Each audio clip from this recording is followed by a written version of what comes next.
Control Houston. Once again, we are in the final stages of pre-spacewalk preparations by Anil Menon and Sophie Adenot. They will be exiting the Quest airlock to begin the 282nd spacewalk in support of space station assembly, maintenance, and upgrades. We're running some minutes ahead of schedule. A little bit difficult to predict until we get to the point where they begin the depressurization of the Quest airlock. Houston airlock, I'm going to hold up one of the O-rings of MEDOX canister 0006. We see some black smudges on it. We're just curious if you want us to wipe that, if that's nominal, or you want us to wipe that with a lint-free wipe, or how to handle it. And stand by. We are in a KU transition, so about 20 more seconds and we'll be able to see it.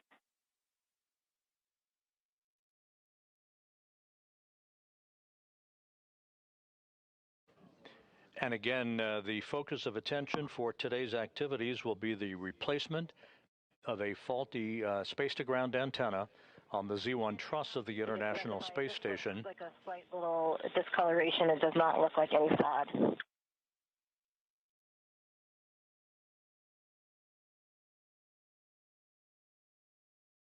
Okay, we copy. Stand by.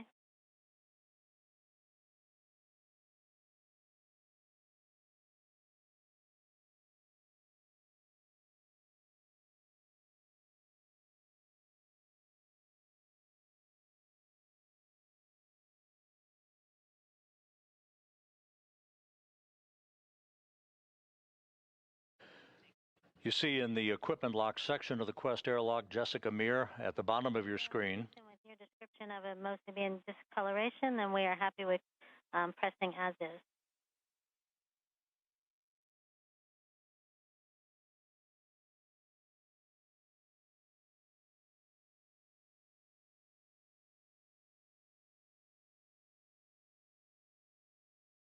Copy. Jessica Meir and Jack Hathaway are assisting Anil Menon and Sophie Adenot in their pre-spacewalk preparations. A short time from now, they will mount devices called SAFERs. Those are simplified aid for EVA rescue backpacks on each of the crew members. Those are jet-powered backpacks that would be used in the highly unlikely event that the crew members would become untethered outside of the Quest airlock. During their spacewalk activities, they would have a means to propel themselves back to structure and back to the safety of the International Space Station. Once the SAFER units are installed, the two crew members will be moved inside the outer section of the Quest airlock. That is the crew lock section. The hatch that you see right there at the hatchway, that hatch will be closed and sealed, and the two spacewalkers, Menon and Adenot, will then conduct final communications checks and final suit systems checks before they switch their suits onto internal battery power to mark the official start of today's spacewalk. We have about a 5.5-minute animation that will be showing momentarily that will detail all of the activities associated with today's excursion to replace a faulty space-to-ground antenna. Our day will start with EV1 in red stripes and EV2 in white. Crew will egress the International Space Station from the airlock and will both be carrying a tool bag. EV1 will translate to an external pallet forward of the airlock to retrieve a foot restraint that they will take as they translate starboard to set up and ingress the Space Station Robotic Manipulator System, or robotic arm, from the S1 truss. Once EV1 is ingressed, the robotic arm will back off from structure and then maneuver the crew up and over the main truss to the Space-to-Ground Antenna, or SGAN, worksite. Meanwhile, EV2 will translate aft and zenith around the airlock to the Z1 truss. Here, EV2 will set up the worksite to remove and temporarily stow the failed SGAN antenna. Next, they will translate up the antenna boom to prepare the SGAN for removal. Shortly after, EV1 will be arriving on the robotic arm. The two crew will work together to install locks over the antenna's gimbals to restrain it from motion during handling.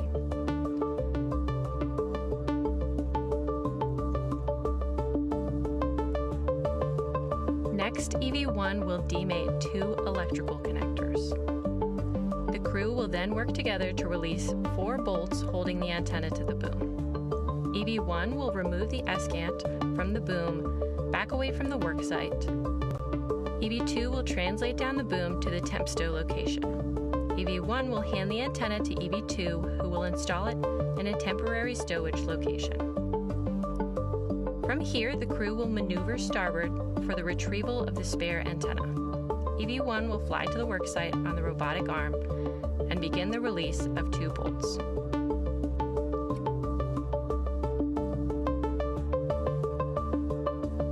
EV2 will translate along the truss to this worksite and assist EV1 with release.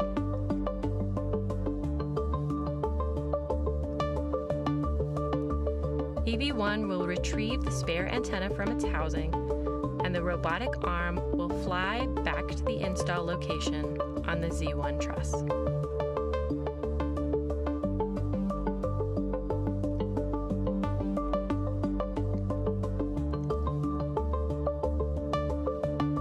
EV2 will translate back along the truss the same way they came, passing by the airlock on the way. Both at the worksite, the crew will work together to get the antenna seated and installed on the boom.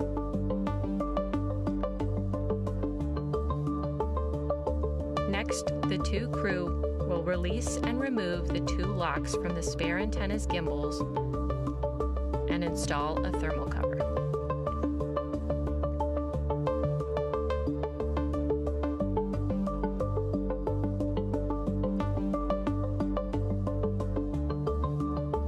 EV2 will retrieve the failed antenna from its temporary stowage location and pass it off to EV1.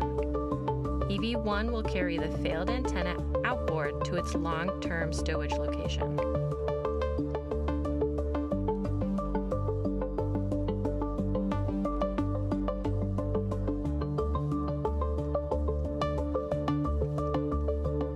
EV2 will work to clean up the Z1 worksite before heading back outboard.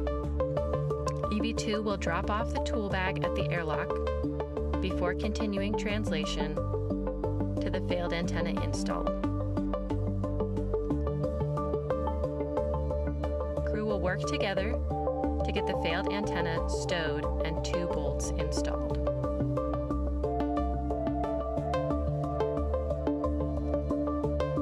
Once the failed antenna is stowed, EV1 will maneuver to the same location they ingress the robotic arm from. EV2 will begin translation back to the airlock and prepare for crew ingress. EV1 will egress the robotic arm and remove the foot restraint, which they will be stowing on an equipment platform nearby.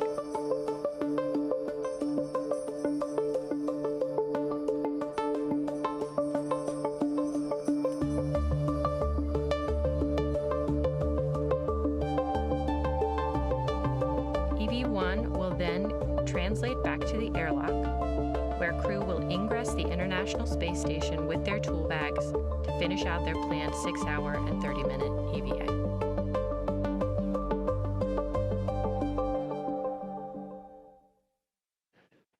And that was a look at today's activities for Anil Menon and Sophie Adenot, the NASA astronaut and the European Space Agency astronaut who will be venturing outside of the Quest airlock a short time from now to begin the 282nd spacewalk in support of space station assembly maintenance and upgrades. A shift handover has been completed here in the flight control room in Mission Control. At the bottom of your screen, you have Flight Director Chris Dobbins, who is the flight director for today's spacewalk. To his left is Chloe Mering, the flight director who will preside over the next spacewalk on August 25th that will see crew members go outside the Quest airlock for the third time this month to conduct a variety of different tasks in reconfiguring systems and electronics on the outside of the station. But today's focus of attention is the replacement of this faulty space-to-ground antenna that was first delivered to the station on the STS-127 mission in 2009. It has been parked on ESP-3, the external stowage platform number 3, on the outside of the space station, the only spare space-to-ground antenna that remains available for use on the station. It will replace a faulty antenna that began to degrade in its gimbling or swiveling capability back last November. One of the features that you'll be seeing throughout the course of the spacewalk today will be Anil Menon, who will be planting his feet in a portable foot restraint at the end of the Canadarm2 robotic arm, sort of like a telephone repairman at the end of a cherry picker. He will be maneuvered to various work sites and will be carrying the faulty antenna once it is removed from its boom on the Z1 truss over to the port 3 truss of the station to be installed in the empty parking place that the spare antenna currently resides. That spare antenna then will be brought by Menon once again at the end of the robot arm back to the work site at the Z1 truss in the middle of the backbone of the station to be installed and then subsequently activated by ground controllers here in Mission Control.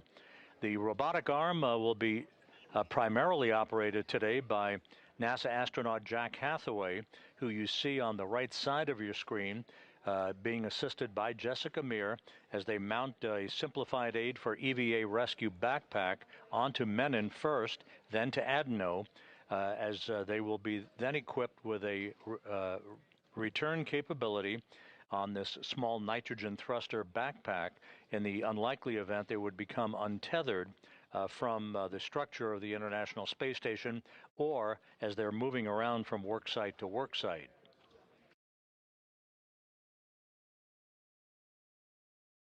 Earlier today, the crew was breathing pure oxygen to cleanse the nitrogen out of their bloodstreams, preventing any event of decompression sickness from occurring once they step out into the vacuum of space. They also conducted a light exercise period where they moved their lower extremities back and forth to increase their metabolism, thus hastening their ability to remove that nitrogen from their bloodstreams. All of that went very well, and the crew is just moments away now from being moved inside the Quest airlock, the outermost section of the two-section Quest airlock, to hook themselves up and prepare for placing their suits on battery power that will mark the official start of today's spacewalk.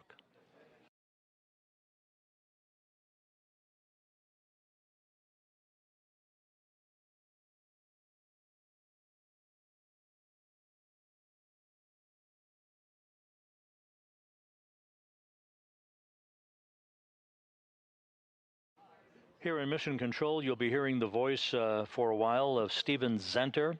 He is the spacecraft communicator who will be, he is seated to the right of Flight Director Chris Dobbins. Zenter will be talking to the crew up until the time that the final preparations will be undertaken prior to the suits being placed on battery power. The spacewalk choreographer, if you will, or the IV, the astronaut who will be on console talking directly to the crew during the EVA itself, is veteran astronaut Anne McClain. She is not in the field of view at the moment. She'll be on console momentarily. She is in the room, and she'll be the voice you'll be hearing as she runs through the step-by-step procedures with Menon and Adenot while they're conducting their work outside in the void of space.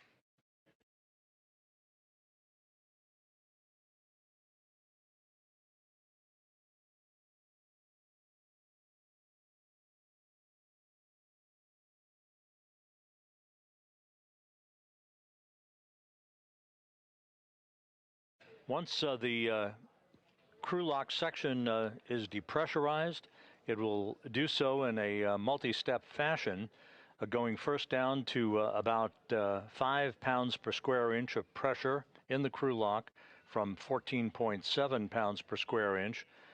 There will be a pause to enable ground controllers to check out systems and for the crew members to conduct final checks of their suits, making sure that they're leak-free. The suits underwent a leak check earlier this morning, and both suits were found to be in good shape, no leaks, with all of the systems operating as they should. Once that momentary pause in the depressurization of the crew lock is conducted, the depressurization then will resume down to vacuum, enabling the two crew members to open the outer thermal hatch and then the hatch on the crew lock section prior to placing their suits on battery power.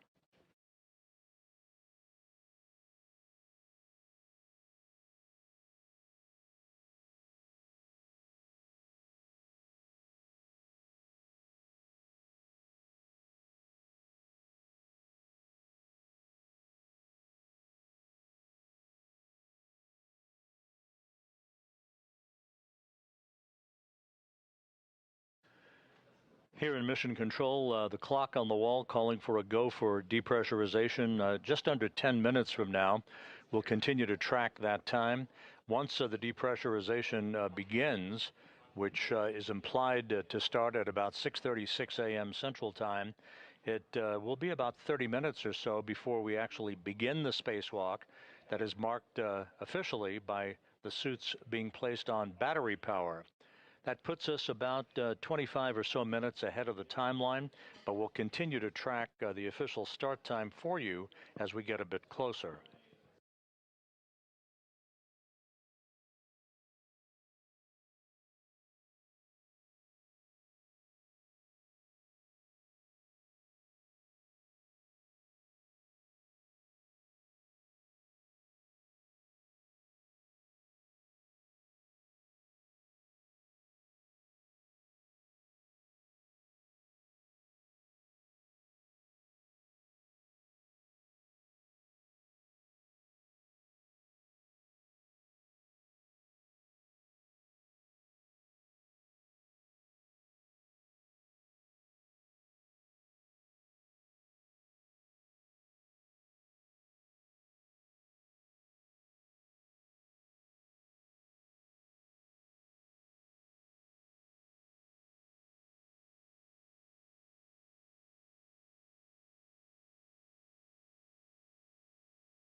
And just to update you, we now believe that the actual depressurization of the Quest airlock will come a bit later than 6:36 a.m. Central Time. As you can see, Anil Menon wearing the suit bearing the red stripes on his legs as EV1 or extravehicular crew member number 1. He has moved into the crew lock section of the Quest airlock. Sophie Adenot still in the equipment lock. She'll be outfitted with her safer backpack shortly and will join Menon in the crew lock just a few minutes from now.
Jessica Meir on the left, and just out of the field of view in the lower right-hand portion of your screen, Jack Hathaway installing the Safer backpack onto Sophie Adenot, who soon will become the first French woman to walk in space.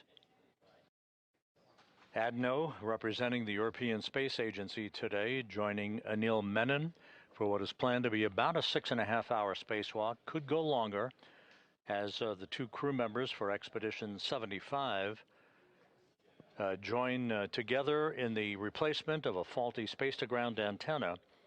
There are two such antennas that reside side by side on the Z1 truss in the middle of the truss section of the International Space Station.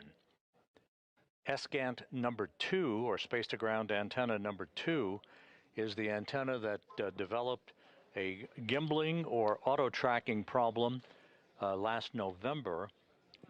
These dishes, if you will, track the NASA Tracking and Data Relay Satellite System, lock on, and provide high data rate telemetry, video, and voice capability to ground controllers throughout the world.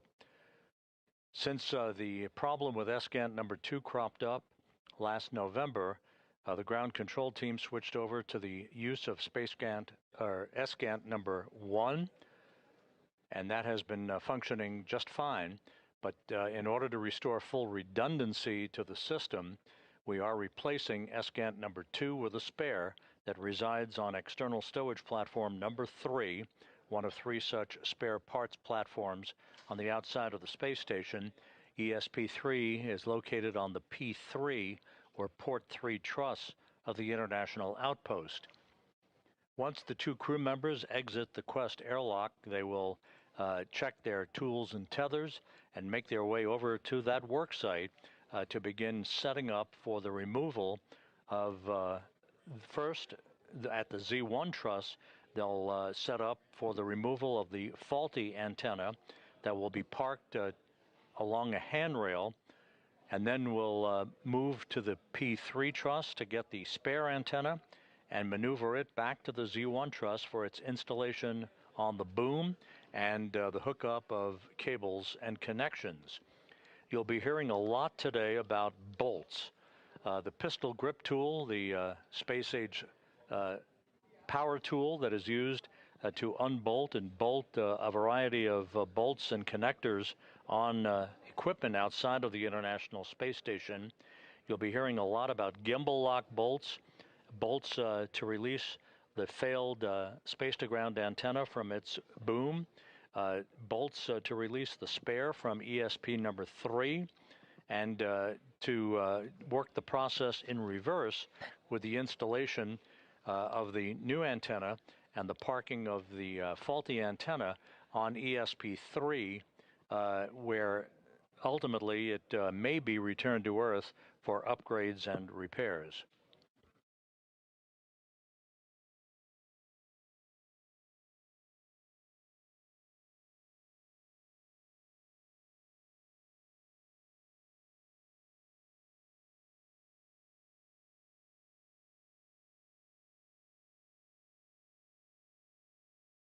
And just a reminder, Anil Menon, who's already inside the crew lock section of the Quest airlock, he will be driven around at the end of the station's Canadarm2 robotic arm by Jack Hathaway that you see on the left side of your screen. Hathaway will be the prime robotics operator once Menon has gone outside and planted his feet in a portable foot restraint that will be attached at the end of the Canadarm2. It will be Menon who will haul the failed antenna over to a temporary parking place and eventually over to ESP-3, and he will take the spare antenna and move it to its installation point on the Z1 truss.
Here in Mission Control, Flight Director Chris Dobbins is double-checking with several flight controllers as the two spacewalkers are now inside the crew lock section. You'll see the hatch closed behind them by Jessica Meir here just a few moments from now, and that will be the precursor to the start of the depressurization of the crew lock from its current pressure of 14.7 pounds per square inch of pressure down to vacuum in a multi-step fashion.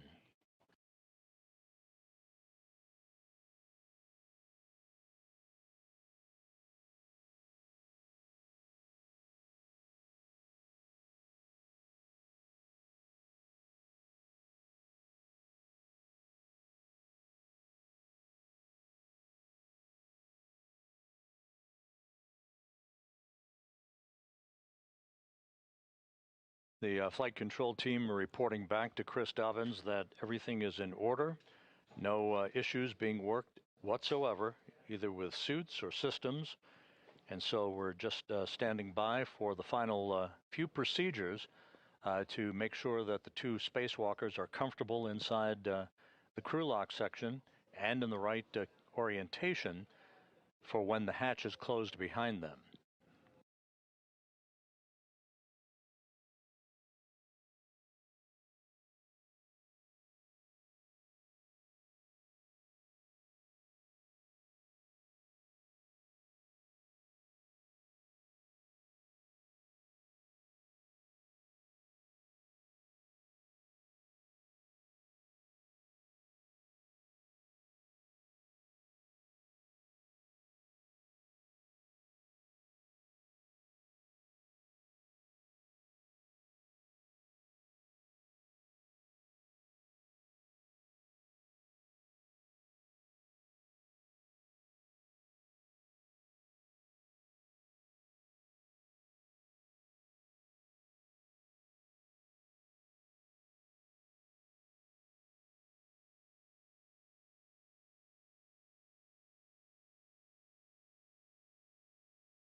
This is Mission Control Houston. If you're just joining us, we are on the cusp of the beginning of the 282nd spacewalk in support of space station assembly, maintenance, and upgrades.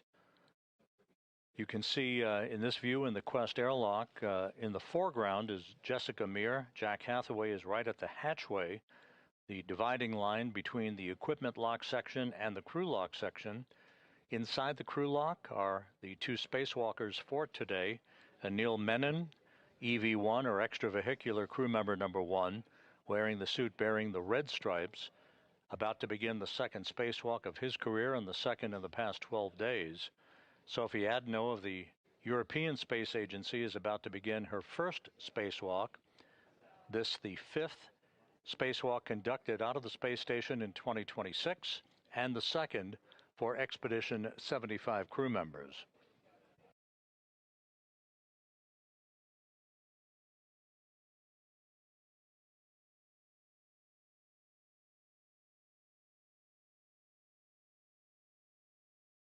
And for those of you who are just joining us, we mentioned this earlier, but it bears repeating.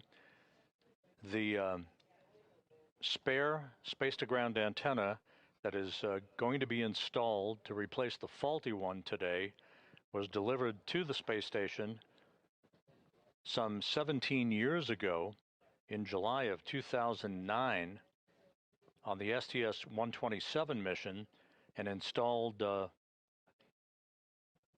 a spare parts platform called ESP number 3, external stowage platform number 3, by Dave Wolf and Tom Marshburn. The antenna that is being replaced, the one that's faulty, was delivered on the STS-132 mission in May of 2010 and installed during an EVA by Garrett Reisman and Steve Bowen.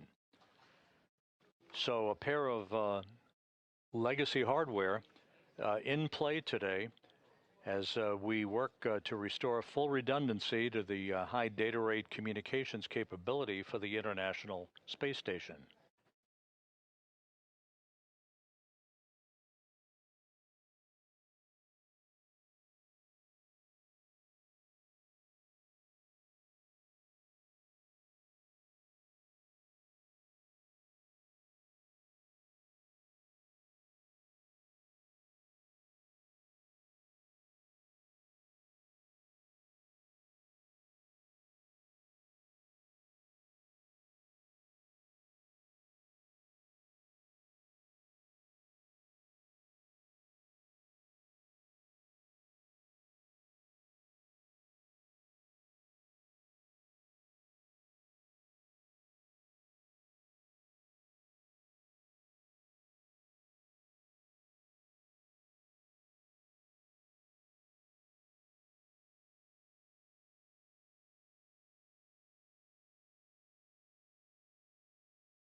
The space-to-ground antenna, SGANT number 2, that is being replaced today is part of the KU band system that enables high-rate data communications. That's payload data, video, crew procedures, and other communications functions for the International Space Station. This antenna developed a failed gimbal assembly, meaning it can no longer point in the direction needed to track the tracking and data relay satellite constellation that orbits the Earth, needed for communications. The only spare space-to-ground antenna is stowed on ESP number 3. That's one of 3 such spare parts platforms on the outside of the station, in this case on the P3 truss of the station. The failed space-to-ground antenna is currently stuck, if you will, in a vertical bird bath position. This position deliberately oriented to facilitate its removal from the boom that it resides on the Z1 truss. Now you see Jessica Meir closing the hatch behind the 2 spacewalkers and isolating Meir and Hathaway from Menon and Adenot.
Houston airlock in step 77. We have completed steps 76 and 77, and you guys are go for step 78.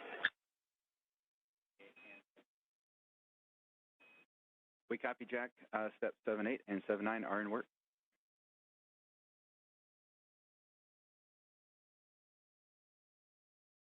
Okay, and we will sit tight until you guys are done with 7 all the way through 80, and then we'll pick back up in 81 when you let us know. Copy, those are in work.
This is Mission Control Houston in the equipment lock section of the Quest airlock. Jack Hathaway on the left, Jessica Meir on the right.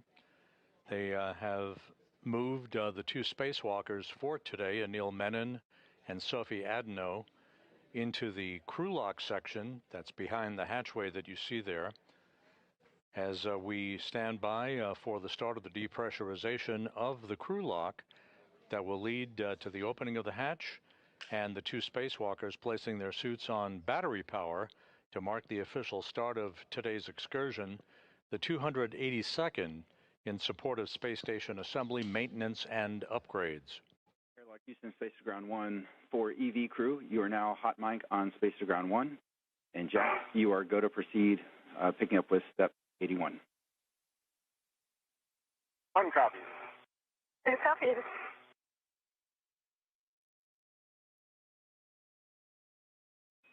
And we hear you both.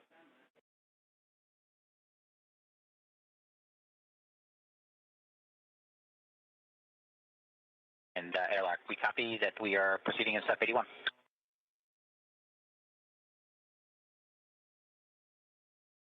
Sophie, I want you to just look and not touch. Can you check on the UIA that the depressed pump power switch is indeed in the off position? Depressed pump power off OFS. Verify that the depressed pump enable LED is on ON. Say again. Verify the depressed pump enable LED is illuminated, is on ON. Enable LED is on ON. Okay, and Houston airlock, we're waiting for your go to do the crew lock depressed cue card in step 84. Stand by for about 30 seconds.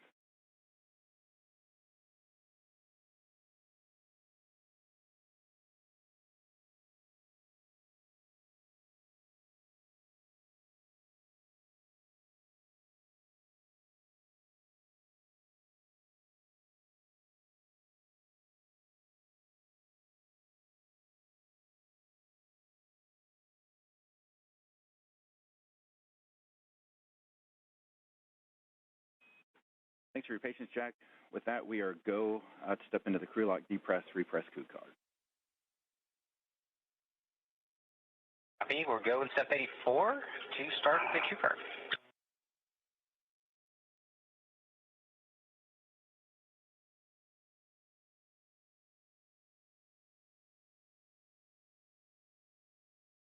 Sophie, I am on the crew lock depress cue card.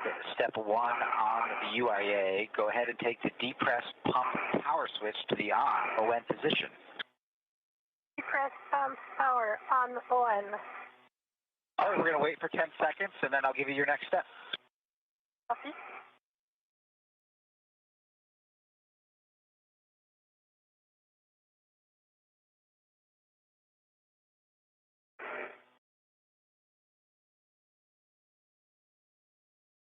It's been 10 seconds. You can take the depress pump manual isolation valve to open, and you can expect an alert tone. Copy.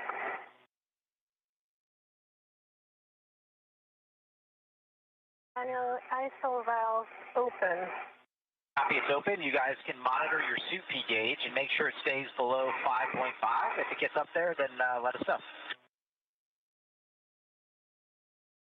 TV2 copy. One copy. And with everything going very smoothly, the depressurization of the crew lock now underway. This will be done in a two-step fashion, first down to 5 pounds per square inch of pressure, and then finally down to vacuum. That will enable the two crew members to open the outer thermal cover and the hatch to the crew lock before placing their suits on battery power. So if I turned on my lights just for... Yeah, I'm doing the same. This is my box. Thanks.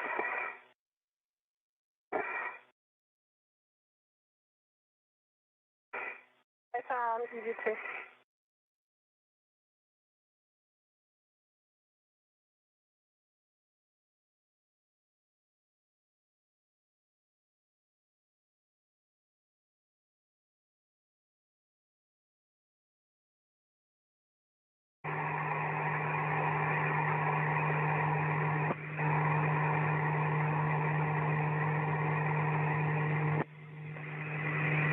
With the start of the depressurization of the crew lock underway, we are estimating a start time almost right on the pre-published time of about 7:35 a.m. Central Time, 8:35 a.m. Eastern Time. We'll continue to track that start time for you as we get a bit closer.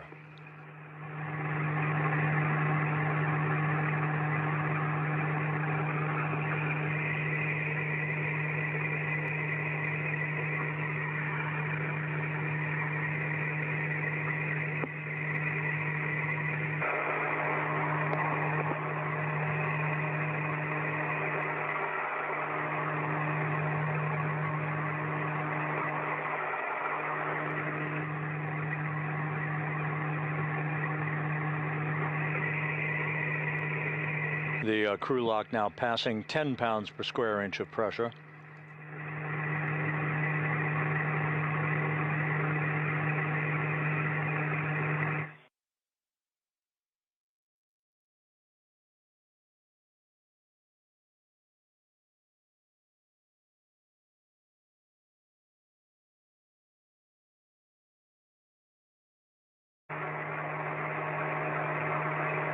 What's happening?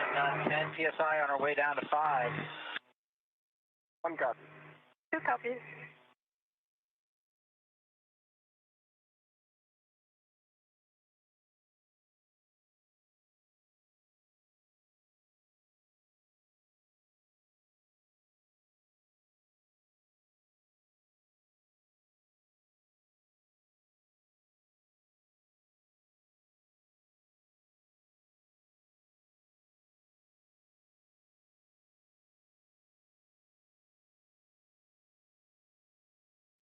As the depressurization of the crew lock continues, the International Space Station is flying from southwest to northeast across the Pacific Ocean, just about to fly directly over Samoa.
Continuing on down, we're passing 6.5 psi. You guys might get an alert tone at 6 psi. We're working our way down to 5. One copy. Copy.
This is Mission Control Houston, once again monitoring the depressurization of the crew lock on the International Space Station's Quest airlock. You see Jack Hathaway in the equipment lock as he keeps a watchful eye on the two spacewalkers who are behind that hatchway. Anil Menon, EV1, or extravehicular crew member number 1, soon to embark on the second spacewalk of his career, and Sophie Adenot of the European Space Agency, EV2. She'll be wearing the suit with its no markings, just a pure white suit, no markings whatsoever on her suit, as EV2, extravehicular crew member number 2. Menon will be first out of the airlock, followed by Adenot. They will set up their tools and tethers, turn on their helmet cameras, and then begin to make their way over to start the process of removing the failed space-to-ground antenna that is sitting on a boom on the Z1 truss of the International Space Station. Two space-to-ground antennas reside on the station who live side by side to each other. The failed antenna will be replaced by a spare that is housed currently on external stowage platform number 3, ESP number 3, that is on the P3 truss or port 3 truss of the International Space Station. You'll reach out and put your hand on the depressed pump manual isolation valve and take it to close. You should get an alert tone. Depressed pump man isolator valve is closed. All right, glad to hear that. Now we're going to get into a leak check. So both EV1 and EV2, if you'll take your display switch to status until you see a leak check question mark, and then a long yes to execute, follow the displayed instructions, and let us know when you're done. Copy. One copy.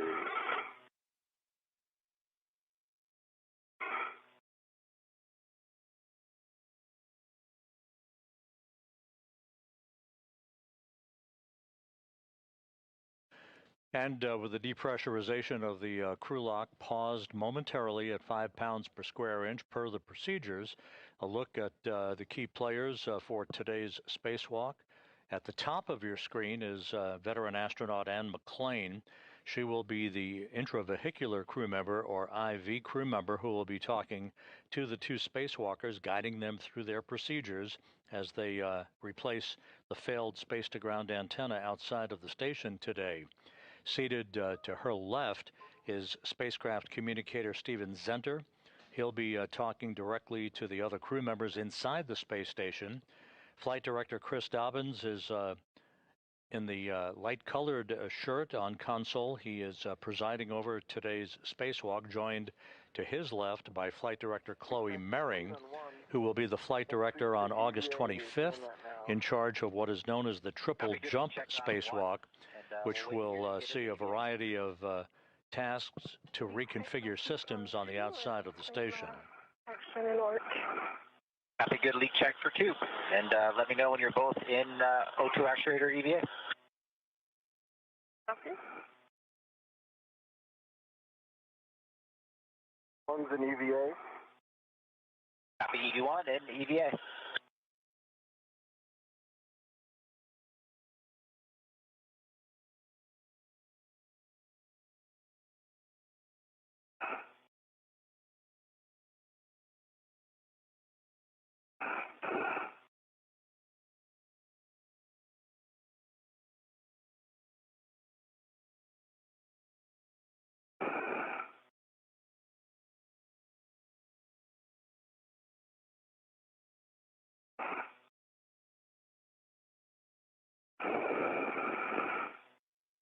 EV2 EVA. Copy. EV2 is O2 actuator and EVA. All right, next step, we're going to continue the depress. EV2, take the depress pump manual isolation valve to open. You can expect an alert tone. Depress pump man ISO valve open. Copy. The man isolation valve is open. I'm taking the emergency MPEP out here to the open position as well. And if both EV1 and EV2, monitor your suit P gauge. Make sure it stays below 5.5, and if it gets up there, let us know. 1 copy. 2 copies.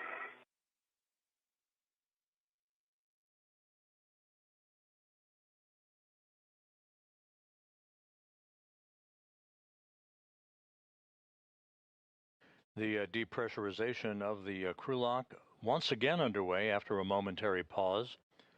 This will take the crew lock down to vacuum, enabling the outer hatch then to be open, and for the 2 crew members to place their suits on battery power. That will mark the official start of today's spacewalk.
Jack Hathaway and Jessica Meir in the equipment lock section of the Quest airlock, monitoring the systems as the crew lock is just about at 2.5 pounds per square inch of pressure.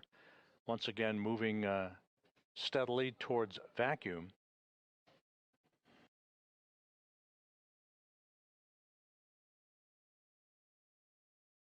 Today's spacewalk expected to last about 6.5 hours in duration.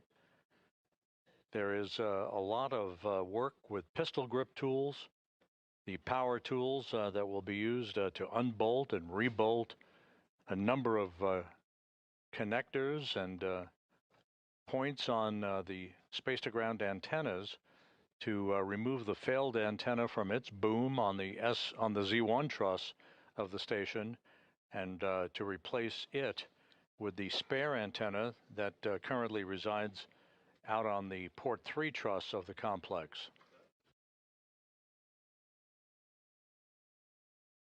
We are decreasing through 2 psi. It's time to take the depress pump off. So, Sophie, if you would take the depress pump manual isolation valve and take it to closed, please. It is depress pump manual ISO valve closed. Copy. The isolation valve is closed, and on the UIA, take the depress pump power switch to off, OFS. Work.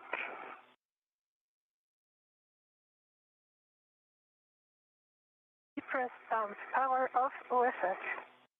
Copy off OFF. You guys are awesome. You're going to crush it out there, and we will be here wait for you in a couple hours to bring you back inside. And with that, Houston, and you got them.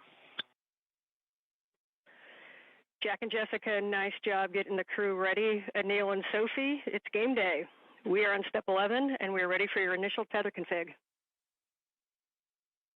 Good to hear your voice and ready to do some work. Thanks, Jack and Jessica, and here goes the tether config. I'll start with mine, but on the left side, I have a D-ring extender that's connected to a waist tether. The small hook is closed lock, black on black, and the large hook is connected to that D-ring extender, so it forms a loop, and that large hook is unlocked. On my right side, I've also got a D-ring extender. The small hook is closed lock, black on black, and the large hook is on my NWF unlocked. And then on the right side, the red hook goes direct. My D-ring, closed lock, black on black, and that goes to the red reel unlocked. And on the red reel is the green hook, closed lock, black on black, and the yellow hook goes to the green reel. It is closed lock, black on black. Green reel is unlocked, and the anchor hook is on my MWS. I've also got Sophie's anchor hook on my red reel, closed lock, black on black, and I'm going to hand it over to Sophie to start her tethers and connect them up where I left off.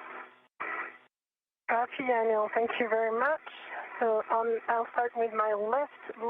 I have a D-rig extender on which there is a small hook of the waist tether, gate closed, locked, hooked black on black. The big hook of this waist tether is gate closed, locked, black on black, and goes to the airlock waist tether. Big hook, which is gate closed, locked, black on black. The small hook of this airlock waist tether is gate closed, locked, black on black on the airlock D-ring extender. So for me, that's a good load pass to the airlock. Then I'm going to switch to my right side. On my right D-ring extender, I have a waist tether. Small hook is gate closed, locked, black on black. And the large hook is on my mini workstation. On this right D-ring extender, I also have a red hook from my red reel. This one is gate closed, locked, black on black. My red reel is unlocked, on which there is a green hook, also gate closed, locked, black on black. The yellow hook goes to the green reel. Yellow hook is gate closed, locked, black on black. The green reel is unlocked, and I think Anil verbalized already that Anchor hook. the anchor hook is gate closed, locked, black on black, which I double check here on his tethers. So for me, that's a good config. Okay, Houston is tracking a good initial tether configuration. So when the crew lock DPDT is at 0, you will expect an alert tone. Copy. That long list of procedural checks by Anil Menon and Sophie Adenot. And Anil and Sophie, it's going to be about 10 minutes to get down to that number.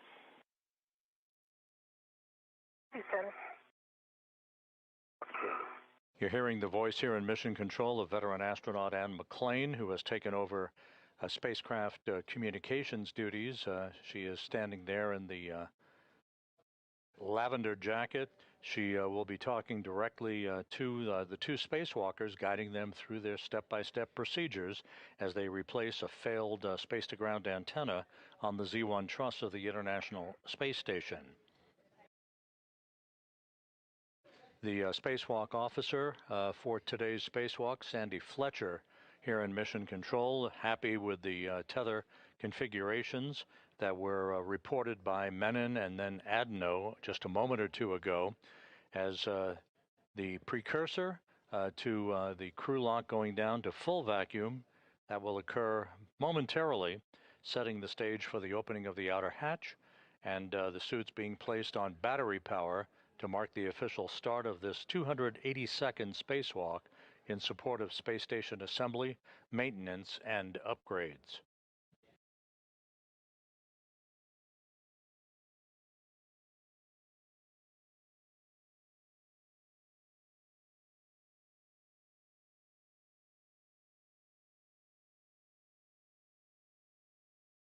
The International Space Station is flying 260 miles over Nevada, moving from southwest to northeast in an orbit inclined 51.6 degrees to either side of the equator.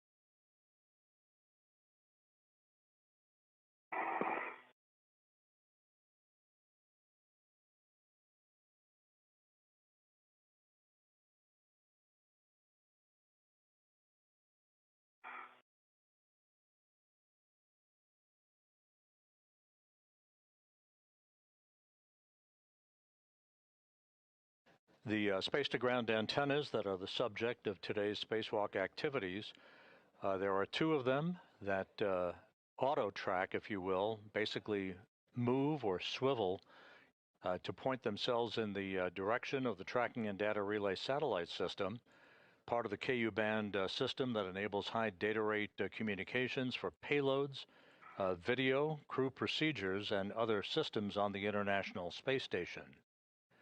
The failed antenna, first identified with degraded performance last November. Sophie, the press is looking good. We're just under 1 PSI, and reports from the EVA group is that was one of the clearest tether configs that they have ever heard. Off to a good start, Ann. Thank you. Thank you. And McLean reporting a good report card for the two spacewalkers on their tether configurations before they venture outside of the crew lock into the void of space.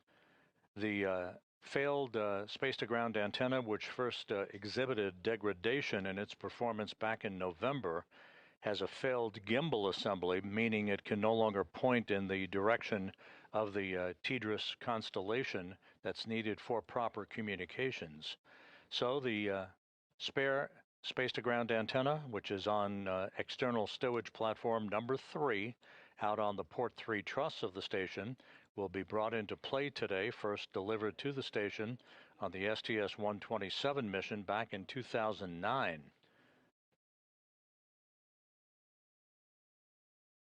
The antenna that is degraded and will be replaced today was delivered and installed on the station on the STS-132 mission back in 2010.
We're now sitting at about 0.7 pounds per square inch of pressure in the crew lock, approaching vacuum.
And Anil and Sophie, we're showing you at about 0.65 or just under. Good copy. Good copy.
With the crew lock section of the Quest airlock approaching vacuum, we are expecting today's spacewalk to start just about on time at about 7:35 a.m. Central, 8:35 a.m. Eastern Time.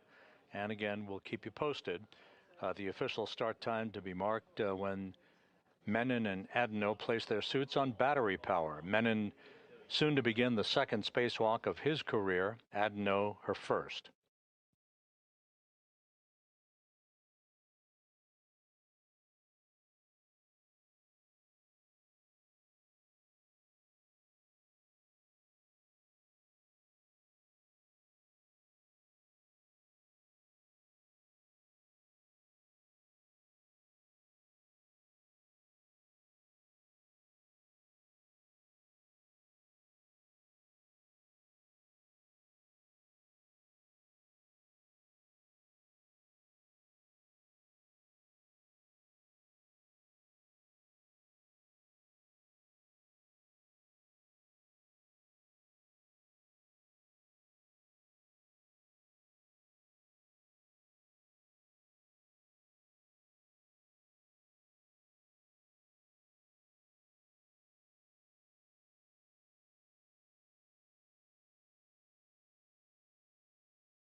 with the crew lock section at 0.5 pounds per square inch and just a bit below that, actually.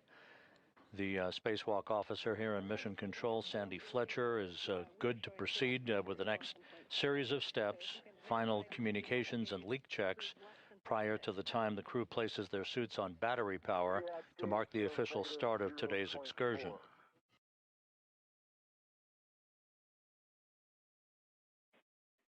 Well, that will work for us.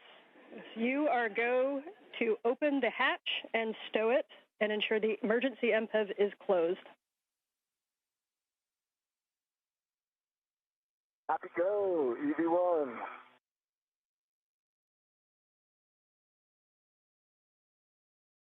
And Anil, you don't have to worry about that. The MPEV, that's for Jack.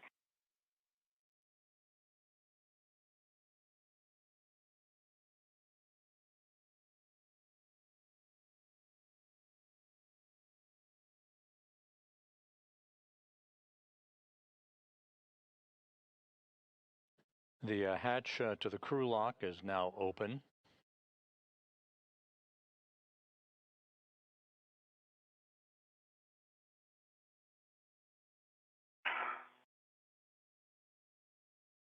All right, open and stowed. Standing by for the crew to put their suits on battery power. I put down my visor. Copy, visor down, EV2.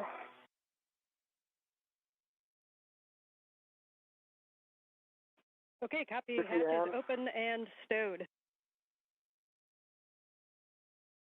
Confirm, EV1. Okay, we are now moving into post-depress. On your DCMs, switch power to BAT, stagger your switch throws, and expect a warning tone. EV1 is going to go first. Confirm. BAT. Copy, EV2 going now. BAT.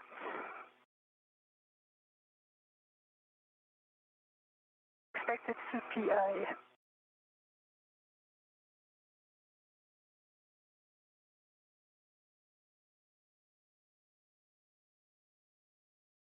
And for EV2, Sophie, did you say that power is BAT?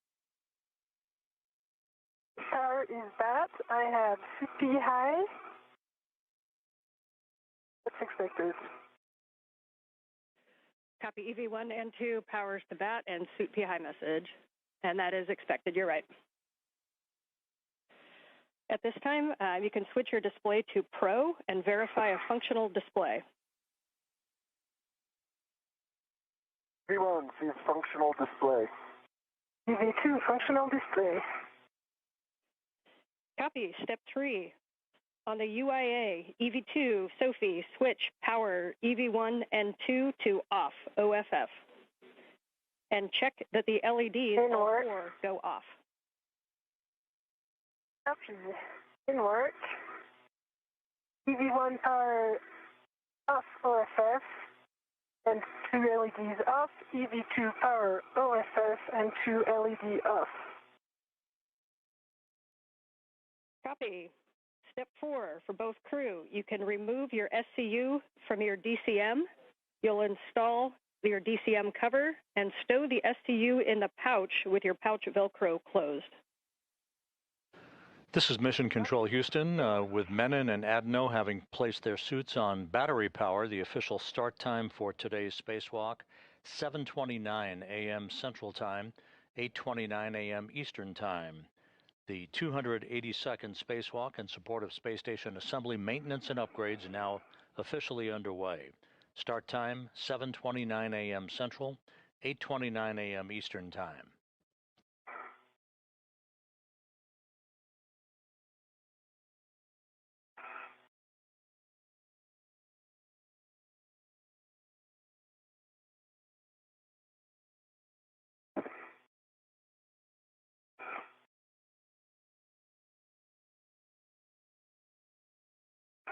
And 1 is stowed.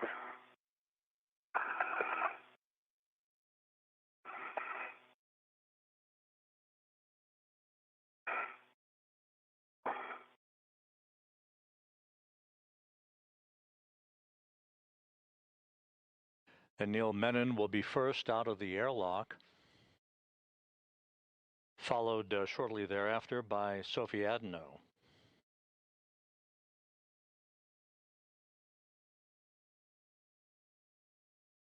Crew is towed.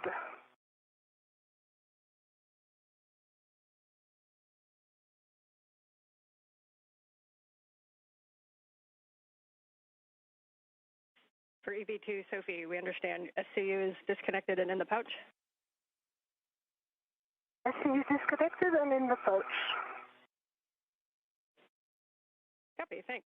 And we'll wait on EV1 to proceed. EV1 is disconnected and in the pouch.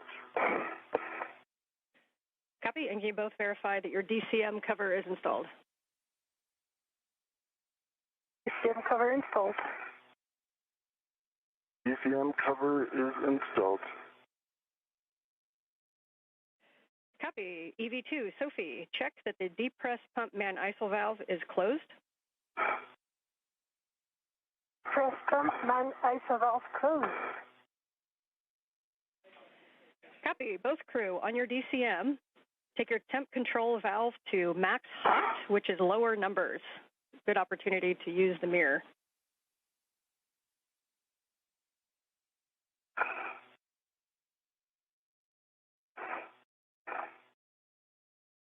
What is max hot? In work.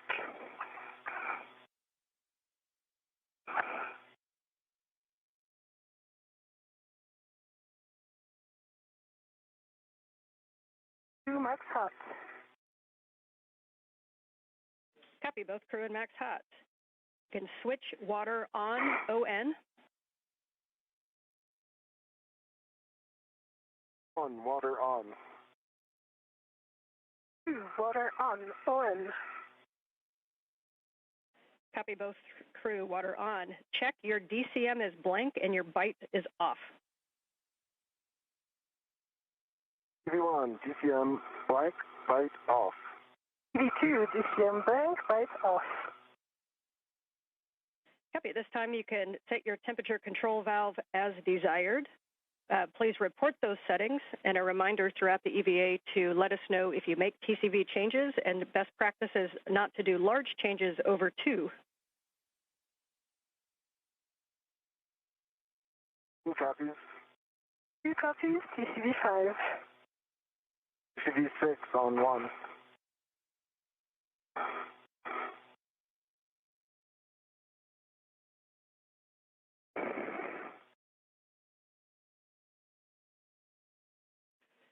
Copy 6 for EV1. And EV2 had 5. Yeah, 5 for EV2. Copy 6 and 5. Report suit pressure gauge. Pressure gauge on EV1 is 4. Spacewalk intravehicular crew member Ann McLean is reviewing the correct configuration for spacesuit systems with Anil Menon and Sophie Adenot before Menon moves outside of the Quest airlock to set up his tethers and tools, followed by Adenot in the first stages of today's spacewalk to replace a failed space-to-ground antenna on the International Space Station.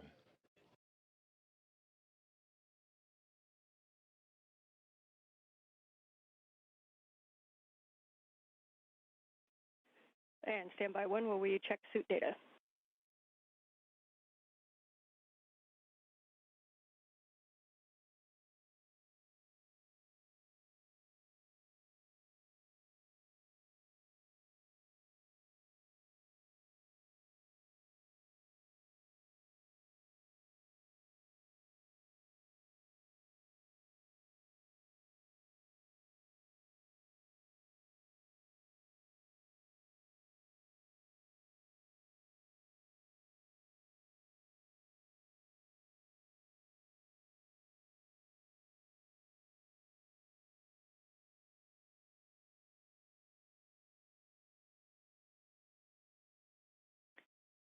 And Anil and Sophie, we are just looking at data. We're going to hold you here for a minute. We had an LED on the PSA, so we're going to be running a PSA recovery from fault. So we'll just stand by where you're at for a couple minutes. Standing by. Standing by.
Okay, Anil and Soph, thanks for your patience there.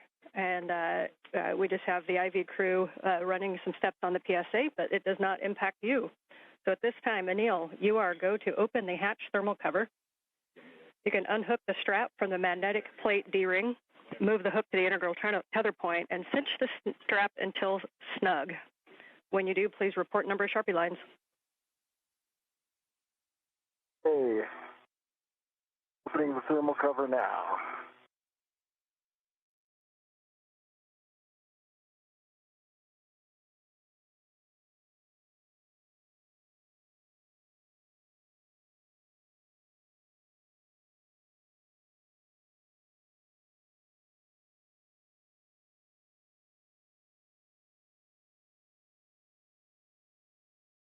One, Scott, thermal cover, open, 6 Sharpie lines.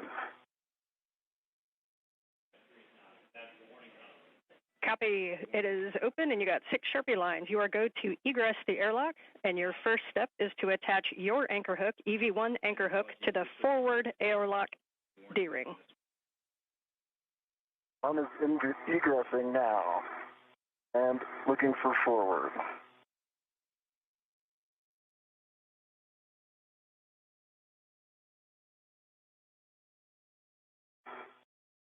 Okay, your tethers are looking good from here and all good. They do. And just about 11 minutes into today's spacewalk, the outer thermal hatch on the Quest airlock is now open. We'll be seeing Anil Menon exit the airlock momentarily, followed by Sophie Adenot, who is now the first French woman in history to conduct a spacewalk on behalf of the European Space Agency. Will do. Crew look back, number 1. Dan, I've got on my safety tether in the forward airlock D-ring. That anchor hook is closed lock, black on black, giving me a good load path to structure. Copy and concur. You can now attach the EV2 anchor hook to the aft airlock D-ring. The space station is currently flying over northwest Africa, moving from northwest to southeast.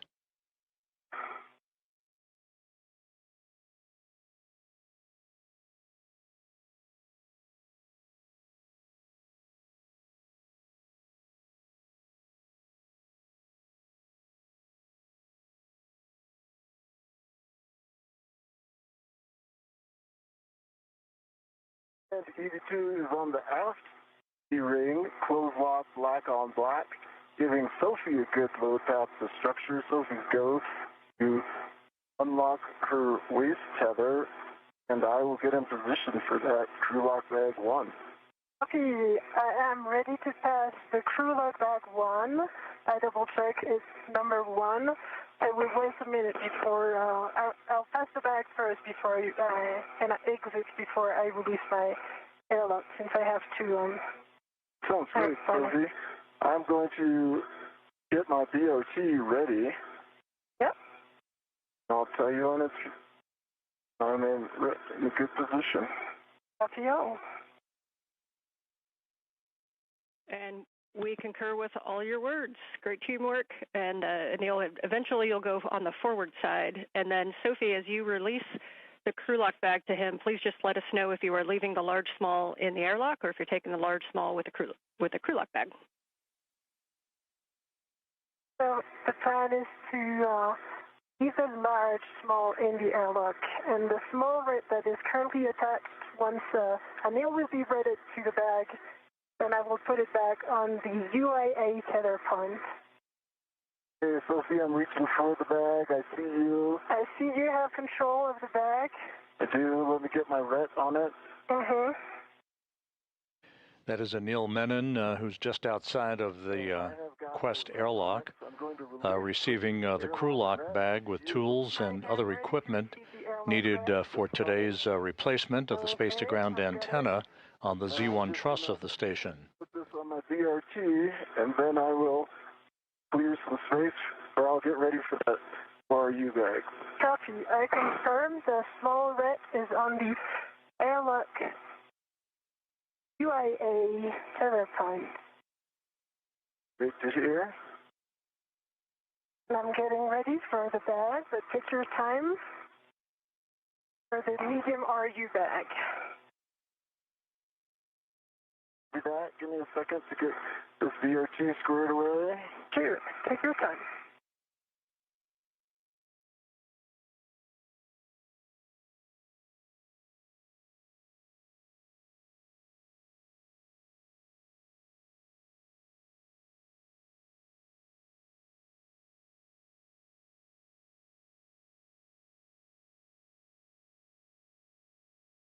Okay, my BRT is back and away, and I have a ret ready for the medium RU bag.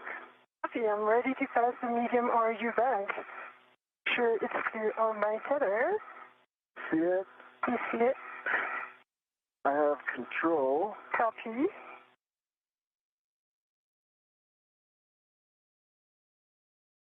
I now have a ret on the handle. Copy. And let's see. Let's see the airlock ret. I'm going to shake it. It's right here, right? Yes, I confirm. Okay. It's coming off. I'll tell you when it's released. I am ready. Okay, it's coming back to you. Copy. I have the ret. You have the ret. Okay, I'm clearing some space.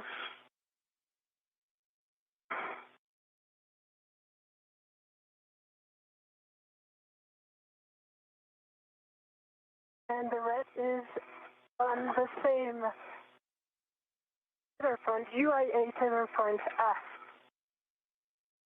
Okay. Copy and good config.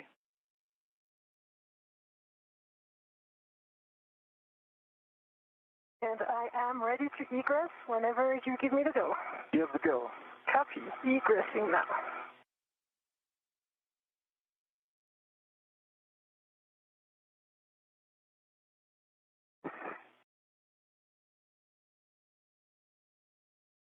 I see you coming out.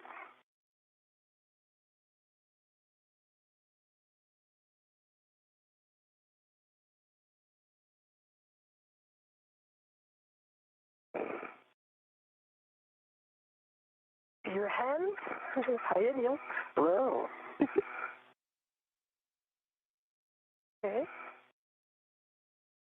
I am going to the aft side. I already have a local, so I keep it. And now I'm putting my end effector. All right, I'm out. I'm ready for the beta check. Oh, maybe before. Yeah, I'll take my bag before. Yeah, that's true. As you like. That's a good idea. Okay, I'm just move some tangles here.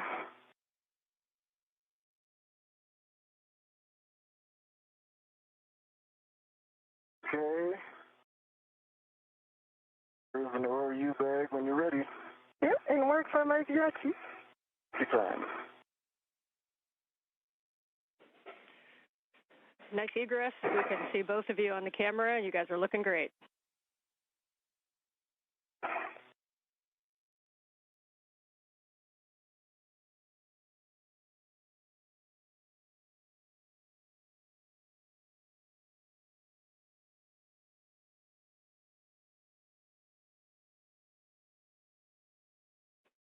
And as you guys get situated with the bags on your BRTs, just a reminder that to tighten your BRT knobs and really take a look at where your ORU bags and crew lock bags are. The divers are not as much of a help in space, so you want to keep those nicely tucked to your body, and you may need to use those joints on the BRT. Copy. Ann McLean, the spacecraft communicator here in Mission Control, jokingly indicating the word divers, a reference to those engineers who assist astronauts in their training in the neutral buoyancy laboratory here at the Johnson Space Center in spacewalk practices. Anil Menon outside of the airlock, as is Sophie Adenot, Menon wearing the suit bearing the red stripes, Adenot with the unmarked suit, as they make sure that they have all of the orbital replacement unit bags with their tools and tethers and all of the other equipment that they'll be using during today's spacewalk to replace a failed space-to-ground antenna on the truss of the International Space Station. I see your red on it. Okay, let me double check. My red is on it. Yeah. I'm just going to put the large hook where I expect it to be. Like here. Here goes. I'll let you release my red. Yeah, I'm ready to release your red.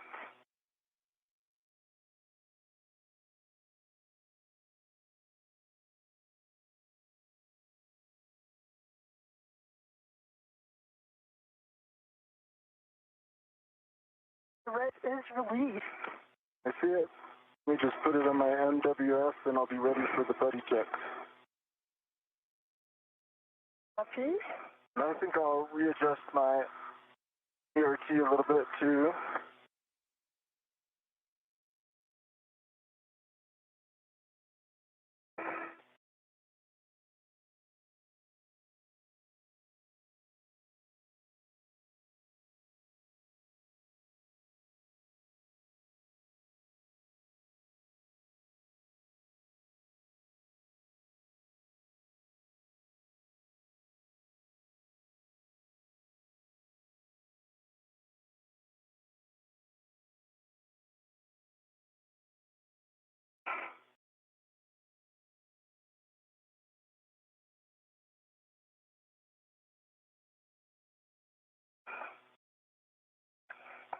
I just want to make sure my tethers are on the right side of the ERT, and it's in work.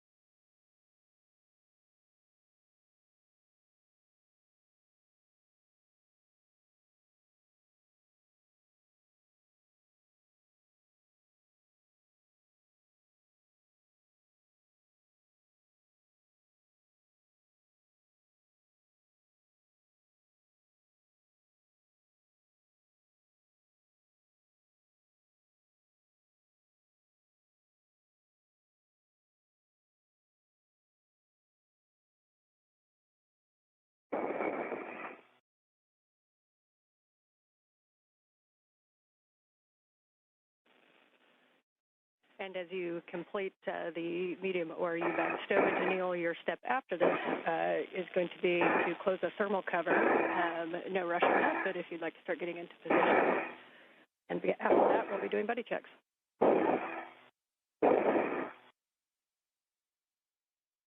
Yeah, in order for him to close the thermal cover, I will need to change my status position.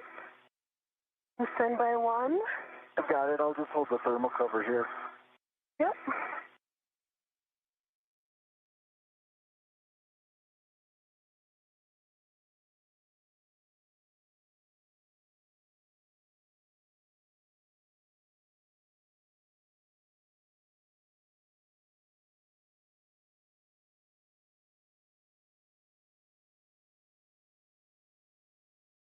I see your waist tether up. I see the airlock waist tether.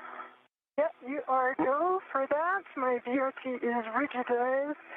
In position. Okay, thermal cover closed.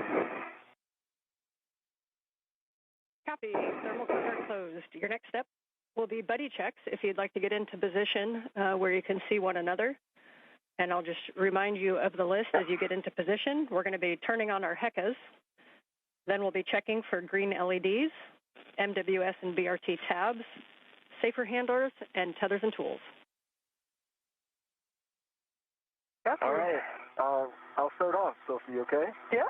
I see one green light. I see your 4 lights, headlamps are on, just confirming that for you. I see your 2 safer handles are down, and I see your 3 tabs are up. Taking a look at your tools and tethers now, and while I'm doing that, think about your hat and gloves. Okay, my hat is dry and gloves are baseline nominal. Tool and tethers look good. The only thing I have for you is your left waist tether. It goes off of your D-ring extender on the outside of your BRT to that circular handrail. Yes, so I see that. just be aware when you take it down on the outside. Yep, I see that, and for now I will leave it like this. It's decoupled from the tethers. Let me check for you. I see one good green HECA light. I see your 2 helmet mics, nominal. I see your 3 tabs up. I see 1 and, oh, right. Your left safer handle is up. 25 minutes into today's spacewalk, Anil Menon and Sophie Adenot performing what are called buddy checks, basically examining each other's suits and tethers to make sure everything is in order before they move away from the Quest airlock. They're also reporting that their HAPs, or helmet absorption pads, are dry. That's the way they should be in their helmets, and that their gloves are looking good as they set out to the work site that will enable them to begin the first part of today's spacewalk, the procedures to remove a failed space-to-ground antenna from the Z1 truss of the station. All right. Let me check your tools and config. I see the tether config is good and all the sliders are as expected. Tools and tethers look good to me. And see your bag resis on your BRT. And yeah, that's awesome, Anil. Okay. Sounds Sophie, good. can you just confirm that you checked both safer handles, please? Yeah, both safer handles are down. The one that was up was ISO valve on the left side. Now it is down. The 2 are down, I can confirm. I've got a dry hat, Dan. Copy, thanks, and copy HAP. So at this time, Anil, you can begin your translation to ESP2 forward. Reminder as you go around that the width 6 is where you're headed, and that is the portmost width on the front of ESP2. Sophie, at this time, you can perform some translation adaptation to get used to your new environment. Welcome to space. Thank you. Copy all. Adaptation. I will do minimal adaptation. I feel very good now and ready to go. I'll just wait for Anil's tethers to be clear before I leave. Okay, good plan. And just a reminder for both of you as you translate to take a look at those handrails and don't slide the gloves on the back of the handrails. If you see any strikes or anything, let us know. Please. Those instructions from Anne McLean indicating that Menon will make his way to external stowage platform number 2, which is alongside the Quest airlock, to retrieve the articulating portable foot restraint that he will install at the end of the Canadarm2 robotic arm. He'll be maneuvered by Jack Hathaway, who will be operating from a robotics workstation inside the International Space Station. And Anil is clear, and you're happy with the tethers. While Menon plants his booted feet in that foot restraint, moving around at the end of the arm to maneuver to the various work sites with the failed space-to-ground antenna and then the replacement antenna. So I'll give it a go now, going slow in order to be sure that I'm clear of Anil's tether. Copy, good plan. And if you need to put any fair leads in, just let us know. Anil, as you come around to the front side of the ESP2, reminder not to come in contact with the AGB grapple fixture. That is on the nadir side of the front of ESP2. It's the center ORU facing forward. I've got eyes on that grapple fixture. All right, eyes only.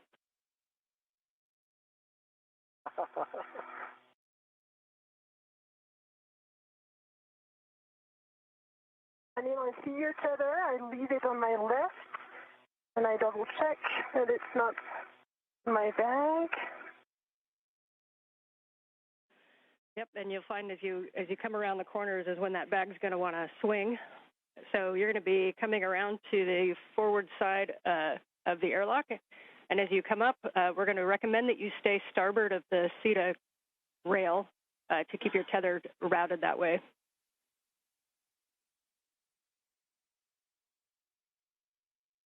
Say again? Yep, as you come up to the top of the airlock, we're going to keep you on the starboard side of the SETA rail, just as you're going right now, just to keep your tether routed on that side. Yes. So you're going to come up the airlock toolbox, and if you see a handrail 0551, you are in the right place. You're going to turn right, hit the wagon wheel, and go zenith. Okay. Up of the toolbox.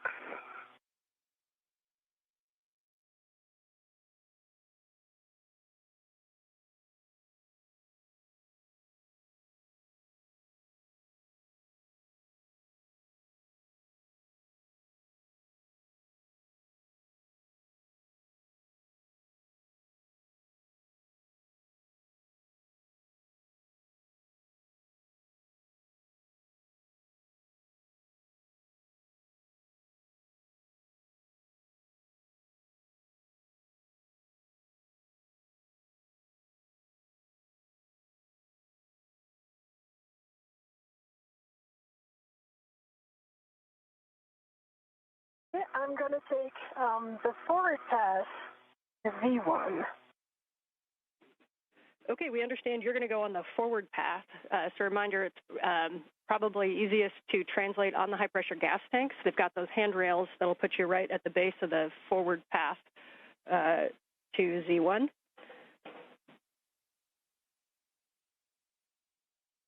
Copy. In work.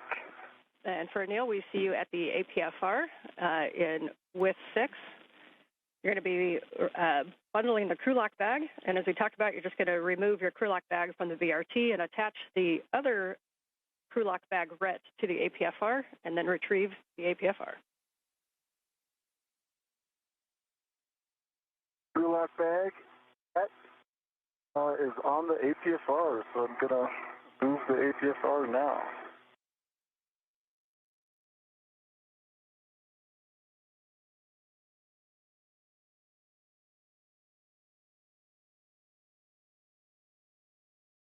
And Sophie, as you get up there, I'm sure you're going to get a nice view of the SAS antenna. You're also going to see some heat pipe radiators. Those are going to be the big squares that are shiny, and those are a no-touch. Yep. Copy.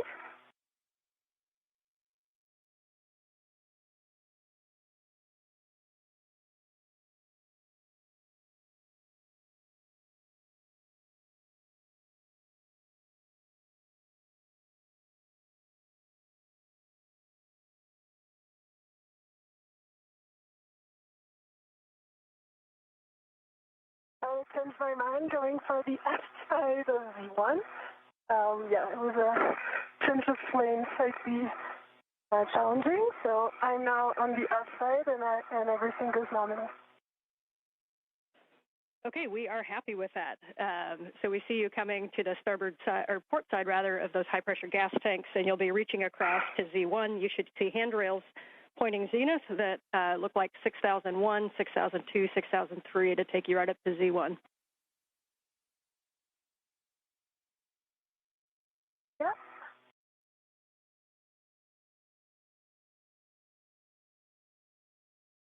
I'm mindful of the APSR and the antenna.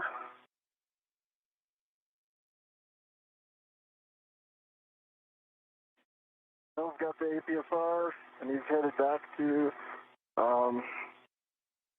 S1. Okay, we concur. Reminders, you come back around toward those airlock toolboxes just to keep an eye on tethers. Sophie's going to be tracking up from the airlock to the starboard side of the cedar rail. Sophie, we see you arriving up at the Z1 work site. Welcome. Your first step is going to be to attempt stow the ORU bag on the S-cant boom handrail. Reminder to be slow translating on that Z1 boom and avoid sudden stops or cyclic loading.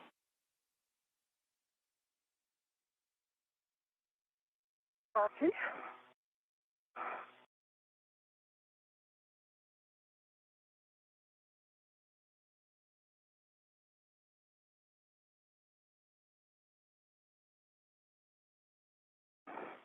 Sophie Adenot is making her way to the Z1 truss.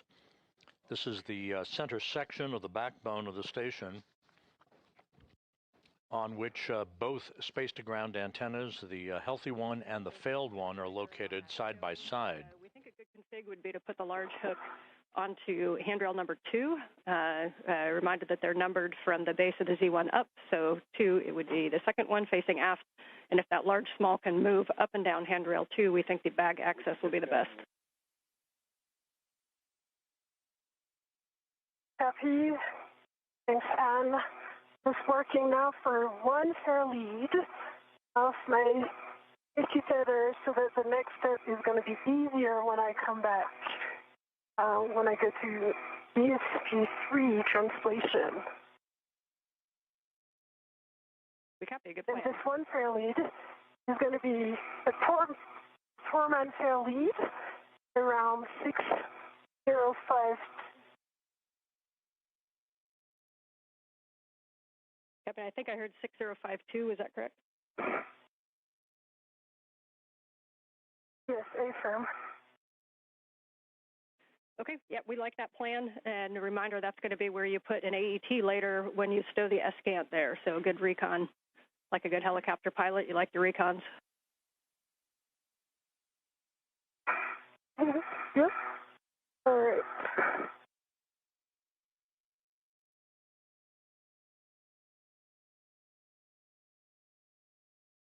And I got to look at that EPFR as I was passing the starboard one.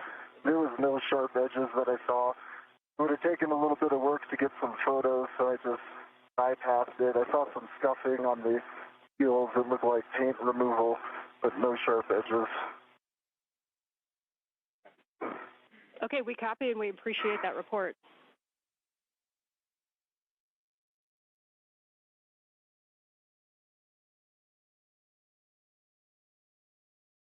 Okay, Sophie is in position for the bag stowage with local on 6051 and end effector on number 2. Copy, we like that plan. Once you do have that down, then you can pause there for a glove and HEP check after your translation.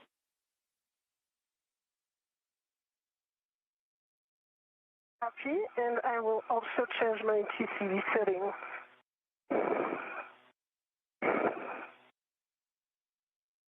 We copy change of TCV settings. 38 minutes into today's spacewalk, Sophie Adenot is at the Z1 truss of the International Space Station.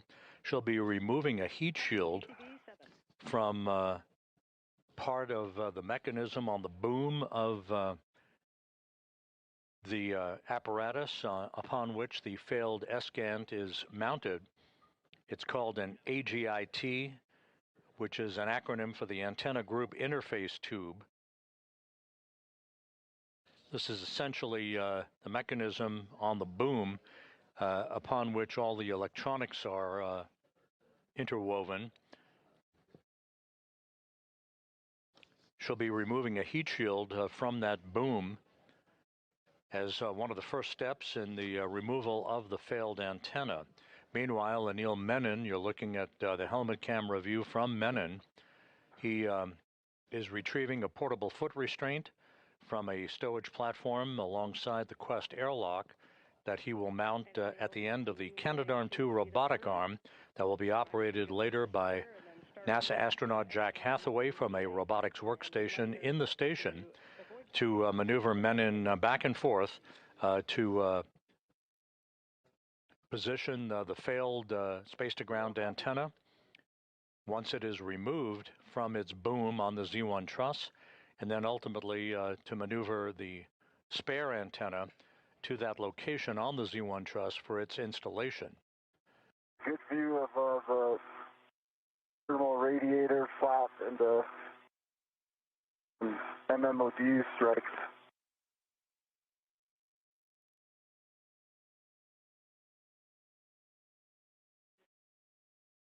The MMOD on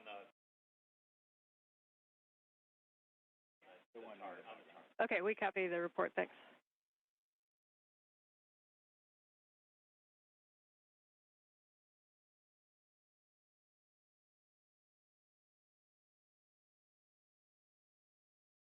And I'm up to feet of first. Copy. You're going to head left, starboard. You're to the F1 NTA, which is mile marker 6900, 6900.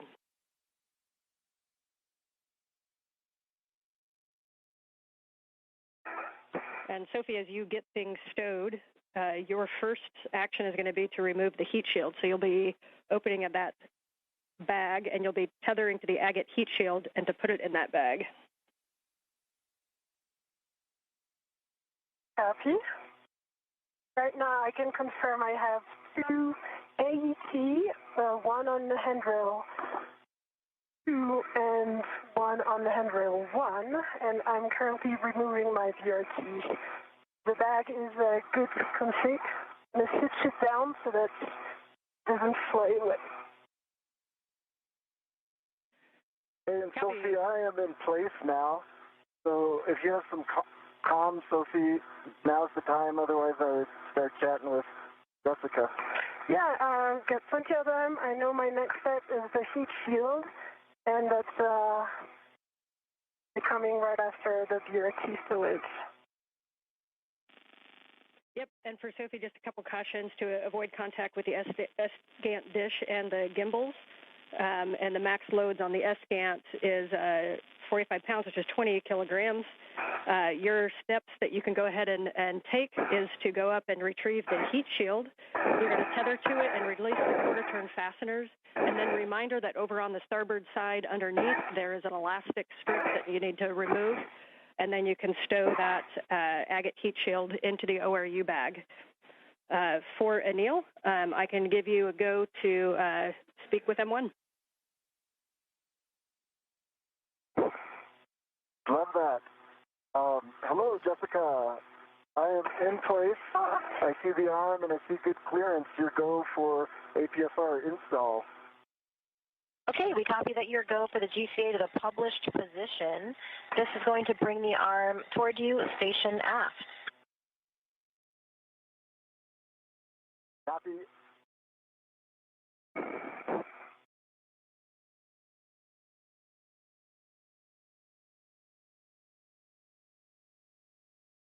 Anil, we're starting the arm motion in 3, 2, 1. Jessica Meir is accompanying Jack Hathaway at a robotics workstation inside the station. As you can see, Hathaway is the prime robotics operator for today's spacewalk, maneuvering the Canadarm2 into the right position so that Menon can install the portable foot restraint at the end of the arm.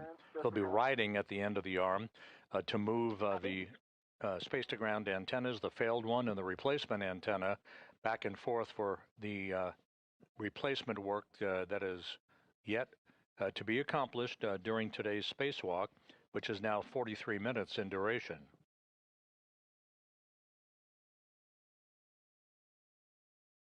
Meanwhile, Sophie Adenot, in the first hour of her first spacewalk in her career, is about to remove a heat shield from the antenna group interface tube. That is the tube on the boom of the failed space-to-ground antenna on the Z1 truss of the station that houses the electronics for that mechanism.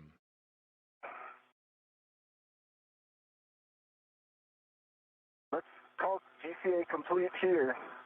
Okay, copy GCA complete. Stand by while we get breaks.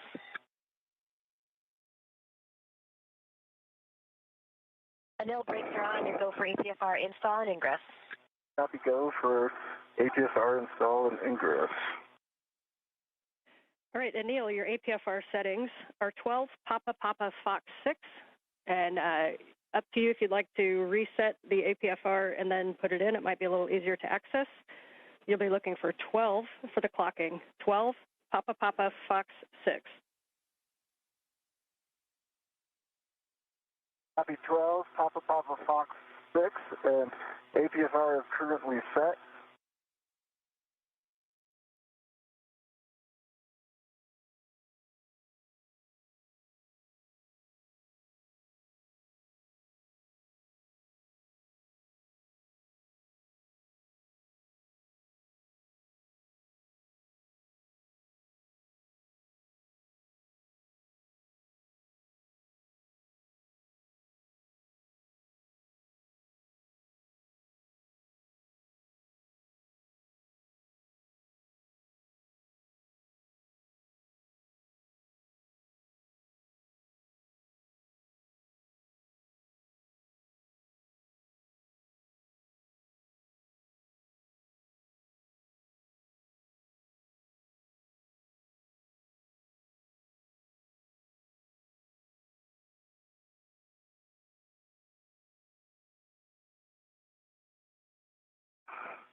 And Sophie, when you have a moment to pause, if we could get a good glove and hap check, please.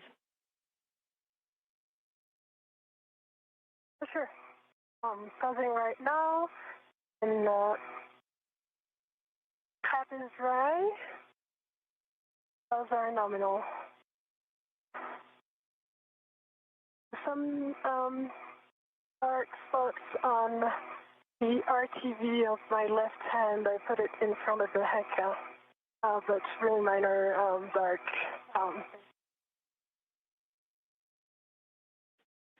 Okay, we copy the markings. If you have any other information like color or size, that's great. Right now, we'll take that as a nominal glove and hap check. Nominal color is black, and size is just less than a fingernail. Yep, thanks. And Neil's got APFR. Neil's got the APFR installed, 12 Papa Papa Foxtrot 6. And I got a locking collar, black on black, good pull, twist test. The pitch knob is depressible. Anil Menon installing the portable foot restraint at the end of Canadarm 2. Sophie Adenot reporting that her gloves look good and no issues with the helmet absorption pad in her helmet. It's nice and dry, just the way it should be, as we pass the 47-minute mark in today's spacewalk.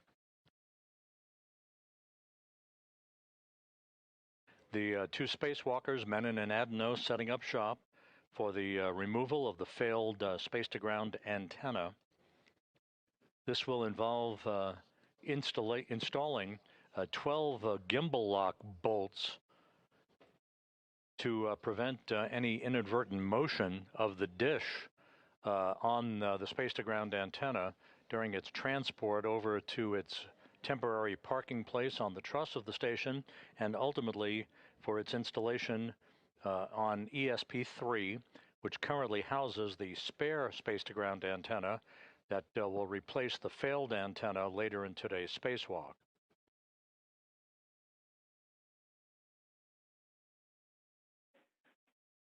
And Anil and Sophie, I'm back with you on comm. We're waiting for video to come up. Copy. It's come. And Anil, when you're in a good position and ready to walk through tether swap steps, let me know. Sophie, since I can't see you, let me know if you need any additional steps for the agate heat shield removal, and then we'll be taking over comm for the tether swap. Oh, no, all good. Just working on the translating up the boom.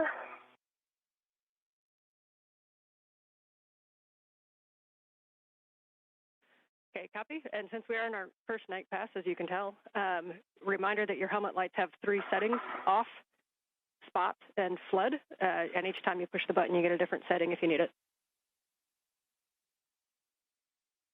Thanks for the reminder. Thank you.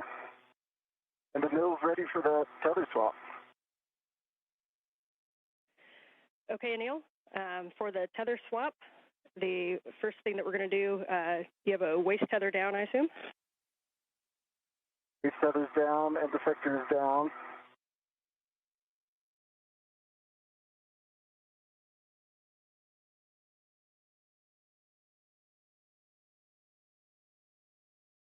Waist tether is down and defector's down.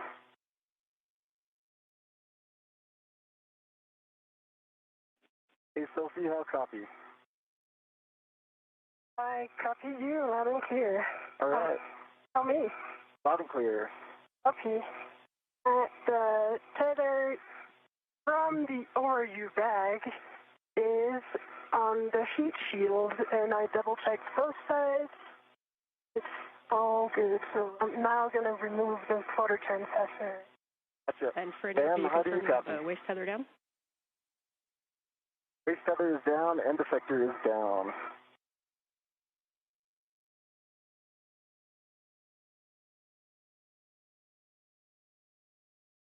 How copy, Ann? We hear you, Neil. Anna is troubleshooting a headset issue. I hear you loud and clear. I can relay some information if needed. Anil, I hear both Anne and you. Yeah, I Anil, hear Sophie, Ann comm and check? you. Loud and clear, Ann. Loud and clear. Great, let's keep going. So Anil, you've got your waist tether down. Your first step is going to be to lock your green hook on your red reel. Green hook is locked on red reel. You can now retrieve your yellow hook from the green reel, and you're going to stow that on the SSRMS Lee tether point. Yellow hook to the SSRMS Lee tether point, and that will be locked. Okay. Yellow hook is on the SSRMS, right?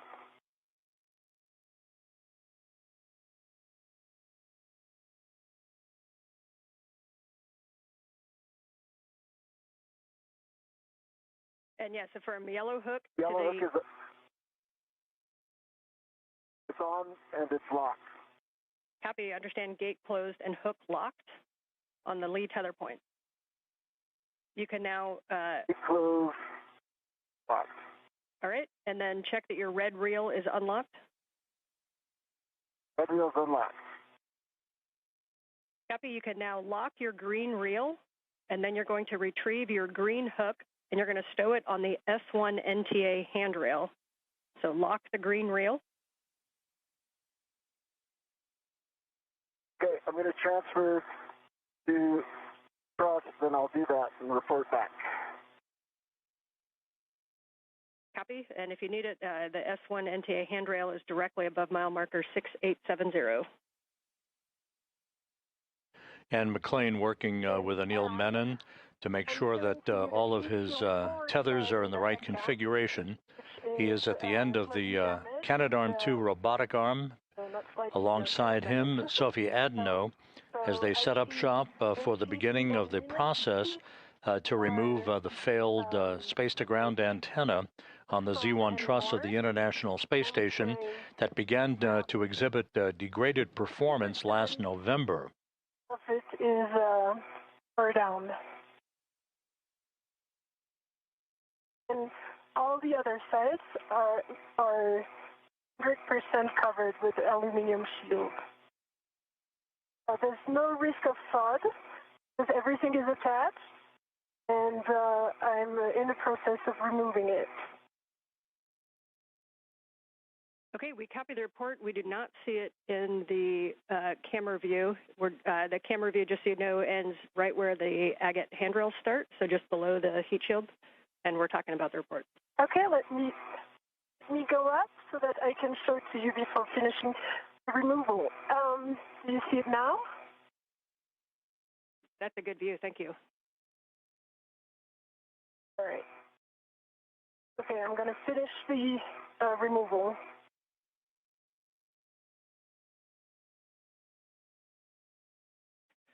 And Sophie, when you get a chance, can you tell if there's something that may be on the agate that caused that damage? I think my suspicion is that sunlight is intense on this side, on the forward side, and the sun, like the thread that is the cross that has like the pattern of the thread here is damaged. I would say it's too much sun rays on it. That said, I see that the app side also has the beginning of this right where the thread is in a pattern of cross. And I can point it with my finger. It's right here. There's no risk of fraud, but it's of course that's sufficient, I guess. Okay, copy. We have a decent view of it. If you wouldn't mind pulling it down and right, and just then we'll get a little bit better view of that. We really appreciate the report. Okay, down and right like this? That is beautiful, and then just slowly move it to the right, and we'll be able to see the whole thing. Okay. Every side of it has a little bit of aluminum torn stuff. Again, the heat shield that Sophie Adenot is displaying is basically the wrapping around the antenna gimbal interface tube, the agate, as it is called. It's essentially where the electronics are located on the boom where the escant antenna, the failed antenna, is housed on the Z1 truss. And for Anil, I'm back with you for your green hook on the S1 NTA handrail. Yeah, I am just unwinding tethers here, I think with the crew lock bag. Got them looped, but I have a solution, so I'll be unwound soon. Okay, copy. Just let us know when you're ready to proceed. Will do. For Sophie, as you get the heat shield into the ORU bag, your next step is going to be to retrieve the gimbal locks, and for installation, you can either BRT in position and then grab them from the ORU bag, or if you need to grab them and then translate up and get in position, that's fine too. Yeah, so I'm going to wet myself to the gimbals, and I just folded the heat shield inside out so that it doesn't get more damage. And I'm going to tuck it under the integral adjustable here so that it's really well protected. We like that config. Thank you. Of course.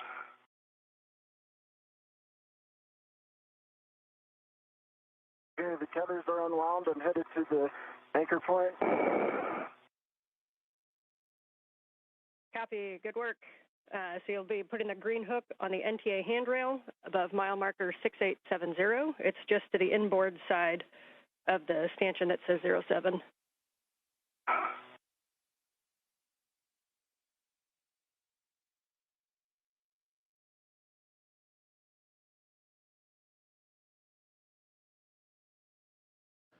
This is Mission Control Houston. As we approach the 1 hour mark in today's spacewalk, the reports are very, very good. The crew is right on the timeline as they work their way to remove the heat shield along the boom of the space-to-ground antenna location on the Z1 truss.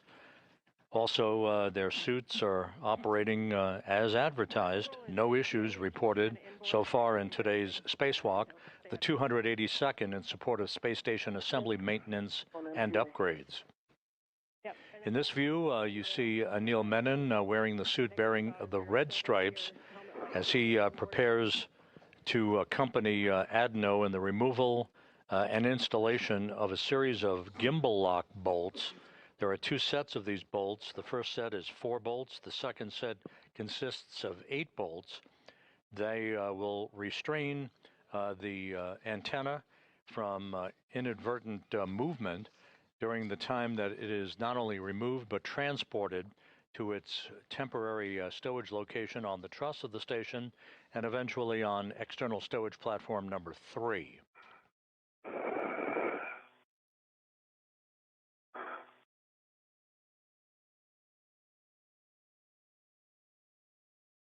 Okay, the green reel is locked.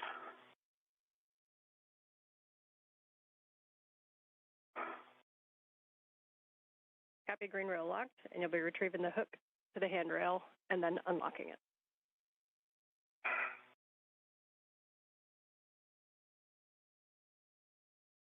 Green hook is off.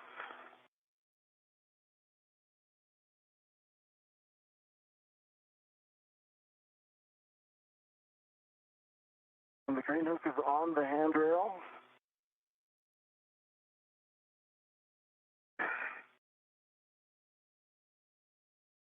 The green reel is unlocked. Copy. Your next step is to ingress the APFR. We recommend you'll be head zenith, and you can use the pump module handrail as to stabilize yourself for ingress.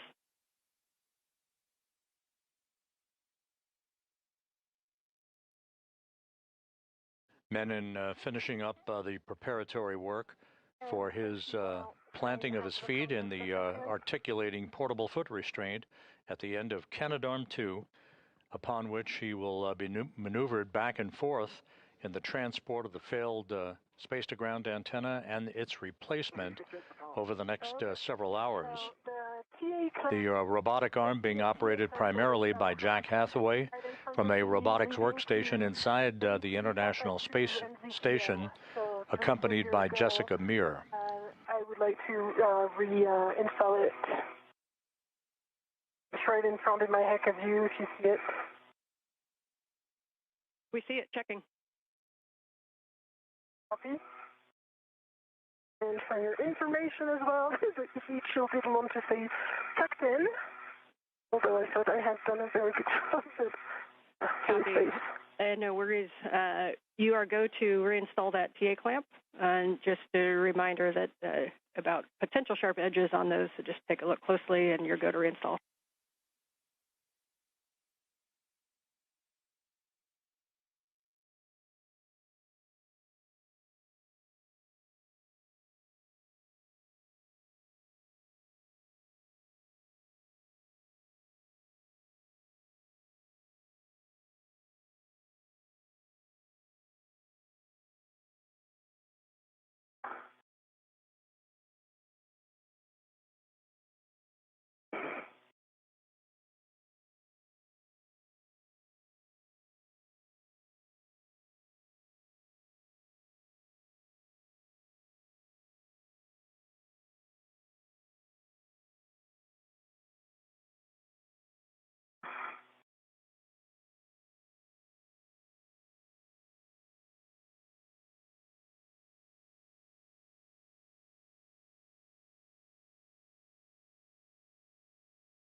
This is Mission Control Houston. Just to recap, today's spacewalk by Anil Menon and Sophie Adenot began when they place their suits on battery power at 7:29 a.m. Central Time, 8:29 a.m. Eastern Time.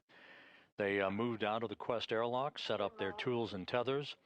Menon is completing the installation of a portable foot restraint at the end of Canadarm2.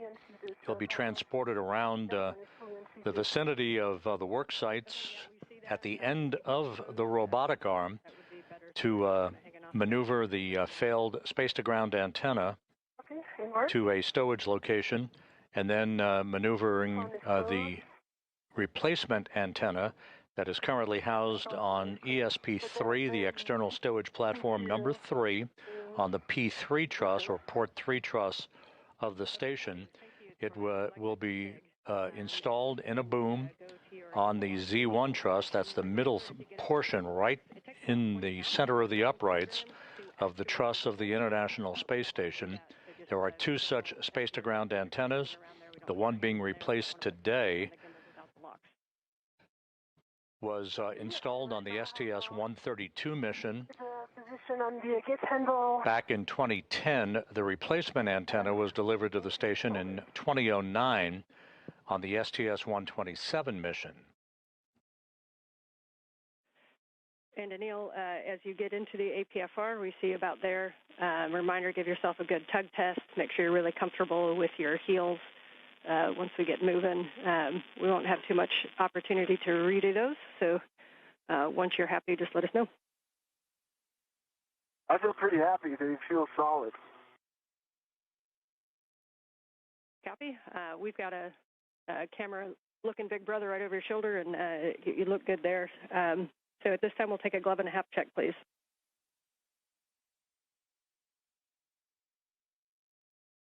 Half dry. Gloves are nominal. Copy. I'm going to give you the comm here in just a second for your first, to build your frequent flyer miles on the arm. But for Sophie, for the gimbal locks, we're going to have you, once you get into position, I'm going to give you a couple steps so Anil can take the comm. You'll take gimbal lock number 1, which is the one with 4 bolts, and that's going to install on the aft side, so 4 bolts on the aft side, and you're going to manually put in approximately 2 turns in any order on those bolts. You're going to continue to do those. Turn count is important, so please notice and report those turn counts as able with comm. Copy. And McLean reporting to Sophie Adenot about the beginning of the work to install gimbal locks on the failed space-to-ground antenna. These gimbal locks are physical locking pins used to secure the antenna's movable joints during launch, installation, and today's transfer operations for the spacewalk. The published backoff position. And Jessica, how copy? Got you loud and clear now. All right, let's do it like we practiced. I'm ready to go to the backoff position. Okay, we copy. You're ready for the backoff. We'll get set up.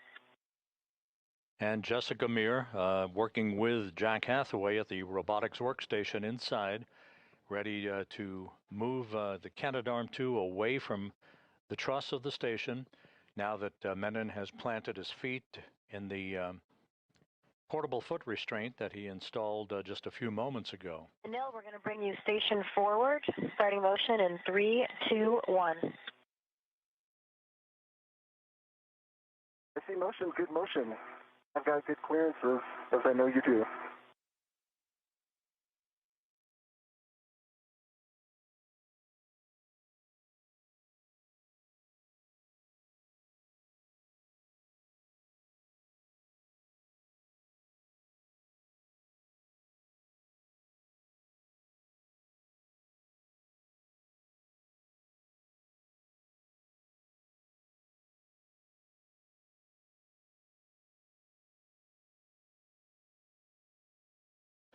A good view of Anil Menon at the end of the station's Canadarm2 as he is being backed away under the controls of Jessica Meir and Jack Hathaway.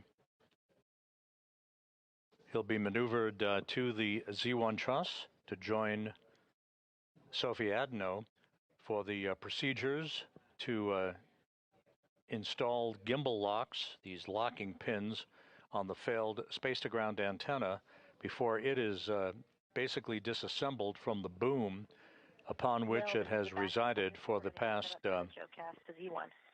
16 years.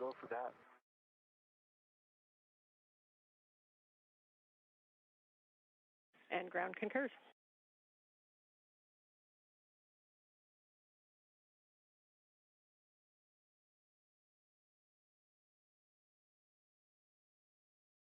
And Sophie, as you get set up, if you need to redo RETs, you can.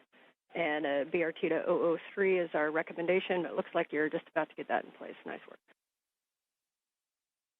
I'm already BRT to 003 and working on the install of the number 1 gimbal lock. Copy.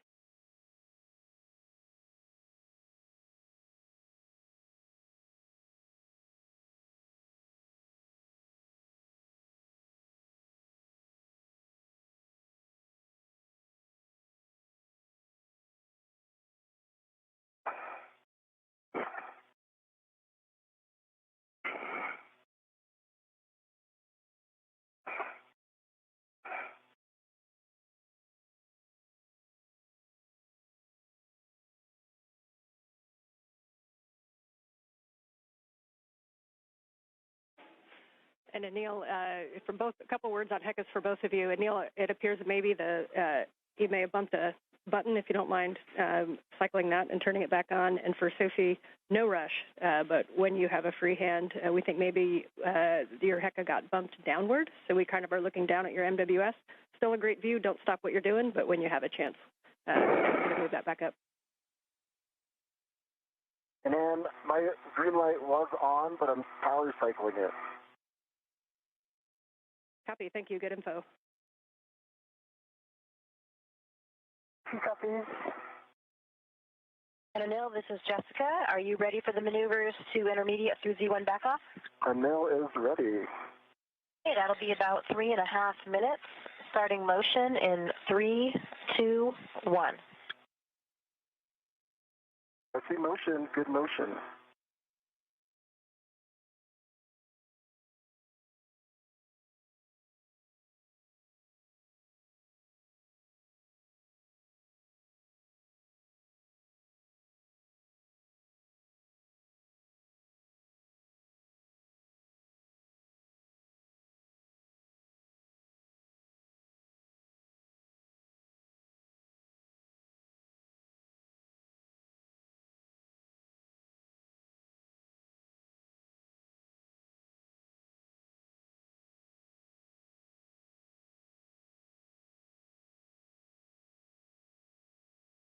Once these 12 gimbal locks are installed, these locking pins to prevent any inadvertent motion of the dish while it's in the process of being removed and transported to its temporary parking place.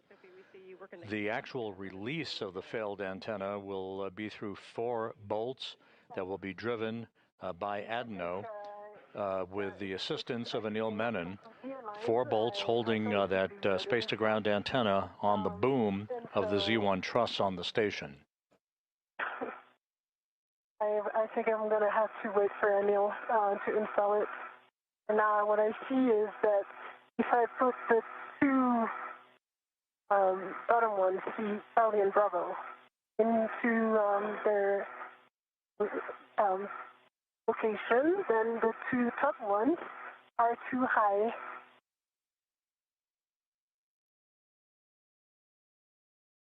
Okay, we are tracking. And if we wait for Anil, that's okay. If you'd like to continue to troubleshooting it, just make sure that there's no side loads pulling on it. Maybe one of the AETs, or if gimbal lock number 2, it looks like it might be kind of stuck behind one of those NZGL cables. And if you free that, it might give you a little bit more of a push. I think from what I observed, I'll try this, but from what I observed, distance between the top and the bottom both, which is not good right now.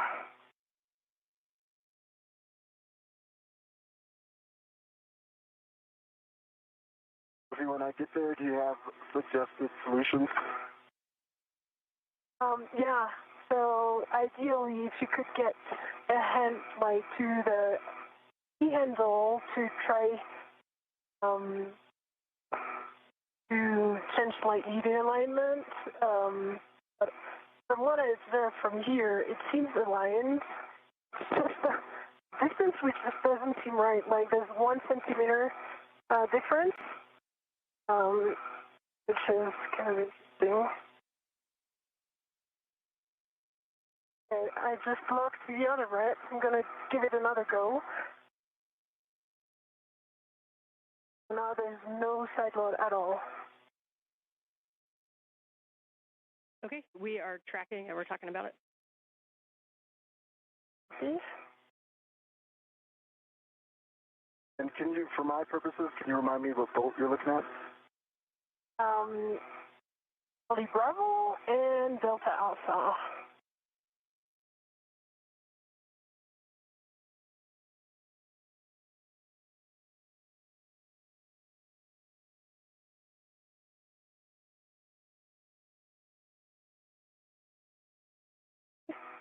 Yeah.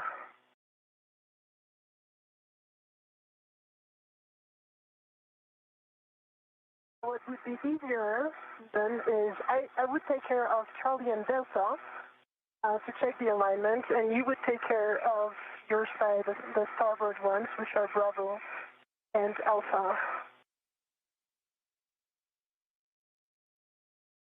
For now, either I align the 2 top ones or the 2 bottom ones, but I cannot do like the 4 there. Copy. And we copy, Sophie. We're talking about it also. Copy. And so to clarify, you believe that if you hand start, say, Bravo Charlie, that Delta and Alpha will not reach, or if you do Delta Alpha, that Bravo Charlie will not reach? Is that a good read? That's a good read. But I'm slightly too later oriented, so I would be able to confirm only if I move, which is kind of tricky right now because I have the 2 gimbals and all the equipment, so it's better to wait for Anil in that position. I tried to, yeah.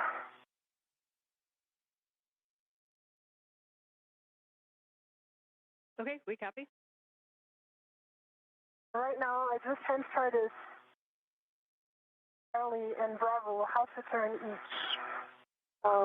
But what I observed, yeah, so it doesn't work. Or maybe it just needs some more force to attack. Okay, we copied half turn on Bravo and Charlie, and that may need a second set of hands for the rest. Yes. All right, well, we knew there would be some curveballs, so we're ready. Yeah. I'll be there in a bit. I'm pausing here, just making sure there's no side load, so we're good on that. Anil, we're going to start motion for your next geocast in 3, 2, 1. We'll be bringing you body in and down, a little bit right to get to the Z1 back-off position. No copies. See motion, good motion, and I'll provide clearances where I can from the dish and Sophie.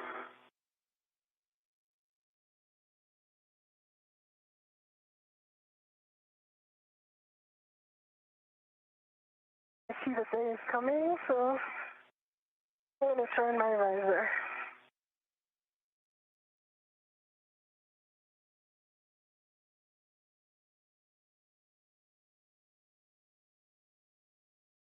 And that's a good adjustment, Sophie. Thank you. Okay, welcome. I can even point it better so that you can see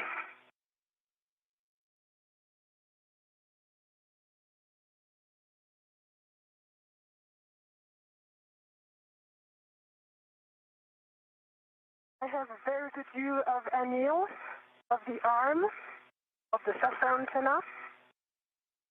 We see the same thing. We've got a great view from your Heka of, we can kind of see Bravo Charlie Alpha, and we see Anil off to the right. Copy.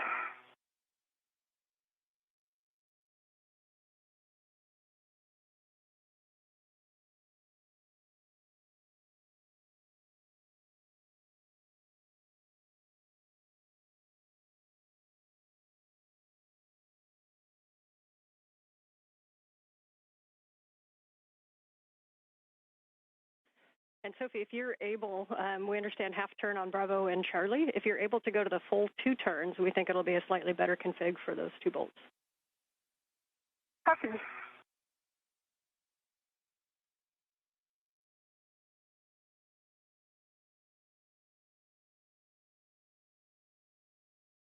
It's a full 2 turn on Charlie and Bravo.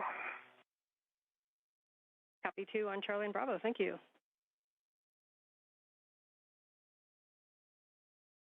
It was awesome in your menu. Thank you.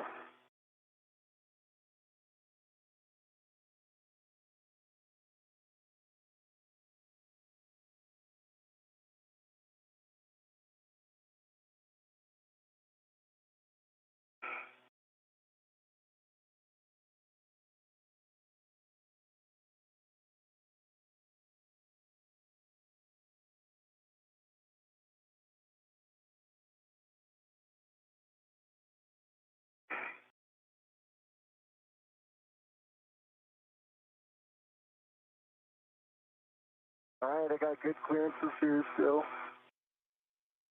Yep. Excuse.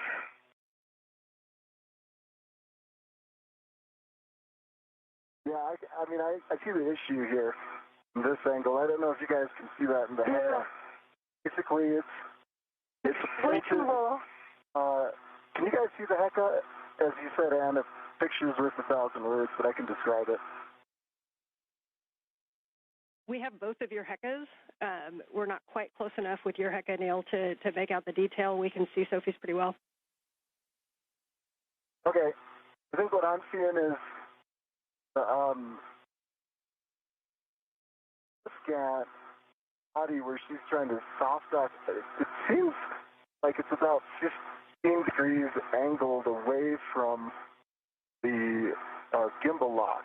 The gimbal lock seems like it's in the right place. Like it is parallel with the boom. So that when you get to the F-scan, it angles off from it. Let me see if I can turn some. Yeah. I mean, what I observe from here is as if the antenna was too tall. Yeah, that's a great description, and we see the same thing on the helmet cam. We're talking about that. Mm-hmm. I wonder if it would help to position the forward side as well. Well, if I can get also the antenna moved purely. This is Mission Control Houston, 1 hour, 21 minutes into today's spacewalk. Anil Menon at the end of the station's robotic arm, along with Sophie Adenot of the European Space Agency.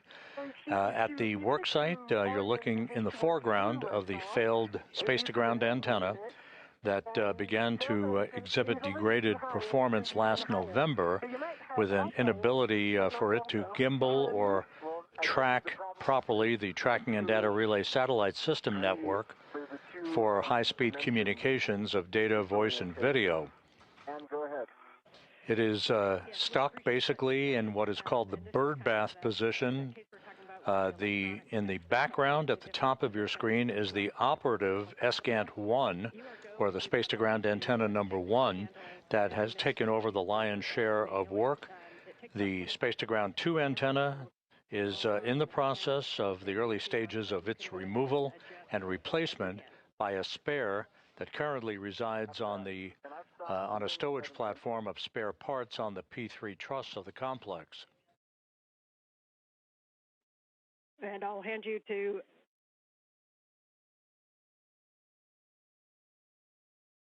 attempting to install 2 sets of gimbal locks. These are physical locking pins used to secure the antenna's movable joints during its installation and spacewalk transfer operations, such as we are seeing today. Yeah, I'm trying to not reposition myself. That's it. And Sophie, it was a good call to just wait. I don't think this would have been something you could have resolved. Oh, yeah, there's a big delta. It's not a small alignment issue.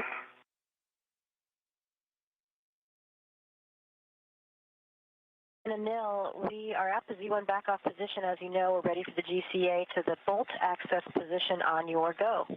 Yeah, go for the bolt access. Okay, we are going to be bringing you body in, and we would like you to help keep your clearance from the SCAT antenna.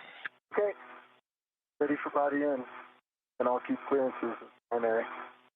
Starting motion in 3, 2, 1.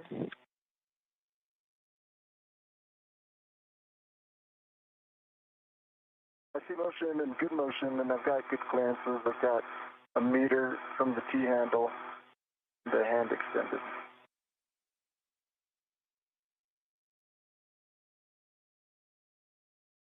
Good clearances.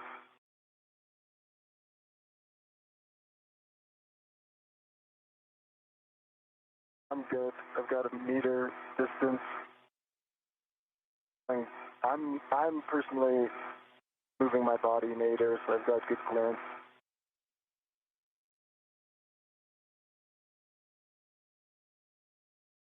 I've got half a meter clearance, good line of sight.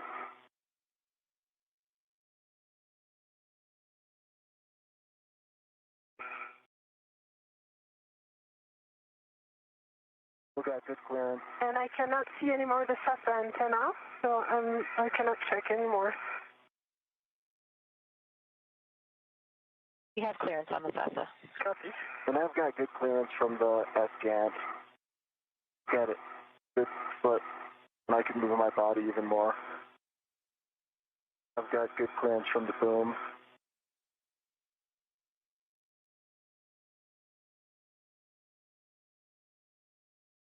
Got a foot, I've got a lot of body travel I can put into this to create more space, plenty of room.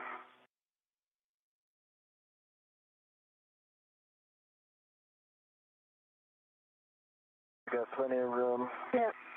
All right, we're coming up on another handover, but it. you guys can continue to work this, and we'll take a report on the other side, but you are going to manually manipulate those gimbals to see what you can get.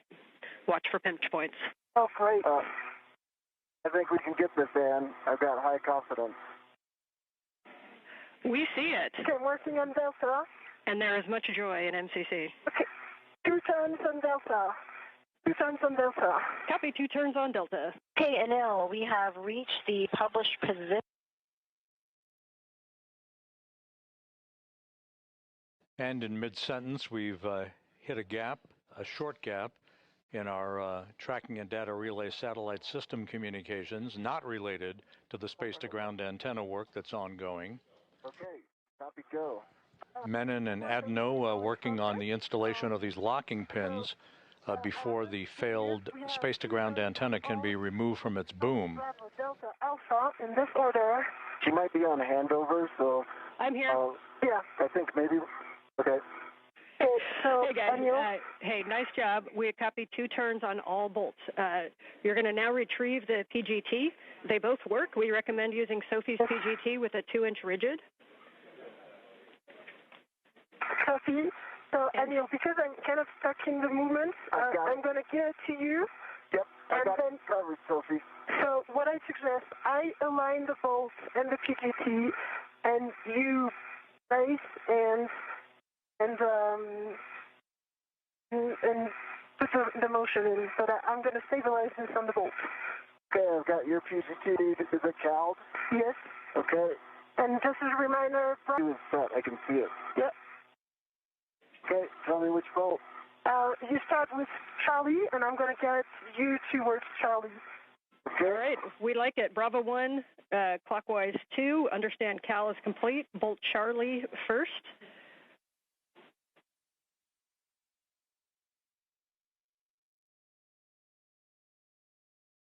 Charlie first. Okay.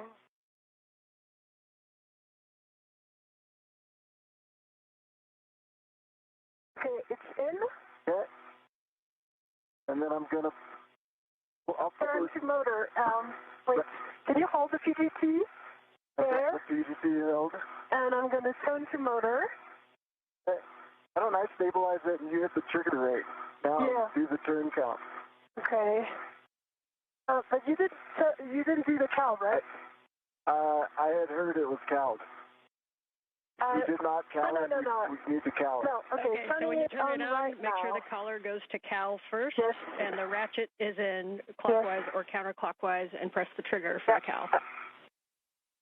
Yeah, it worked. Copy.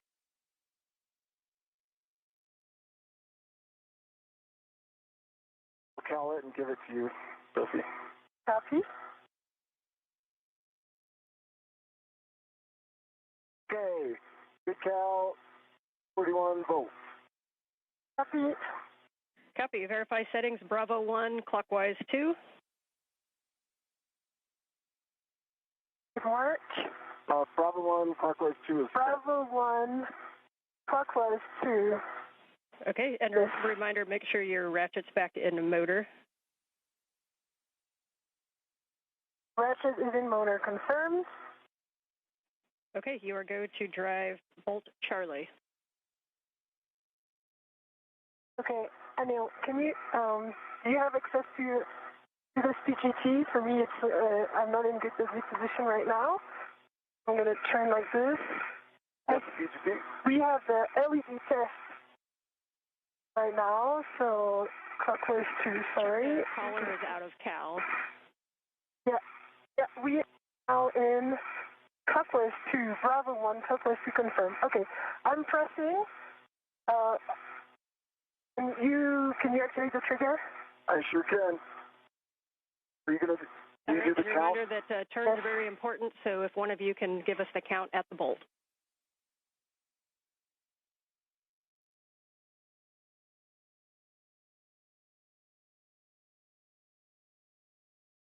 Okay, that's it, Sophie. There was 4 more turns, and we have a low torque. Actual torque is 1, and there's pulse and torque, red LEDs that are on right now. Copy, checking.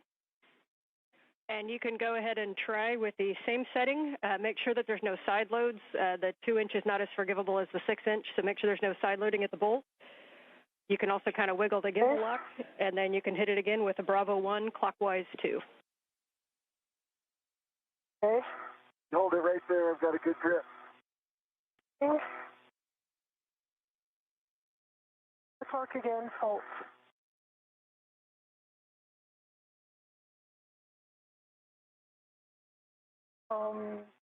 There was initially I had 2 hand turns, and then we turned 4 turns, but 6 total, and low torque.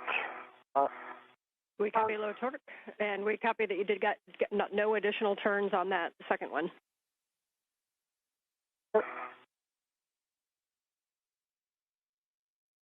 And if you want me to really get a hold of it and try a third time, I'll need a little bit of GCA. I can do it. Yeah, we do think you guys can decide if it's GCA or if Sophie needs to reposition. We do think that that the PGT needs to be braced a little bit harder, so maybe clocking it down so that the PGT handle is directed nadir more towards Sophie or in a place where you can have 2 hands on it with your BRT. If you don't think that's going to work, then we'll look at GCA. Okay, Sophie, you can help stabilize it, but it's just barely out of my reach to give it like really strong hold. Okay. So then I need to reposition. And it's going to take a while. Would it be easier for me to just GCA in? What do you think? Yeah, it's up to you. Do you think moving the handle to point down towards Sophie would do anything? Okay, just evaluate this. Okay, let me try. Right there. Get you set up. No, it's where your hand is, overtalking Sophie, again. should help. It should kick to the handle should kick to the right. So the side that you have your hand on, if you could get a strong hand there and manage that kick, that might help. I can help stabilize it. Yeah, it's also low torque. So no more turns. I tried it 3 times. Could it be a cal problem? But do you want us to recal just in case something went wrong? Stand by 1. Okay.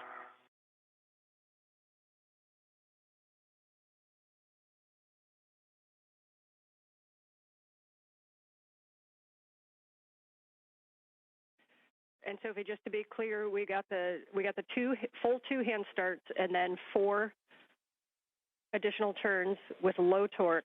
Have you gotten any additional turns or any good torque indicator? Yeah, okay, so right now we have green torque light, and actual torque is 12, and I pressed 4 times the trigger, and now that was a total of 1 more turn, so that would add up to 5 with the PGT plus 2 hand turns, 7 total, and 12 actual torque. It subjectively looked good to me, and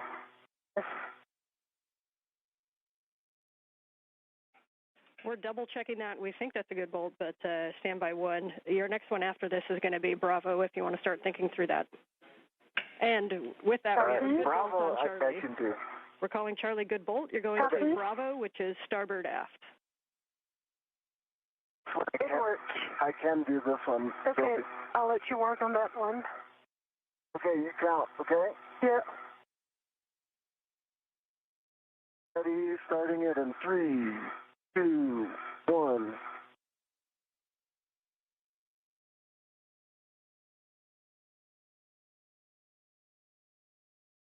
That's 4. Does it say? And I can't see. It's a good green light. 12 tons, 3 actual torque, and that was 4 turns. Copy 4 turns, green light.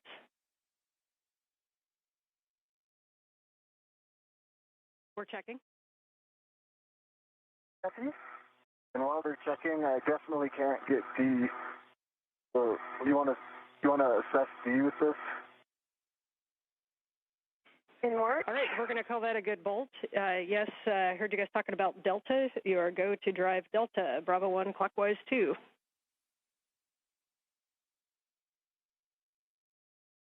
Okay, you got it? Put it more down. Okay. Yeah, okay. Now it's good. I have it.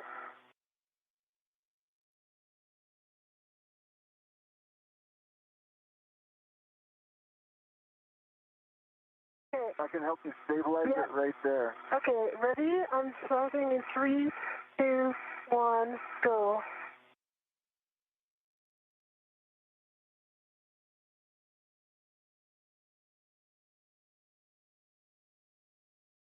I saw 5. 4.5. Okay. 4.5 probably. 4.5. With green light, 12.1 torque. Copy, 4.5 turns, green light on bolt Delta. Yeah, and from what we observed, it's fully seated inside the location. That's what I can do if you want me to do it. Please do it, and I'm going to hold it. Okay. All right, you count. Tell me when you're ready. I am ready. Okay, 3, 2, 1, driving.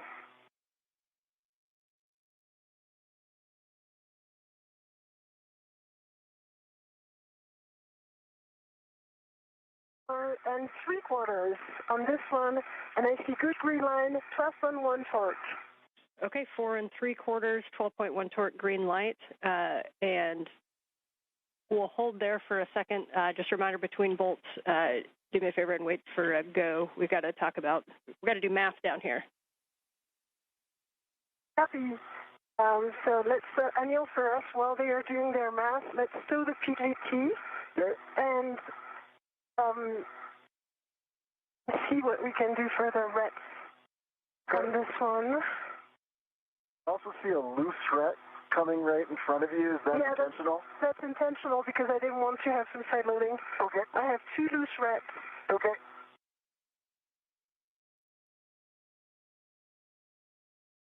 Okay, and for the crew, you can go ahead and move to gimbal lock number 2. Reminder to pull that around to the port side for the AET routing.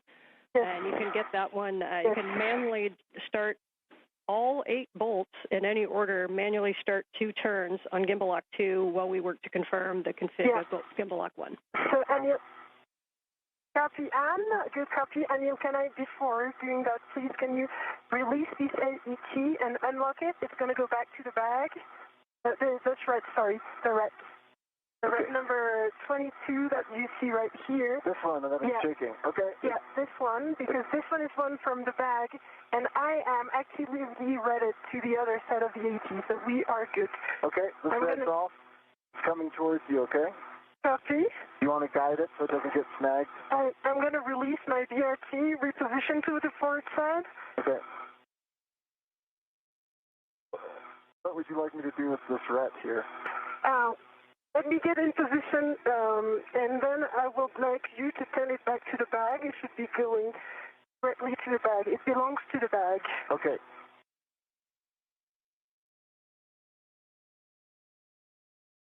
Good job on those bolts. What? Good job on those bolts. It didn't start well, but yeah. If I could speak French, I'd say break in. All right. So let us observe what the bag is. Can you? Okay. It's on your camera. Yeah, I see that. Okay. I can actually fix this. There we go. There we go. That's good. You unlock it so that it retracts. Unlocked. You want me to let go? Let go to the bag. All right, it's in the bag. It's in the bag. Hold on. All right, now I'm going to go around. And there is a gimbal lock right above your head. You wait 1 second. Yeah, I am waiting 1 second. I will move over. I've got control. You got control. My hands are on the agate handles.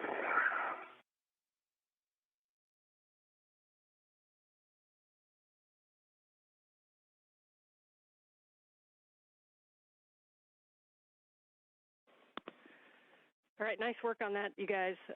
Much rejoicing after the move of the gimbals and getting that lock number 1 on. We see you working number 2. And again, just a hand start on each one of those bolts in any order. Copy. I'm working on my BRT for now on the forward one. This is Mission Control Houston. And just do me a favor. 1 hour, 42 minutes into today's spacewalk. Into them. That'll help us. As you watch the work of Anil Menon and Sophie Adenot outside of the International Space Station, Menon, his feet planted at the end of the station's robotic arm, wearing the suit bearing the red stripes. Adenot is in the unmarked suit. They have completed the installation of the first quartet of gimbal lock bolts. These are physical locking pins to make sure that the space-to-ground antenna, the failed antenna, does not inadvertently rotate out of their maneuverability capability during the transfer to a temporary parking place and then to a stowage platform on the P3 truss of the International Space Station. The same will be the case for the replacement space-to-ground antenna that is currently housed on ESP3, the stowage platform on the P3 truss, that is replacing this failed antenna. at the center of the station's truss structure.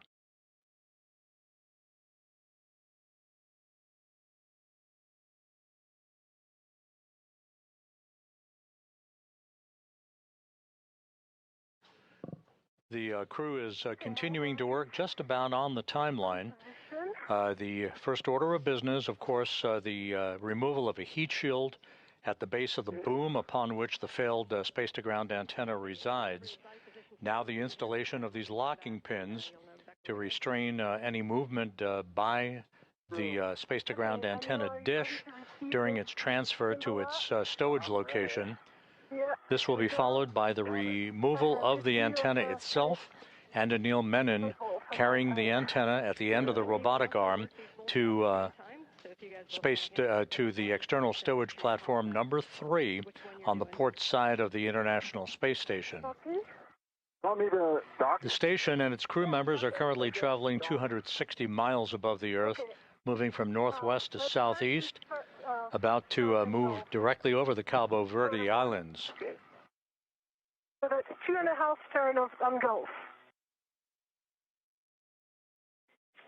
2.5 turns on Bolt Gulf. 2 turns on this one. Sophie, which one's this? Foxtrot. Let's go, Anil 2 Menon turns to on Echo and Foxtrot. Hotel. Second Go for to the hotel? top one, yes, affirm. It works. She's directing me. We haven't put the turns in yet. Yep, and Anil, I see you on Echo, and Sophie, I see you on Hotel. Yeah. 3 turns on Hotel. 3 turns on this one.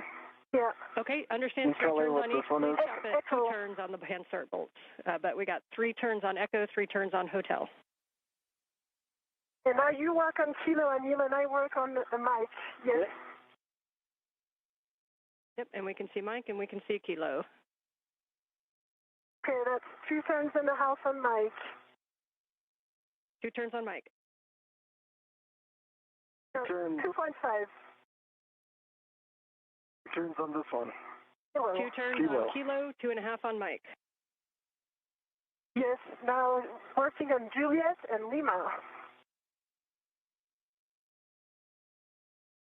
2 turns and a half on Lima. 2.5 turns on Lima, and reminder, we want about 2 turns. And go ahead, Anil. Yes. 2 turns on this last. Juliet. Juliet. Thank Yes. you. Glad you got them memorized. I can't see them. I can Okay, see them. and Fox, did we get Foxtrot? That's the one that's closer to Yes. Anil. All, And Oh, that that one one would was track in 2. 2 turns. We can go for the PGT. yes. Let's go with yours, Anil. Hey, get my PGT now. It's already cowed. Okay, It has and 41 volts. we think Sophie's PGT with a 2-inch rigid might be easier. You're welcome to use either. The first bolt is bolt Foxtrot. Yeah. That is the one that is, yep, Sophie can see it right there. It's closest to you, Anil. It's one of the bolts that goes to the SGAT, so it's the lower It's here. one on your right. Okay, I'm going to guide Anil on the bolts. I have good view, and I'm aligning these. It might be right about yours being easier just because. The 2 spacewalkers are working in tandem to complete the installation of these gimbal lock bolts. These are physical locking pins used to secure the antenna's movable joints during its transport. In this case, it's transferred to a stowage location once it is removed from the boom. This is the failed space-to-ground antenna that the 2 spacewalkers are working on at the moment. We are 1 hour, 47 minutes into the spacewalk. Everything is proceeding on schedule. And we got Bravo was clockwise 2. Yeah, Bravo that's 1, good clockwise 2. setting. We are happy with that. Bolt Foxtrot. Okay, I'm on Foxtrot, right, Sophie? Yes, you're on Foxtrot. Let's go. 1, 2, 3. You count turns, okay? Yes.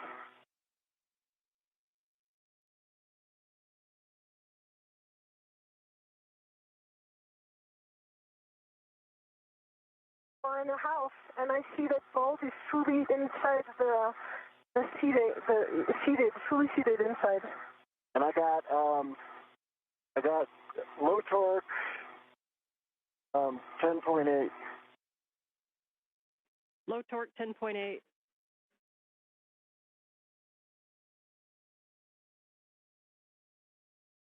Okay, let's hit that bolt one more time. Just a reminder, try to be in a real good bracing position, no side loads. If you need to wiggle the gimbal lock at all, this first bolt might have a tendency to side load more.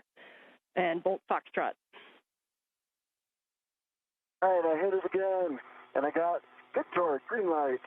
It only turned maybe an eighth of I don't know, it could have been 0, but it's at 11.9. A really small turn, basically, almost nothing. Okay, we will move to bolt Gulf. Bolt Gulf, that's the one closer to Sophie on the other side, while we let MER determine what 4.5 plus an eighth is. All right, I could do this one too, Sophie, if you want. Okay. Okay, you ready to count? The space-to-ground antenna that the crew is currently working to install these locking pins on, this is the one that exhibited restricted motion beginning last November and a degraded performance in its inability to auto-track or gimbal, if you will, swivel to point itself toward the tracking and data relay satellite system satellites that orbit the Earth in geosynchronous orbit in a constellation as the hub of NASA's communications system. 5 turns. Your next bolt will be bolt Echo. Echo. This particular antenna was launched and installed during the STS-132 mission back in 2010.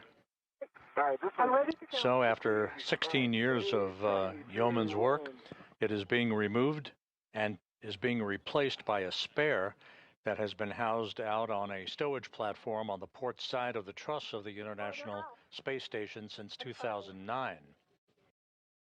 Right, green light, 12.1. Copy, and say again, turn count for bolt Echo. 5.5. And it's fully seated from what we observed. Copy, 5.5. And you are going to move on to bolt Hotel. The symmetrical part closer to me. Okay, is it this one? A-firm. It's A-firm, and I'm ready to start counting. All right, ready? 3, 2, 1, starting.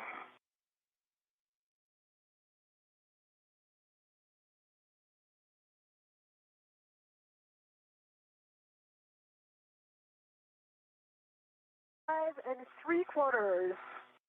Green light, 12.2. 5 3/4, 12.2 green light. Copy for bolt Hotel. Can move on to bolt Kilo. Kilo is the one closest to you, down. Yep.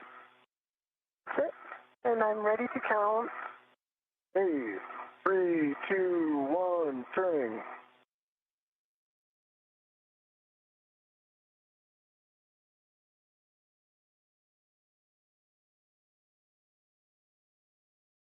Four and 3/4. Green light, 11.8. Copy, 4 3/4, 11.8 green light for Kilo. Next will be Mike, but stand by one while we check that. Mike. Okay. I can't see that, but if you can put this and on. We'll keep going Yeah, to bolt Mike over by Sophie. Sophie. Nope. Is it this one, Sophie? No, it's this one. Okay, I want me to start. I'm extending my body position. Oh, yeah. Yep, you're in. Let's go. Okay, ready? I'm going to try not to side load this. 1, 2, 3, Yep. starting.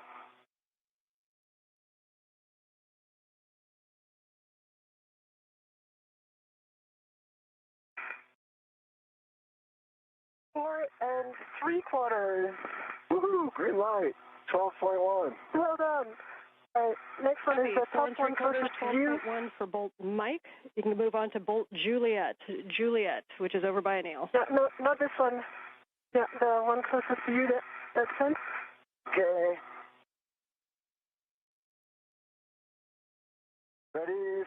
Ready?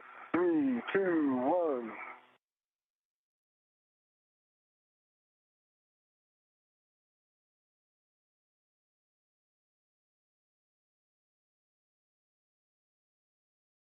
Four point eight turns. Low torque, 9.5, but I just like my hand slipped a little bit. If you're okay, I'll hit it again. Yeah, and I see it's fully seated. Yes, we agree with the plan to hit it again, please. Okay, ready, Sophie? I am. All right, we got good torque, green light, 12.2, no turns. We copy no additional turns with a green light. You can go on to Bolt Lima. Bolt Lima, final bolt. The one I'm pointing with my finger here. Only I could see your finger. Okay, I'm getting. Okay. Okay, you're in. Ready? All right. Ready? Yep. 1, 2, 3.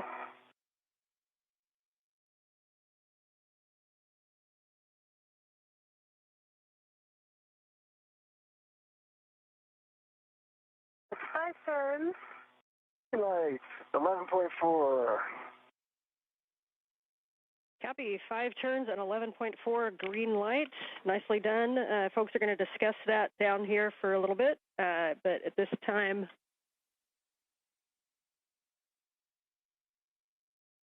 It's 11.9. I might have said 4.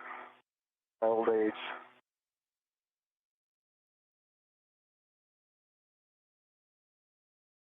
What we observe from here is that all bolts are fully fitted into the golden part. okay. They look all the same. So Sophie, at this time, first you guys can stow the PGT, and then we're going to, I have a task for each of you. Anil, we'd like you to do a wiggle test and take a look at the gimbals, and you kind of got to move it before. Let us know if it moves at all. Sophie, once you stow your PGT, you can remove the AET from the gimbal locks, and you'll be stowing that on the starboard aft agate handrail. Copy. And that gimbal is rock solid. That's a great report. There was much joy. Approaching the 2-hour mark in today's spacewalk, Anil Menon, you see him, his feet planted and a portable foot restraint at the end of the Canadarm2 robotic arm, declaring success as he and Sophie Adenot have driven a total of 12 bolts, these gimbal lock bolts, these locking pins in place to secure the failed space-to-ground antenna from any inadvertent motion after it is removed from its boom on the Z1 truss and transported to a stowage location. Copy that. Oh, no, first is the AET. The AT. Yeah. And what? And these can be done in any order from here. So if Anil, you want to start NZGLs while Sophie works the AET and the MUT, that's fine. Just let me know what words you'd like. I think that's a great idea. Why don't I start on the forward NVGL? Okay, great. NZGL does not matter. In order doesn't matter. Just a reminder to avoid pulling and tugging on the SCANT cables, but you might want to wiggle the back shell a little bit to remove side loads. So you can remove the cap from the dummy connector. Let me know if you're at J6 or J1. I'm at I'm working on J1. I think the cap is technically J6, right? Yeah, correction, sorry. J6 or J7 are the two good dummy connectors. So understand you're working J6. That's correct. I've got a ret to it, and I want to take it out now. Sounds good. And once you have that dummy connector removed, then you can demate the SCANT forward cable from the boom. That's a P4 from the J1. Okay. I've demated the dummy connector, and I'm working on the forward cable.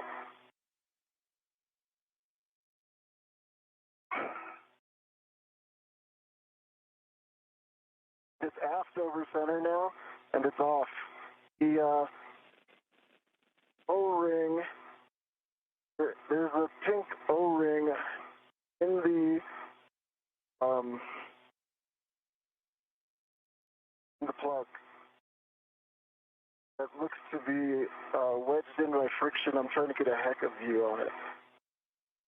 Otherwise, okay, I understand you're looking at the dummy connector O-ring? No, the dummy connector's off. The dummy connector O-ring is pink, and it's seated very deeply inside. When I look at I just took off J1.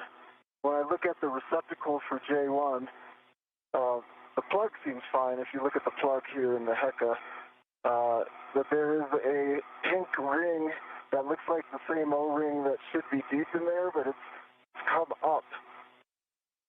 So it's half in, half out. It's friction fit in there now. Can you see it in the HECA? I feel like I could probably push it in with the right tool, or I could ret to it and take it out. Okay, we are discussing. We don't have a great view on it. Can you see it? Okay, I can get you a good view. Let's see. Okay. If you can give me a progressive taxi to the A1. Yeah, J1 is just on the left side of your helmet cam right now. So if you look to your right or twist to your left a little bit. Yep. And now it's behind the cable. If you can move that cable out of the way, we'll be able to see it. Yeah, you just want to know if that O-ring is. Can I help, or am I go to go retrieve the metal segment? I go to retrieve the metal segment. This is a analysis thing. And Anil, we can't quite see it because of the shadowing. Can you confirm, is the whole thing offset but symmetrical, or is it angled inside of that connector? It's angled inside. But gosh, I wish I could get you a good view. It's like my helmet's right there. All right, I will just describe it. Oh, I'll be quiet. Let me know if you need more words. We like that. Thank you. We like your voice too, but we appreciate the time to think.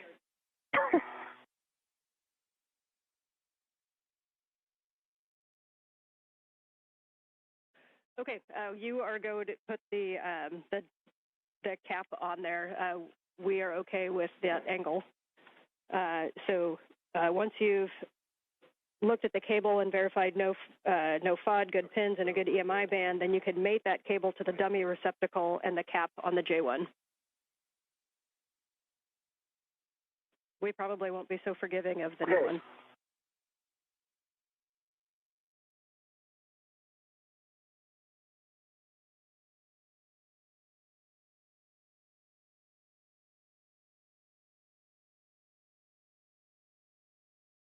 And I think there may have been a miscommunication. The J1 receptacle side, doesn't it stay on the boom? So,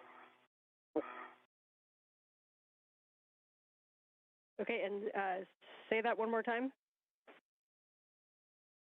Like when we bring in the new one's going to attach its NGL to this back. Okay, you're talking to, so the J1, so the O-ring is in the J1 connector that's on the boom, is that correct? That is correct. Okay, appreciate that clarification, and yes, we'll be using that one again later. So copy that you've got the NZGL cable to the dummy receptacle, and now you can put the cap on the J1 boom connector. Okay, I'm going to put the cap on, but the pink does stick out 50%. Like that O-ring sticks out 50% from there, so I can try to flatten it in by putting on the dummy connector, if that makes sense. Yeah, we're checking. Yeah, if you want to try that, we're good with that.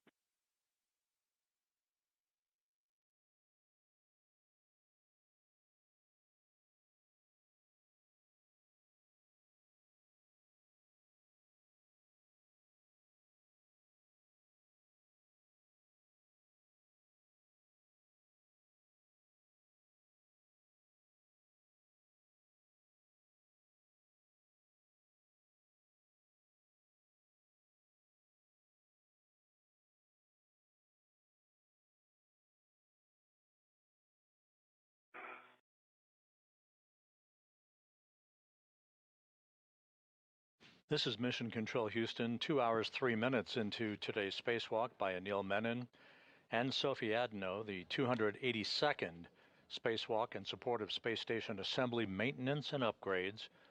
The crew well into the work to remove a failed space-to-ground antenna from its location at the middle of the backbone or the truss of the International Space Station on the Z1 truss. They have installed a series of locking pins, or gimbal locks as they are called.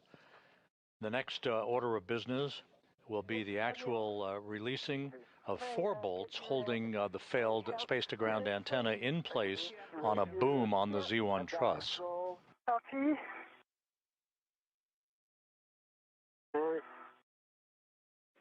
And we came back from a handover, so Neil, if you had any other words that we may have missed them on the J1. I said I don't know if you caught it, but if we put in the plug, it's gonna be hard to get the. Sorry, I went to go get something, and sorry, if we put in the plug, it's gonna be hard to get that pink rubber O-ring out again. But if you have the decision to take it out now, it's partially out, and I think I could get it out. So I'm just verifying that you want the plug in and attempting to flatten it in there. Okay, we understand. We're talking it.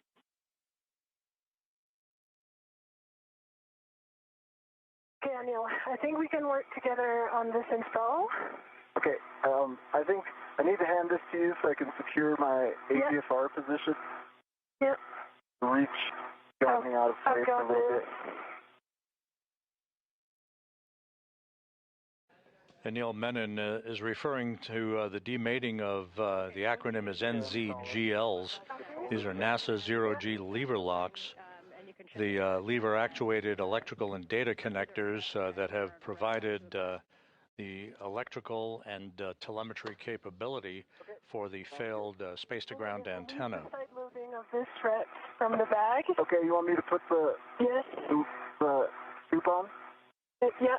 Okay. And I'm releasing the side loading with my hands on the red. Almost there. Yes. Okay. You're in. Do you want me to lock it? Yes, please. Space station currently flying 260 miles just south of South Africa. And I see it locked. Is it locked? Is it set itself in? It is locked. Okay. Yep. And so, good wiggle. just we so recommend before keeping I the ball release the stack red, loose. so I can. Yes. So the ball stack is loose. The first jaws on the scoop are locked. The ECOM 1 and 2 are locked, black and black, and the second nut is jaws open and unlocked. So for me, it's good config. I can release the red from the bag. Do you concur? Yep, we concur that that's a good config, and you can release that red. If you want to put the O-ring on that red, Anil, you can. Otherwise, we'll remove it and put it in a trash bag. Oh, yeah. Put it on that rat, Sophie, so give me that rat. Yeah. I can try to get it if... Got it? Okay. Just a sec. My orientation. Yeah. Second hand. And hey, for the crew real quick, if you could just hang on to that O-ring, we may be using it again. So just keep it in an accessible position, please. You can just put on a ret back to a workstation if that works.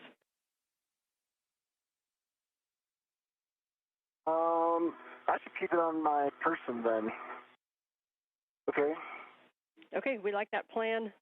Good config. Nice work on the scoop and mutt ball stack. That looked pretty simple in the scheme of things. And we'll be going for the second connector. Okay, confirm I released the red from the bag. So we don't need it from the O-ring. You release the red, Sophie. I'm going to put the O-ring on this AUT right here and keep it behind my workstation. Copy. Okay, we like that config. The things that we have left are the other NZGL, and then we'll be releasing torque using the ratchet wrench. So if you guys want to work the last NZGL, then we'll get in position. Okay, let me work on the NZGL. I'll work on this cap, and you do your thing with your ring. Okay. Okay, so you'll be removing the cap from the... Again, the acronym NZGL refers to a series of electrical and data connectors that have held the space-to-ground antenna in place on the boom and relayed both power and telemetry capability during its functional days. This antenna began to display a degraded capability last November in its ability to auto-track the tracking and data relay satellite system satellites, the constellation of satellites that orbit the Earth in geosynchronous orbit about 22,300 miles above the Earth. The situation with this particular antenna continued to worsen, causing flight controllers to transfer the prime load of communications capability from the station, the high data rate transmission capability, to the other S-Gand 1, that is located alongside of the failed antenna on the Z1 truss of the International Space Station. Yeah, okay, it doesn't work. Now with the two of us. Okay, ready? Yep. And we're sure we got it up, yeah. Yeah, lever aft over center. So okay. You're good. Okay, I've got good leverage here. Yep, and me here. Okay. 3, 2, 1. Steady pressure. Okay. I think this is a ret scenario. It is a ret scenario. All right, and you can wiggle the back shell, making sure there's no side loadings on there. And then reminder, if the sun comes up, you can keep it shaded, might help too. Oh. Okay. Now let me go in front of it. Okay. And put some shadow. It is. Okay, if I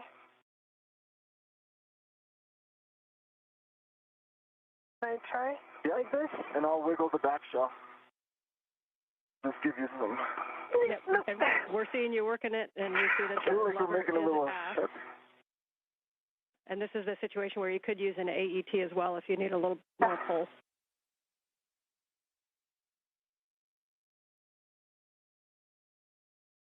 I think we, why don't you put the large trick on the backside and see if you can... Try? Yeah, see if you can push out. So, would you take the large trick of my... Yeah, you can bring that large hook, and I'll do it. Okay. This?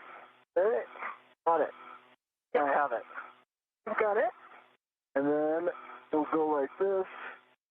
Yeah, and still some shadow.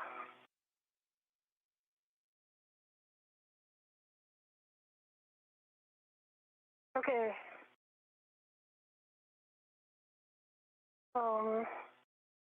Maybe we can also put an AET around. Pull. And pull. Yeah. Okay.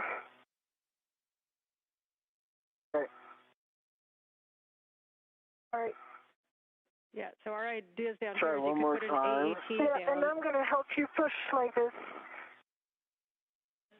Oh, 1, 2, 3. Stand by 1. Okay. Stop doing that. Yep. Just want to be sure I'm not doing something stupid with my gloves. We're good. Gloves nominal. I see it moved from 1 millimeter on this side. Okay. Did you see it move as well on your side? Not significantly, no. Oh, okay. So? Like, the blue line doesn't match perfectly, so I think... Yeah, that's normal. The blue line never matches when it's mated. Okay. As you guys are working this, our thought down here is there's some keying in there that it could be caught on. So a couple options are to tap it with the hook, just kind of dislodge that. You can also use an AET to wrap around and pull it.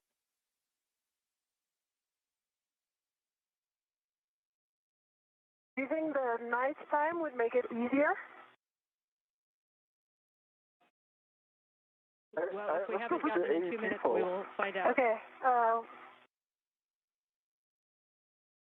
Okay. So I don't have a red. Yeah, I do have this red. Okay. I'm going to use the AET from my mini workstation.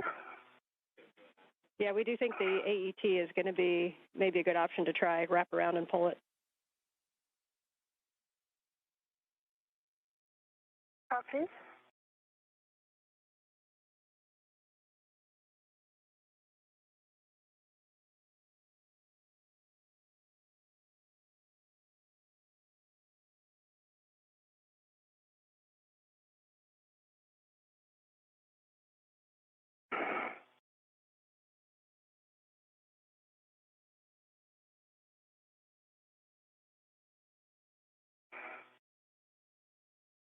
No, I think it's going to be faster to use the AET from here. And one note, Sophie, when you're pushing, there's kind of two parts in that shell, and if you're right against the kind of the bottom of where the connector, that's the jack that kind of stays there. So make sure you go up a little bit to push on the actual connector.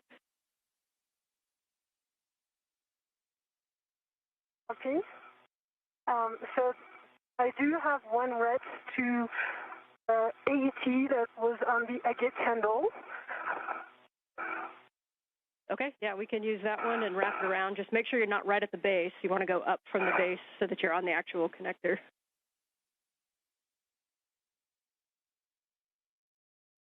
This is Mission Control Houston. Once again, the conversation between spacecraft communicator Ann McClain and Sophie Adenot, as well as Anil Menon, referring to the current tasks of demating a series of electrical connectors that have held the space-to-ground antenna in place on its boom on the Z1 truss of the International Space Station.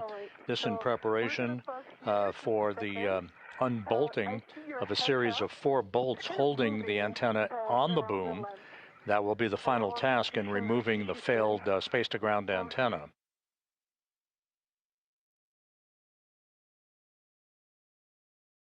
All right, Houston, do you see Anil's Heka?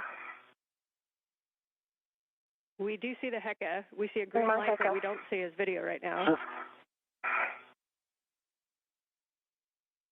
Got a little bit of play in it. No, I mean, look in my Heka, the Heka view. I'm going to show Anil's helmet. And okay, there's some play here. We see the play. Okay. And we'll talk about that if you want to keep working the connector. And it's kind of significantly going to the right. They're going to look into it. Let's tackle this, and then Ann, please give me a reminder to put the plug back into the J1 place. I have not done that yet. It's on my person. Copy. We will remind you of that.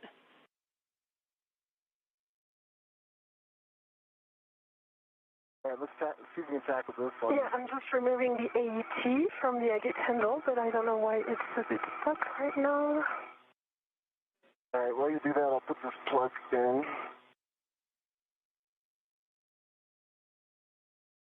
All right, the plug's in.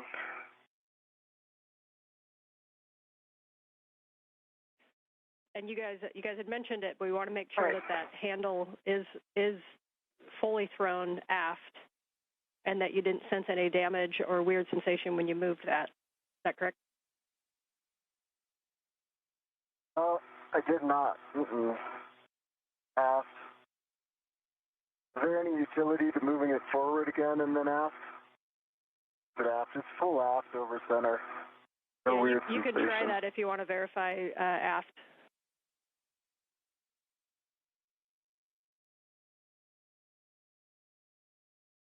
Okay, you have one AT, and this it is still attached to the other part, so maybe we can use it like this. Okay, I'm going to put this waste tether here. Okay, so let me do it then. Okay, and for Sophie, for that AET, what we want you to do is wrap it around, not closest to where it connects, but a little bit up. Sort of just below where you check over center, and then you want to try to pull that. Copy.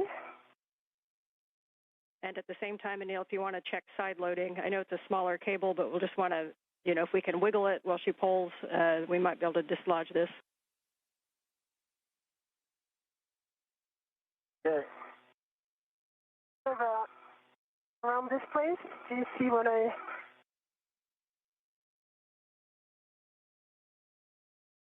Okay. I'm in good position. 3, 2, 1. 3, 2, 1.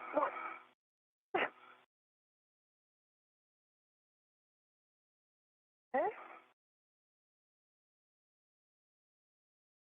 See if I can, Yeah, you do this and I do the... Yeah, let's do that. Okay, we change this. Maybe it's going to be better for you to take this 2 sides. Okay, I've got it.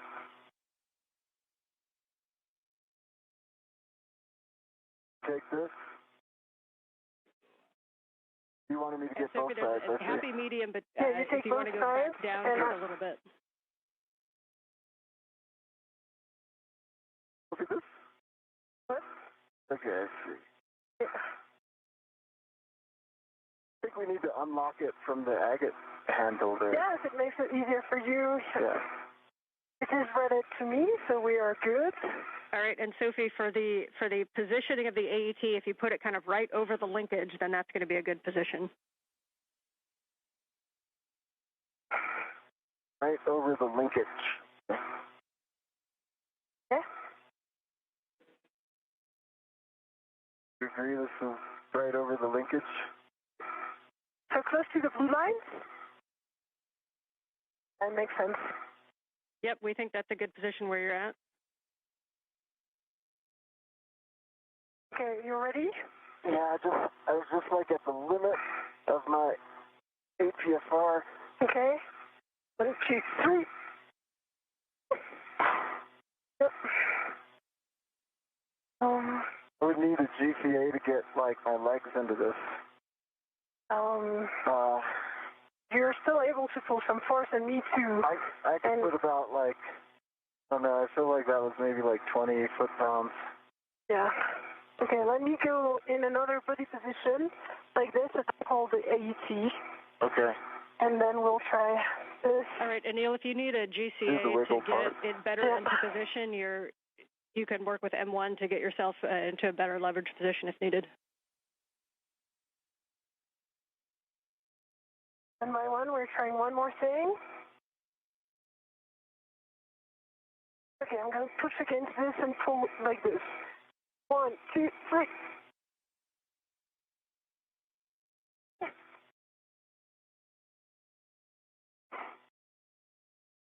All right, I feel like we tried to, I'm going to talk to M1 while you continue to work on that. We're good with that plan. Jessica, how copy?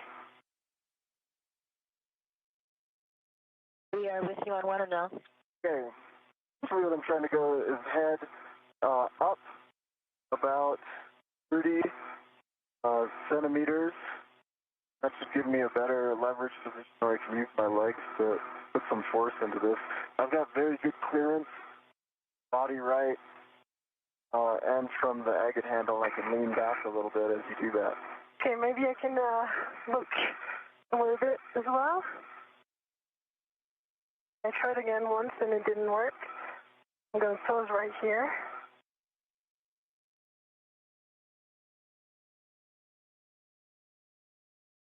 We copy now. Head up 30 centimeters. We're evaluating. And Sophie, if you want to cycle the handle, and again, give us any feedback on if you think there's any motion that you wouldn't expect, grinding, or if you just think it's moving smoothly.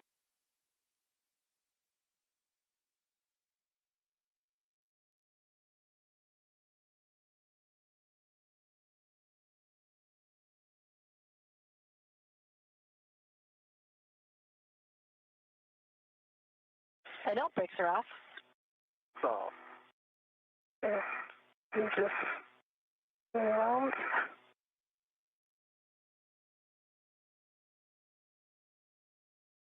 This is Mission Control Houston, 2 hours, 23 minutes into today's spacewalk.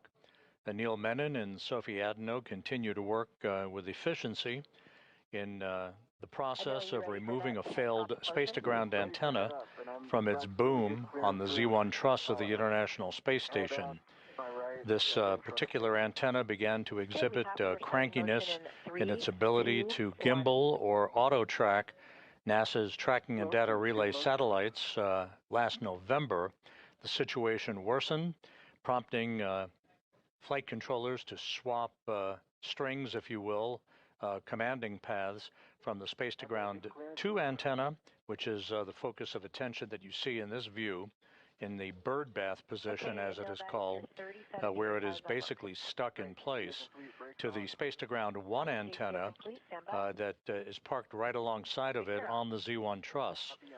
In order to maintain full redundancy in the high data rate transmission capability from the station to the ground, we are in the process of removing this failed space-to-ground antenna, and later this afternoon we'll replace it with a spare that resides on a stowage platform of spare parts that exists on the port truss, the port 3 truss of the International Space Station.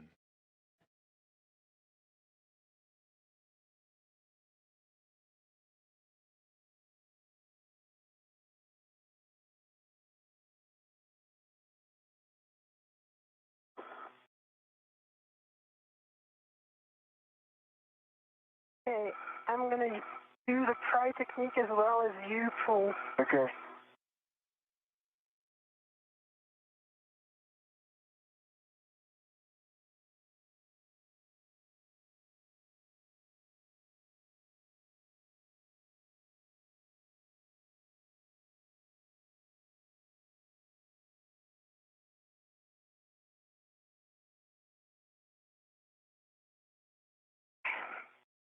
You want me to get it? Yeah.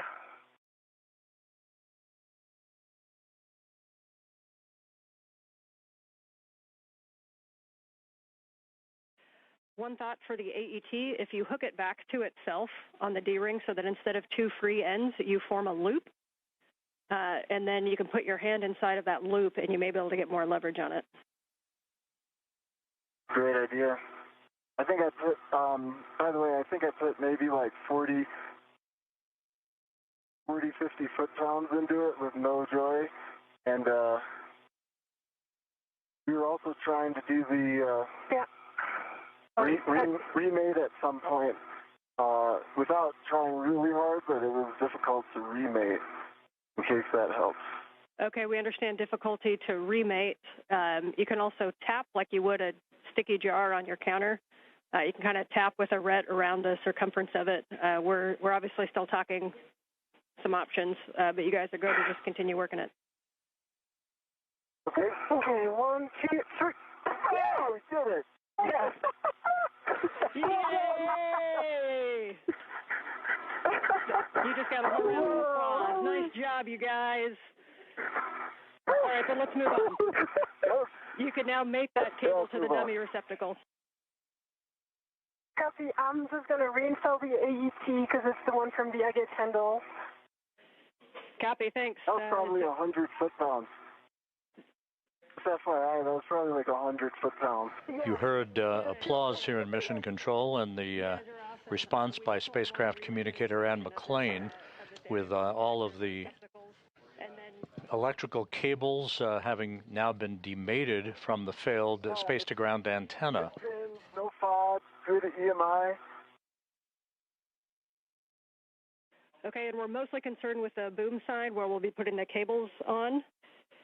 So you're looking at J2. Yeah, that one. J2's good. You know, holes, pins, no FOD. There is no rubber O-ring in there like there was the other one.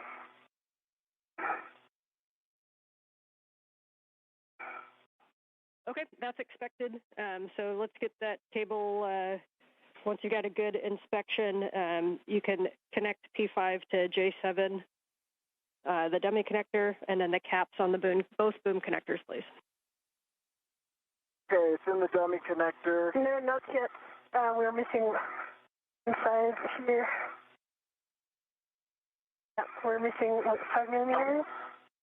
And is it okay if we leave it on the dummy connector with like maybe 5 mm gap? Once these caps are placed on the dummy connectors for these electrical cables, Menon and Adenot will begin the work to release the torque on the 4 bolts that are actually holding the space-to-ground antenna onto its boom.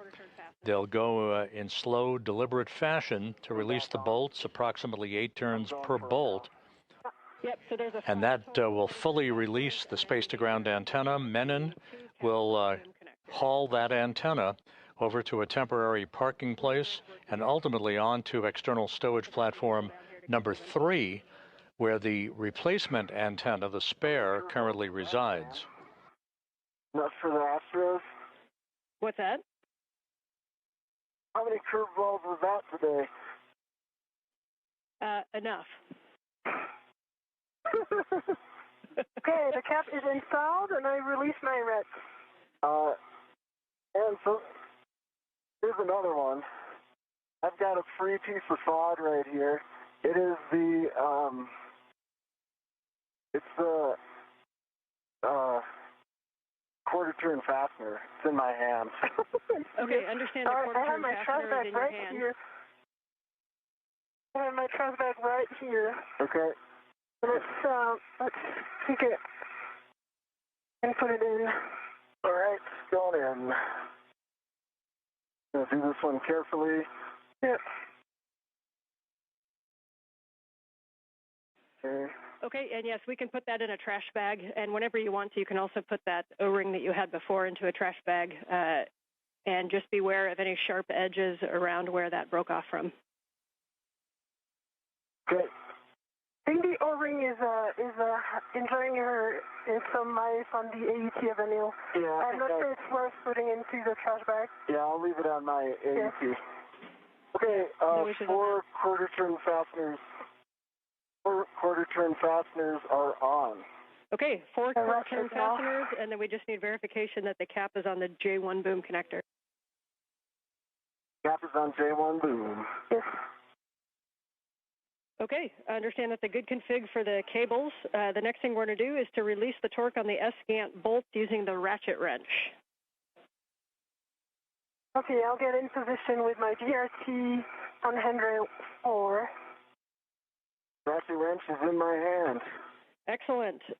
Reminder on the ratchet wrench and these bolts, you can go in any order to release the torque. We'll go in order to fully release, but you can release the torque less than 1 turn in any order, and this is where we want a slow ramp up of the torque. We don't want any impulses into it, so we need you to be like a nice human PGT and just slowly ramp up your torque to what you need to release the bolt. We're going 1 turn? Less than 1 turn, so as soon as the bolt moves, you'll be good. Okay. And just call out, you can either give me forward, aft, port, starboard, or 1, 2, 3, 4 as you do each one. Any order. I'm starting on the aft. Sophie, watch your hand. Yep, on my 1.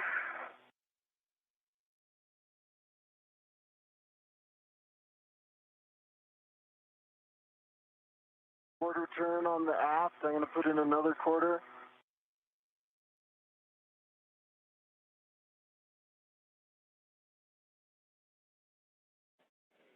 Copy.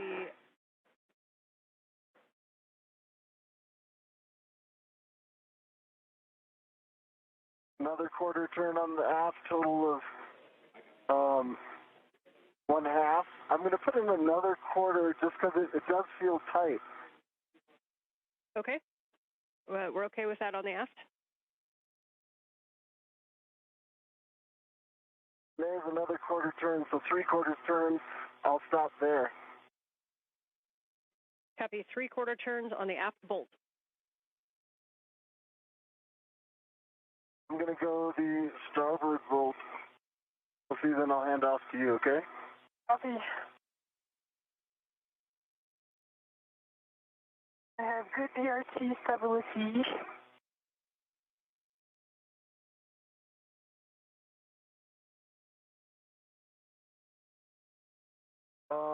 Sophie, I'm going to take the palm wheel off, interfering. Okay. Need help?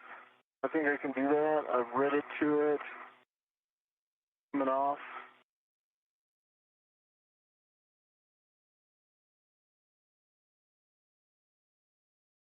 Palm wheels off.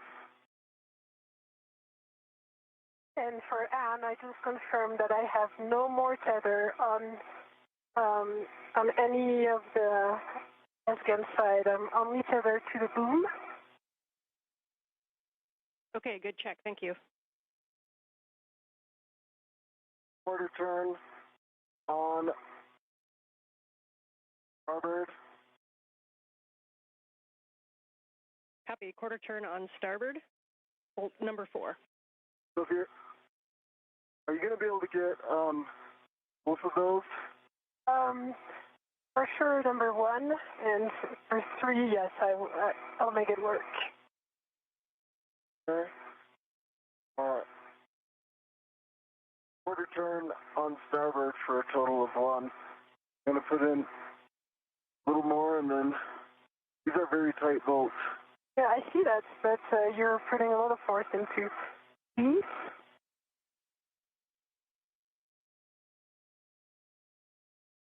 Okay, I'm going to hand this off to you. Got it?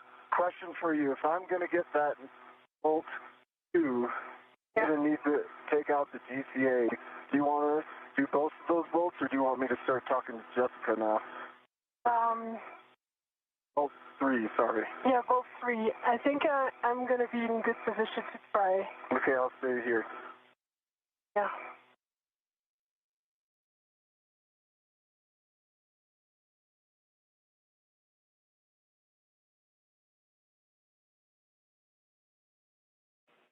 And I can see that you guys are using great technique. Just wanted to really make sure on all these bolts that the socket is fully engaged on the bolt head. You guys are doing it right, but just want you guys asking you guys to do an extra check because these are the only bolts we have. I love the extra advice, Anne. Keep it coming. It's unexpectedly easy to do. It could have switched its rotation on the head, perhaps. Like it might be in ratchet lock. You might want to just double check that you're ratcheting. Yeah.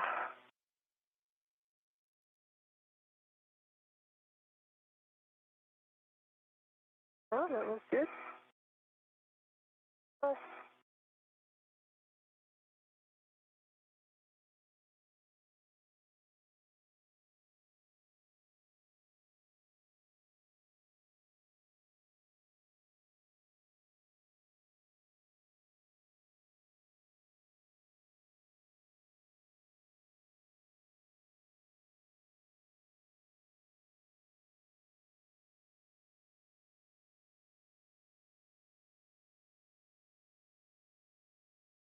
And just pull it towards me for lefty-loosey.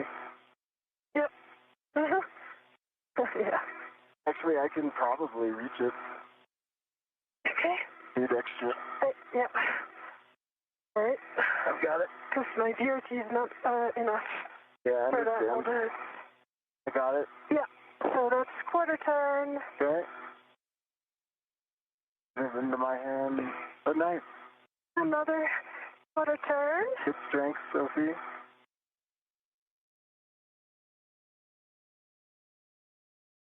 Okay, we're tracking the half turn. Yeah. And another quarter turn, so that was 3/4 turn on bolt 1. Copy 3/4 on bolt 1. The 1.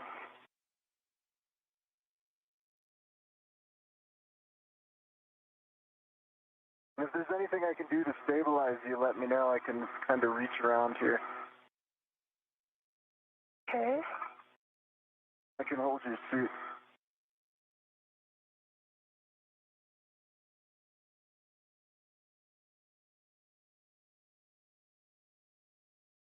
All right.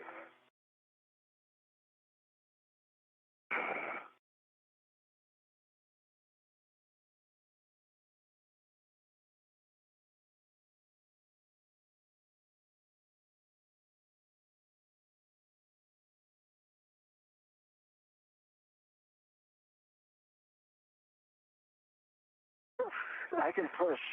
Oh, yeah, got it. Okay. Yeah. All right, quarter turn. Nice teamwork, guys.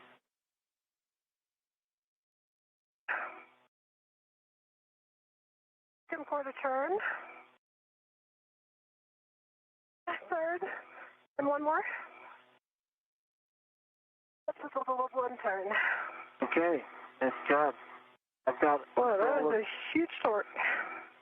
That controls the ratchet wrench. I'm putting it back. Copy. Okay, you guys can stow that ratchet wrench in the crew lock bag. And I'm going to have you set up to do the bolts, but we're discussing some things down here. So just going to get set up to do these bolts. And reminder, we're going to release 3 bolts, and then we're going to get set up to fly this. So bolt 1 is going to be the last bolt. That's the port bolt. But for right now, you can retrieve EV1's PGT. And Anil, you can ret to the S-Gant tether point. And once Sophie has Anil's PGT and you're retted, we're just going to hold here for a sec while we're talking. Copy.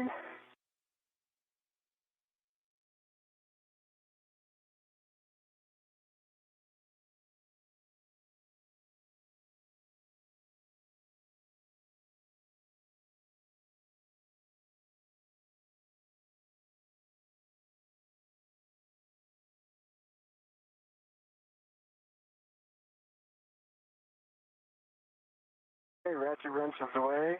I heard ret to the tether point. I'm putting a ret down, Sophie.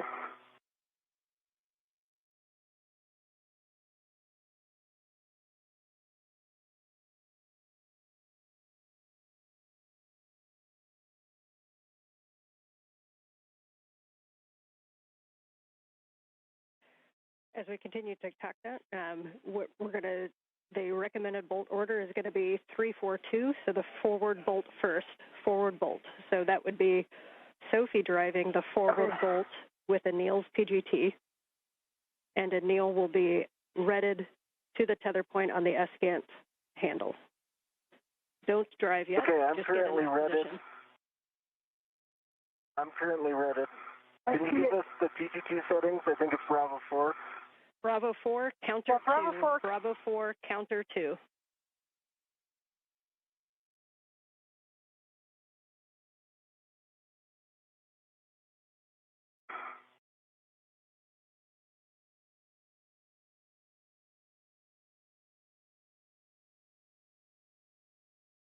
I've got a good body position for bolt number 3.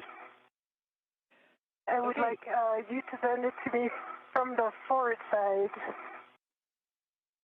And we have a go to drive bolts for removal. So when you get into position on bolt number 3 with Bravo 4 counter 2, then we'll be releasing that bolt. I have control. You have control. You prepare the settings. Yes, Bravo 4, counterclockwise 2 set. Copy.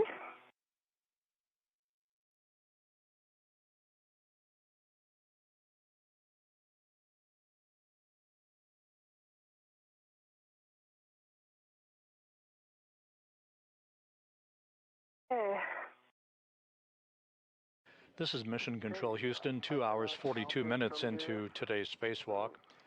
Anil Menon and Sophie Adenot are in the process of breaking torque on the 4 bolts holding the failed space-to-ground antenna onto its boom on the Z1 truss of the International Space Station. You're go to drive, and we'll expect approximately 8 turns. The crew spent a little bit more time than had been planned in terms of installing locking pins, or gimbal locks as they are called, on the failed antenna so that no inadvertent motion of that antenna dish would occur during its transport to a parking location on the truss of the International Space Station. So we continue on with today's spacewalk, 2 hours, 43 minutes into the 282nd spacewalk in support of space station assembly, maintenance, and upgrades. Okay, Cal Pass, 40 volts. I'm going to reset you to Bravo 4, counter 2.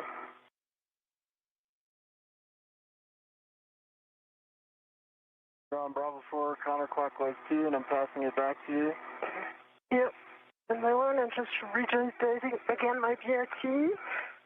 That's all of it. Enjoy, I see you on the boat. Yeah. I'll help stabilize it here. I'm trying with it. Okay, I'll help you. Okay, there was 2 turns.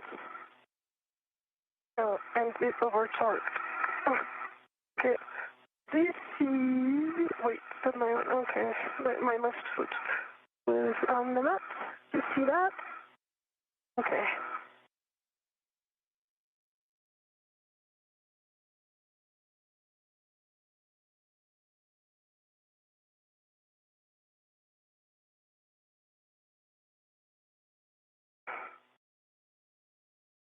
Just confirm it's still on Bravo 4, counterclockwise 2.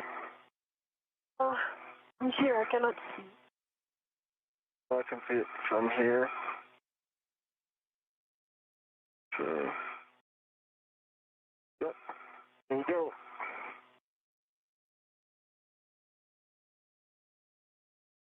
Okay. I'll help you stabilize. Yep. Now it's over torque. It's like.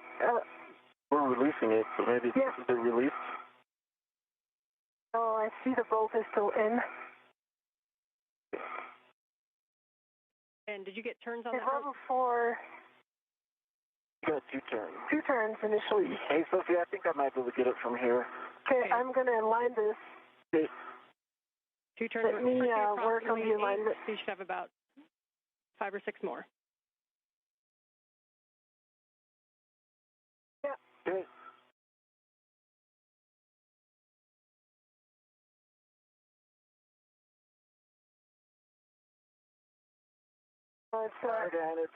It's not overcoming the torque.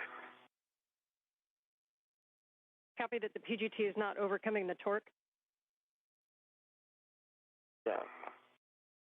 And we are definitely on counterclockwise 2. Okay, we are going to need to grab the ratchet wrench again and try to release that torque. Copy.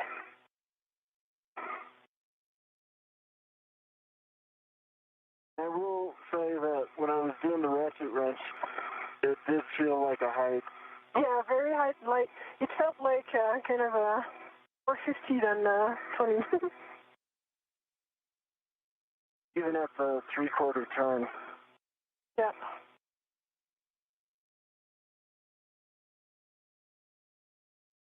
Yeah, we copy that it was a little bit of a higher running torque than expected when you were doing the ratchet wrench. Sounds like a little bit of a sticky bolt. We can hit it with the ratchet wrench again. And it may not work with the other bolts still connected, but you might need to do a little bit of a wiggle on the S-scan as we release the bolts if there's any side loading. Okay.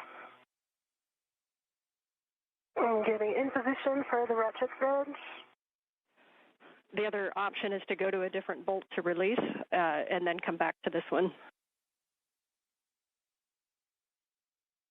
All right, we are on this one, so let's do this one, let's see how it goes, and then let's move on. Okay, we like that plan.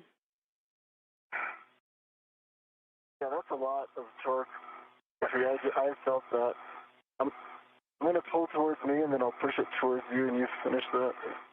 And you're going to use the ratchet wrench until you feel the bolt kind of loosen up, and then we can go back to the PGT.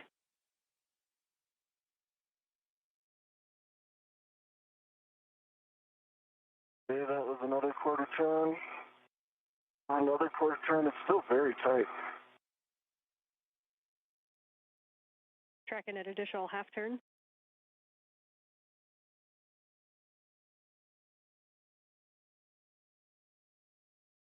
Another 1/4 turn, still same level of running torque. Yeah, do you want me to? Yeah, you can pull it. Yeah, I'm going to pull it so that we're in a position from there.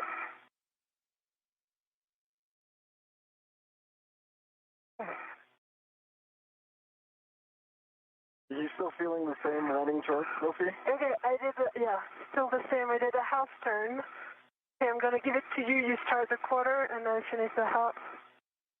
Okay.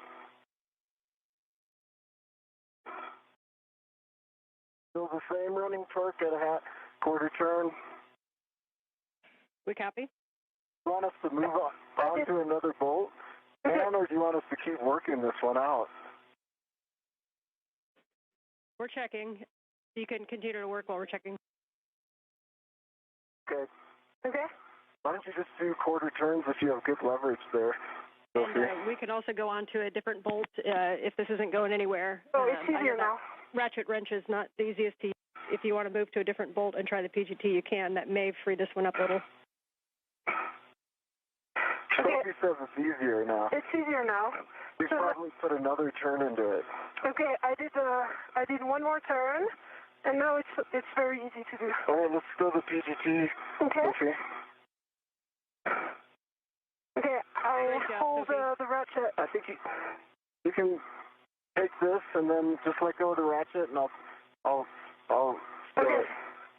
I let go of the ratchet, and I align your PGT in the bolt. We're good. Okay. Ready? Yeah. I'm going. You're counting. Yeah.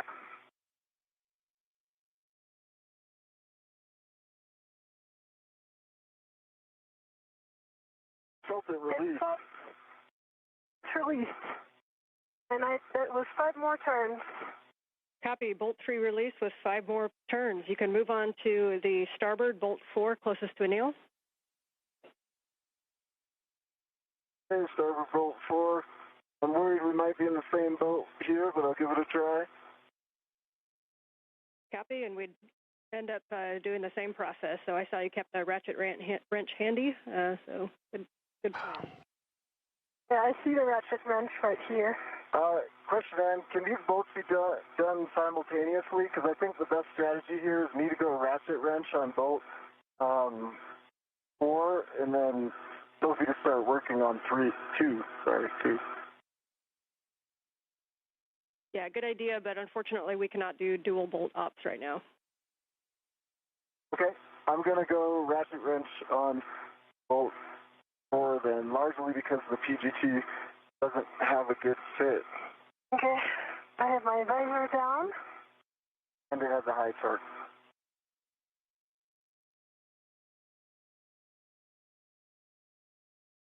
Yeah, we're good with that plan, Anil. Thanks.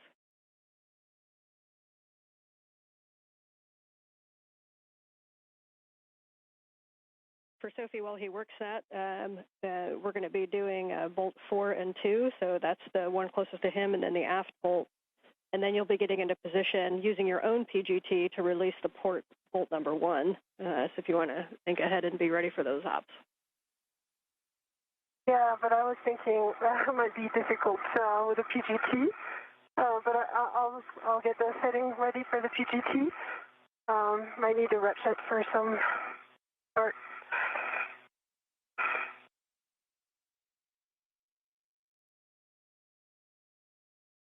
And yes, we concur. We'll see how these ones go if we expect to need the ratchet.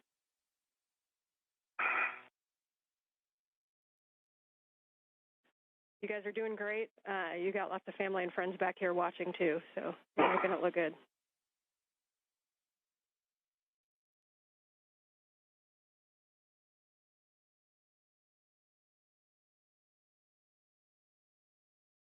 As we approach the 3-hour mark in today's spacewalk, Menon and Adenot continue to work in concert with one another on releasing the 4 bolts that are holding the failed space-to-ground antenna in place on its boom.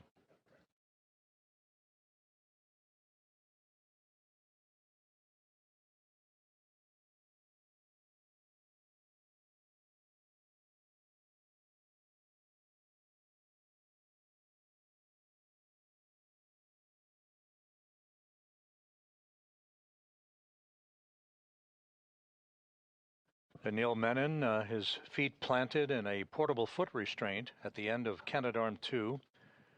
And in the foreground, that's Sophie Adenot as they continue to work on the final release of this failed space-to-ground antenna that began to show a degraded capability to track the tracking and data relay satellite system constellation back in November of last year. I'm still working on this one. It's still pretty high running torque. Waiting for that breakthrough moment that you had. I've got Waiting in the wings is the spare space-to-ground antenna that is currently housed on a stowage platform on the P3 truss of the International Space Station. We're putting ARED to work. Oh, yeah.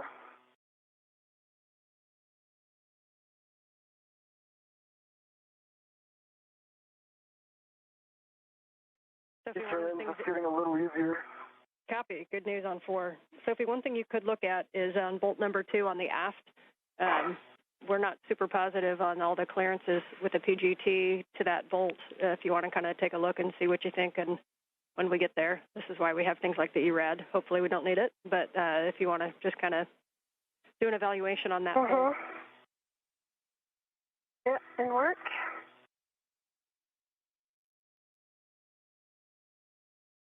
Another turn into this.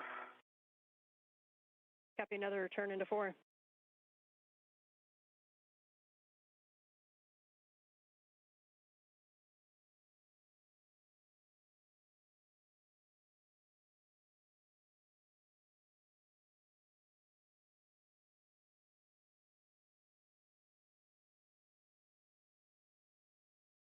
Another turn into 4. Copy, another turn into 4. Okay, we'll work with wobble socket on number 3.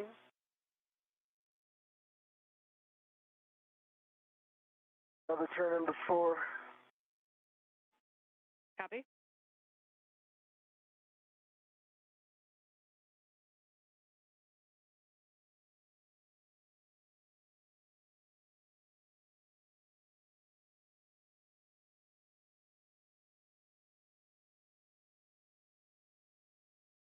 It's easier now, Anil. That's easier. Do you want to give me the ratchet? Not yet. Another turn into 4. I'm Copy, not going to get a good piece. I'm not going to get a good PGT hold, Sophie. Okay.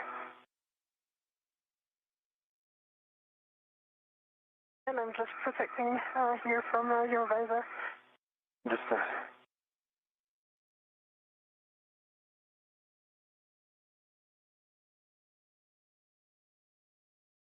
another turn into 4. We copy?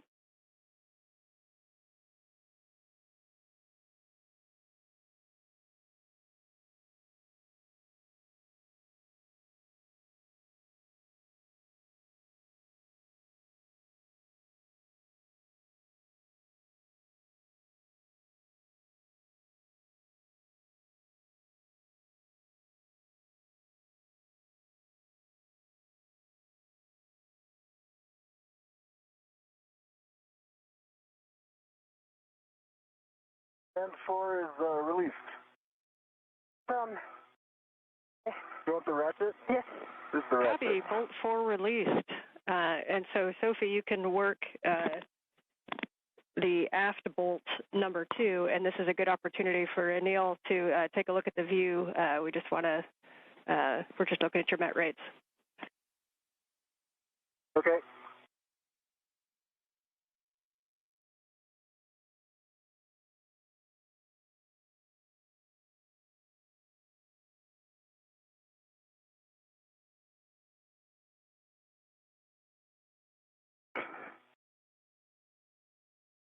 And Sophie, as you put torque into that bolt, just try to make sure that that 6-inch, that the wobble socket isn't too broken over. Okay.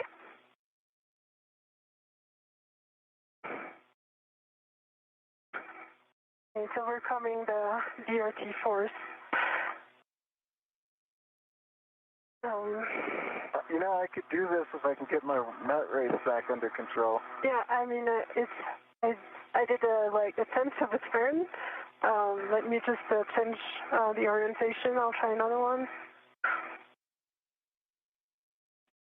Yeah, it might also work sometimes if you put your hand right at the fulcrum at the 90-degree angle where the socket attaches to the ratchet wrench and counter against yourself.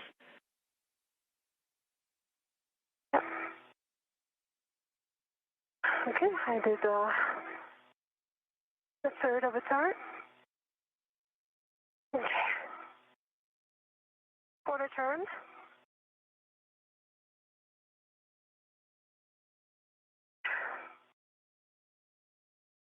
Another quarter turn.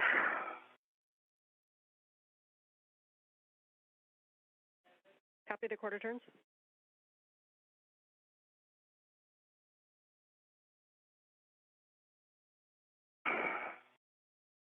Okay.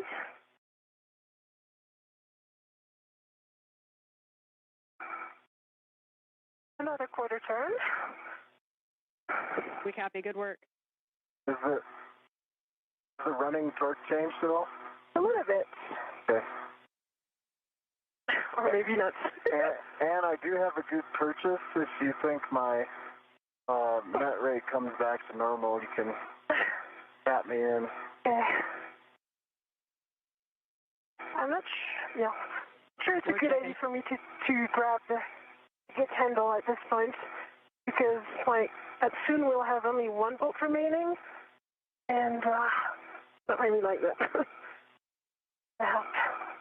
Okay, I have my hand on handrail 03F.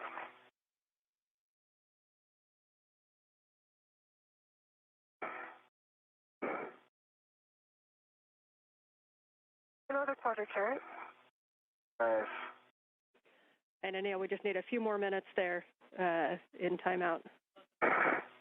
This is Mission Control Houston. We have now hit the 3-hour mark in today's spacewalk.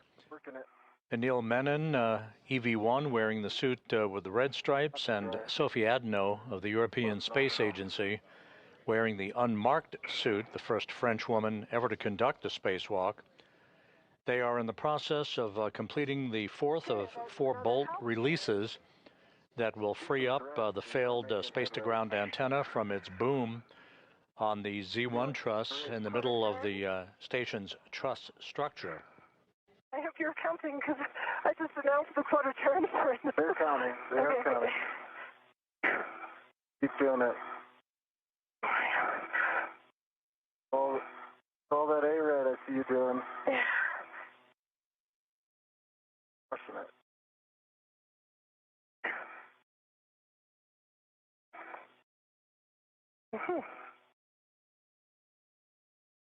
Okay, another house turn. I don't even think that we could try the PGT. It's still very high torque. Yeah. The plan currently calls for the failed antenna to be moved ultimately to a stowage location on a spare parts platform on the port truss of the International Space Station. Currently residing on that spare parts platform is the spare S-Gant, the replacement S-Gant that will be installed on that boom that you're looking at to restore full redundancy and functionality to the high data rate communications capability for the International Space Station. It would be smart to swap, perhaps. It's easier now. When she starts the boat 1. Interesting. Sometimes it's easier and sometimes not. So there was another half turn. I will increment.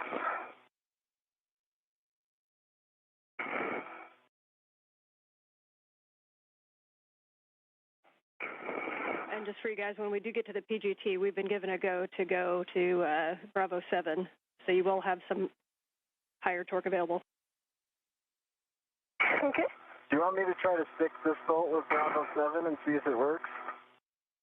Yeah, let's do it. And is it okay if I try that? It's kind of low net rate.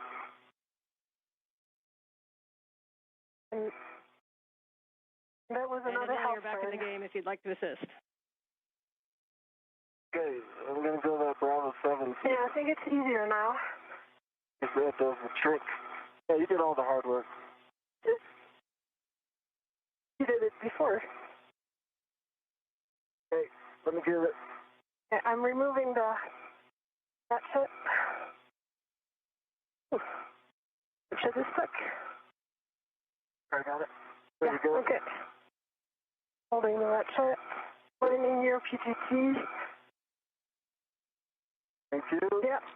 Okay, here we go. Bravo Ready? 7, counter 2. It's working. You count? Beautiful Sophie? sight. Yep. 3. 4. You're telling me. 5. I think we're good. Yep. Bolt release. Oh, that was 4. Okay. The antenna is only on one bolt. And I see it wiggling, so now I know it's time to be super careful.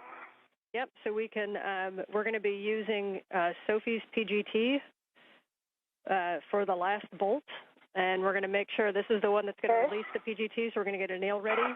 Your glove and hap check is already knocked out. And you want to ensure a good config before the final release. Double check that your tether is still on the T-handle. You want to make note of your hand position because you're going to reinstall in the same position. Do we do with the ratchet? Should I start with the ratchet? Put the ratchet away or leave it out? If you think you need to start with a ratchet on that bolt, you can. We did break the torque, and it may have less side loading because the other 3 are released. But that is, if you want to test the ratchet and see how it feels, you can. Why don't you test the ratchet first, Sophie? Yeah. And then I'm going to... Can you stabilize the antenna? Okay. You stabilize the antenna? Because... Stable. Oh, right. Oh, you really need to be careful because I see the side loading is going to be huge.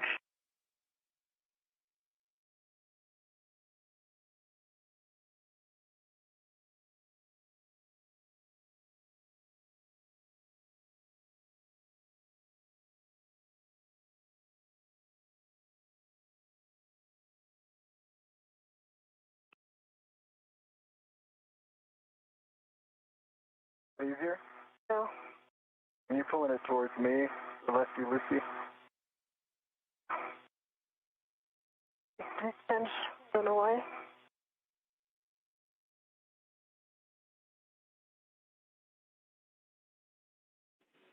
Back with you on comm and just waiting video. Uh-huh. And Anil, once you're in a good position and you're confident with your positioning on the S-Gant, you can give Sophie the go to release that bolt fully. Okay. She's testing the ratchet. It's huge. Huge amount of torque? Yes. Okay. Well, I've got a good grip on this. Wait. What kind of movements on the S-Gant will alleviate things for Sophie?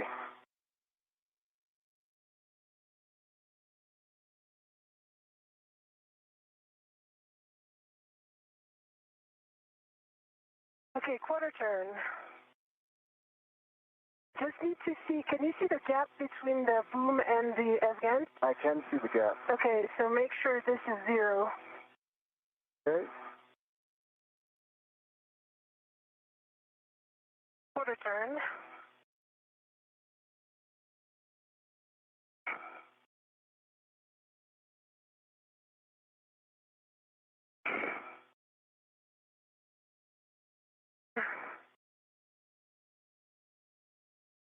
Okay, another quarter turn. Let's try with a PGT. Maybe Yeah, doesn't feel that bad. Okay. Can you stabilize the S-Gant so I can put the ratchet wrench away? Yes, and my one. To get in good position. You can let go of the ratchet wrench. Okay. You can let go of it. Okay. Why don't we just leave it like this? Because I just want to try. It might not work with a PGT. Okay. But I'm going to have to put it away at some point. It's true. You can put it on my MWF. If you can just stabilize this. Okay, I stabilize this. Okay, ratchet wrench is going to go on.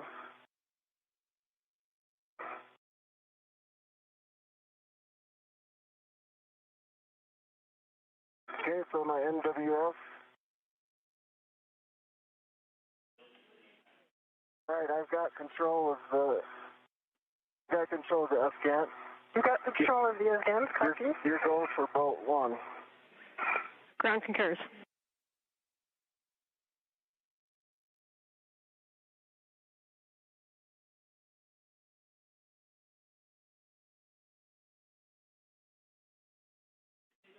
standby one with a bolt drive. Copy, standing by.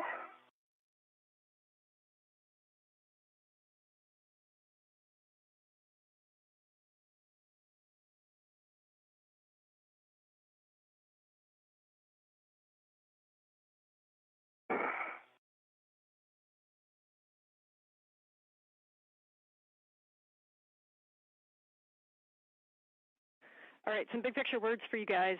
First of all, Soph, I'm going to give you a task to work while I talk to you. So we're going to have you remove the mutt, ball stack mutt, and the scoop from the aft gimbal lock. Copy. Okay, while you work that, we're looking at times. You guys are currently just over 3 hours of PET. We're going to go directly to a long-duration tie-down of this S-gant on the Z1 truss. So we're going to remove that mutt, ball stack mutt and the scoop, and we're going to take it back to the medium ORU bag, and you can retrieve the long-duration tie-down tethers at the time.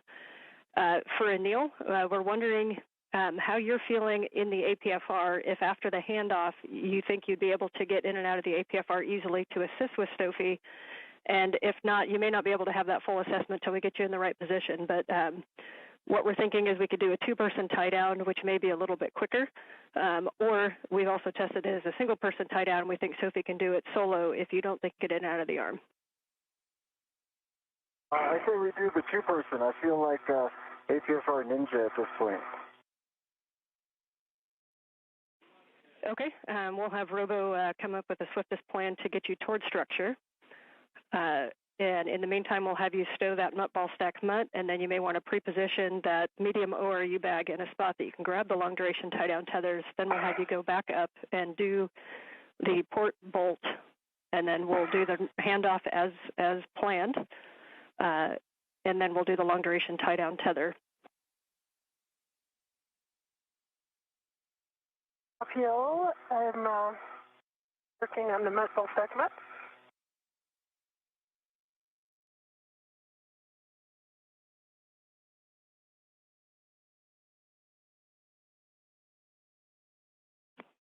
And Anil, what we think you're going to end up doing after handoff is that you'll be coming down the boom. So if you picture that the agate or the S-gant wasn't there, do you think you have a good access to get in and off of the arm? The agate wasn't there. Yeah, I think I need to go straight to the handle that Sophie's currently on, stay away from the waveguide and box. And then there's a handle right under that. Yeah, I think I can work my way down.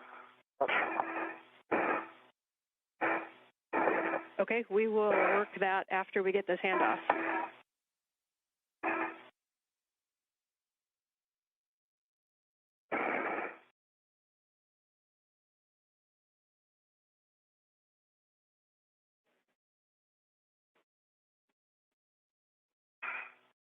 If you prefer to take off the scoop after the handoff down on Z1, you can. We think taking it off right now is going to make the handoff and the tie down easier, but we will take your suggestion if you think something different. Your call, Sophie. Yes, sir.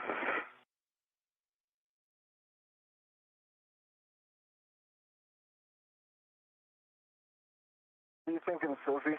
Yeah, need you to stabilize the S-gant right now. I think it's going to be better to remove the scoop now. Okay. I need to stabilize the S-gant because I see it moving with only one bolt. It's stable. Okay. I see a gap here.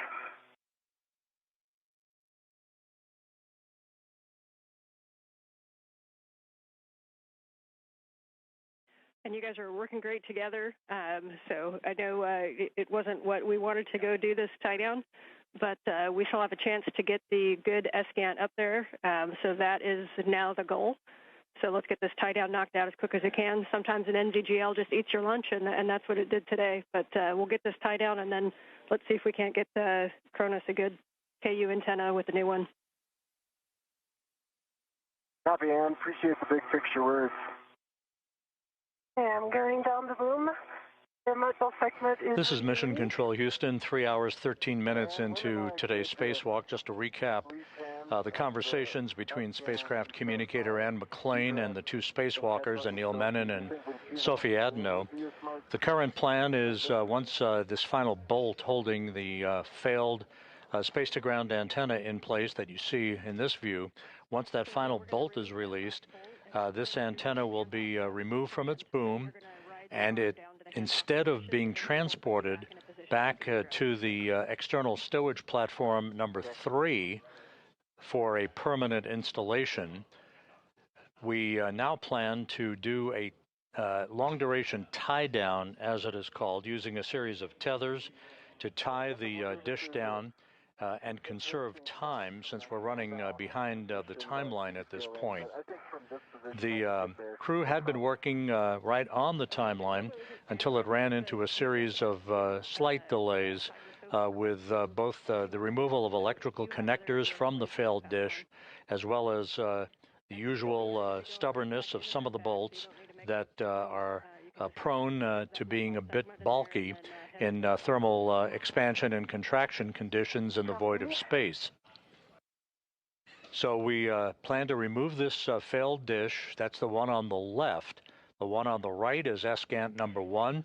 That's the space-to-ground antenna that is functional and serving as the prime focus of communications capability, high data rate communications for the International Space Station.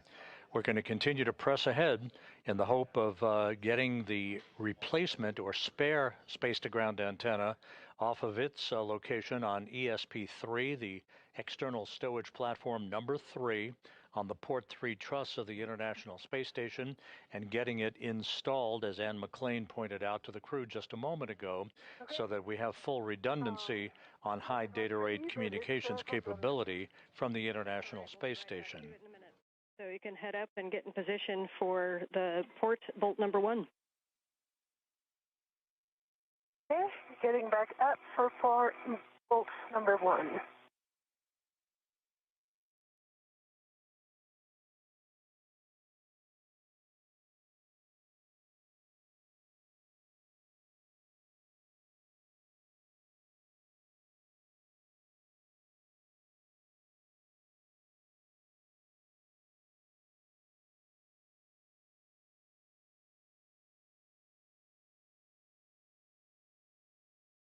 She's good for Bravo 7 there.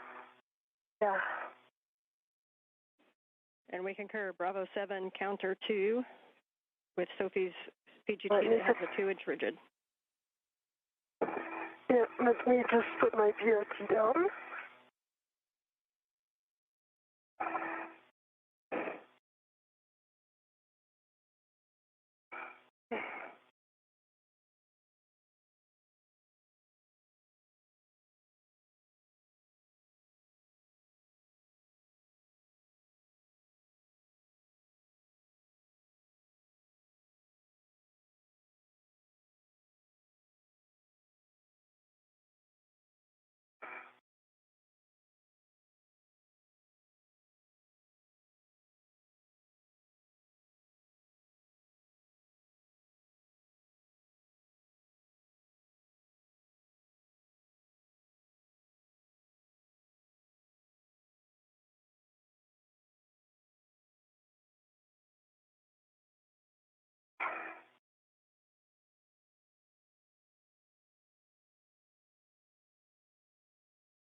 Okay, pulling my VRT to my PGT.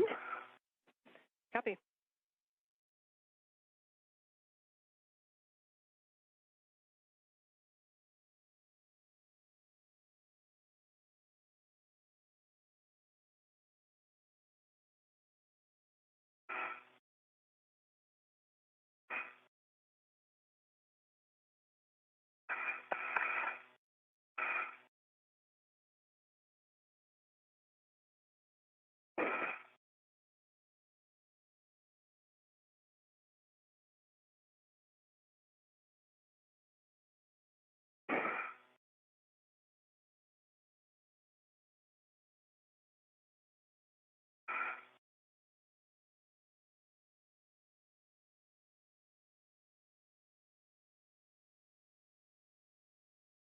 checking the settings. Yep, and just doing a Bravo 7 counter 2. Please.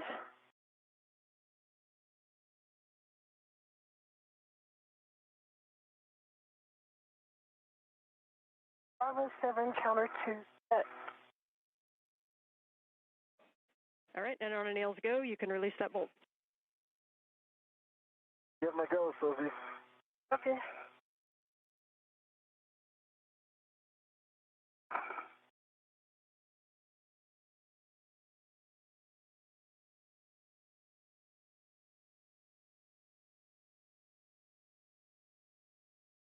Need to change body position. I think if you can move up. more my way. Yeah. There you go. Have better leverage.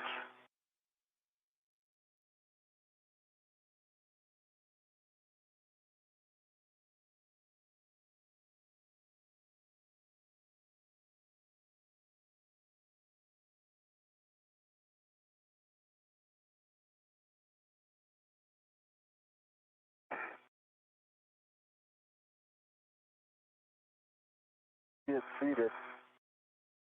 Seated as well. Okay, now please. Face nice and hard. I saw it turn. Yep. One turn. I need to revise my VOT again. Take your shoulders joints here just to be sure. Did you say? Good job working that position, so just remember Bravo 7 could come with a kick, although you're releasing, so it should be pretty nominal, hopefully.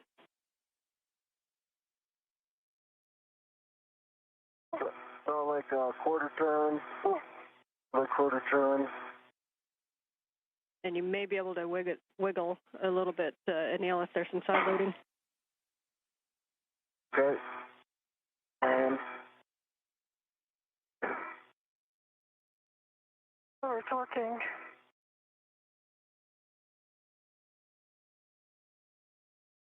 Okay. I do like tenths of a turn at a time. So it's all talking. and Yeah, so I think I need to take the ratchet wrench. let's see if I can just flatten it again one more time, just so I can see if maybe this helps.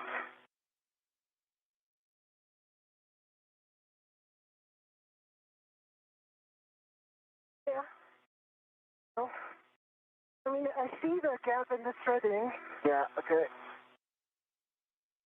Is that turning at all? This is Mission Control Houston. Just to recap, the two spacewalkers, Anil Menon and Sophie Adenot, continue to complete the steps to release the failed SCANT, the failed space-to-ground antenna, from its boom on the D1 truss of the International Space Station. The current plan is, once that boom is freed from the antenna itself, the antenna then will be tied down on the truss itself rather than moved to a permanent stowage location.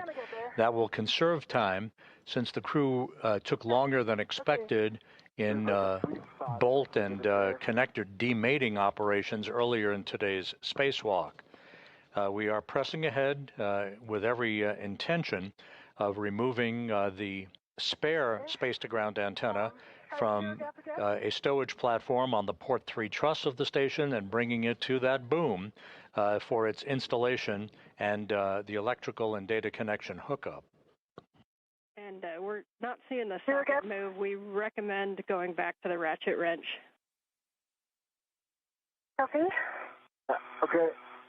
So, Anil, standby 1, I'm starting my PGT. You're starting your PGT. And am I good to just get the ratchet wrench with this one bolt and we both let go of the SCANT?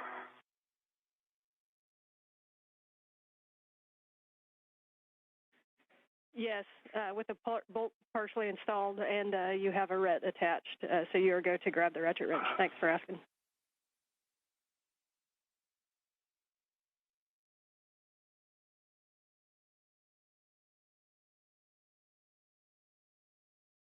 Sophie, so here's the plan.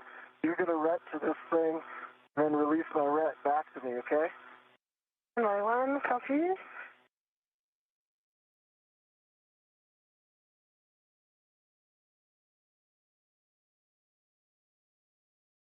Okay, PGT code.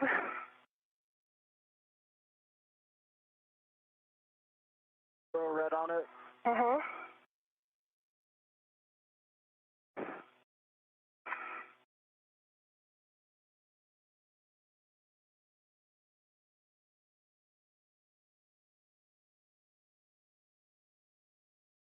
Okay. I can grab my ret. Okay, I'm sending this back to you. Okay. The ret is off. It's your ratchet wrench. Copy. Let me just put this stuff away, and I'll be see you in a moment. Yeah.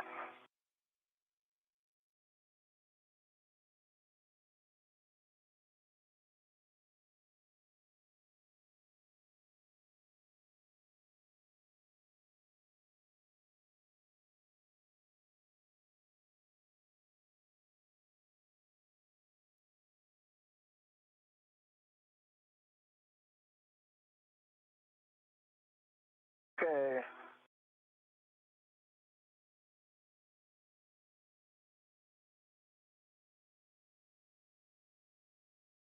I've got my hands on the F-scan, and you are go to start on the bolt. Copy.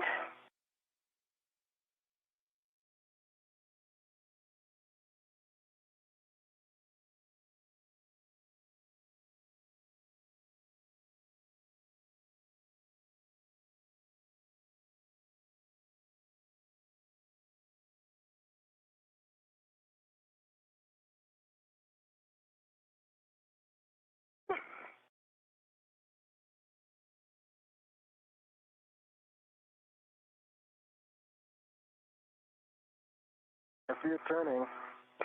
Okay, that was quarter turn.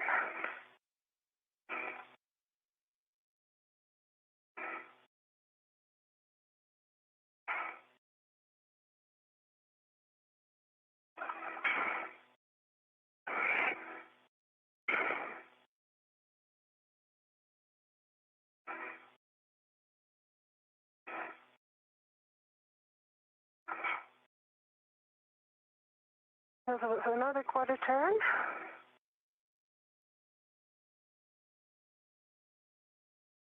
It's really overcoming the DRT, so I'm doing my best here, but... Doing great, Sophie. See it turning, that's the goal. Okay, we got it. Nicely done, Sophie. We like that bolt moving. Here comes an S-scan. Okay, Anil, you got it. I've got it. I've got a good hold on it. Okay, and I have no red attached to it, so I'm good. I've got a red attached to the T-handle by me. Okay, I'm going to finish with hand, if you don't mind. Be quicker. By all means. I think you can get the PGT quickly as well. You could consider that. Yeah, I would. You're right. I put the ratchet on my MWS. It's a quick still location if you need. Yeah.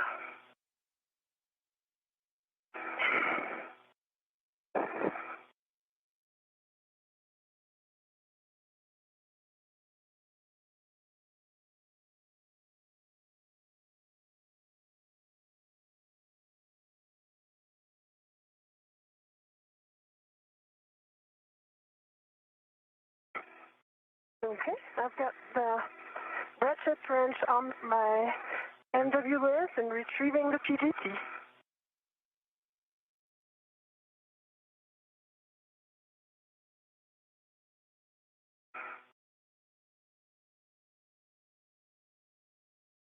Okay, you still have good control? Good control. Copy.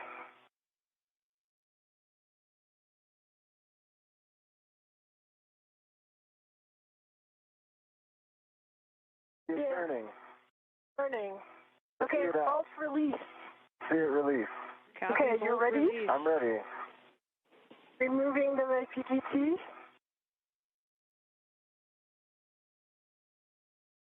I think you can put your PGT away if you want. Yeah. Yep, and so for Sophie, we're going to have you put your PGT away, and then we're going to get a glove and hap check. I'm going to give you some steps to work while Anil takes the comm to remove the SCANT and get down to the handoff position. So you're going to be translating down to the Z1 SCANT temp stow location, stopping at the medium ORU bag on your way and retrieving a long-duration tie-down tether.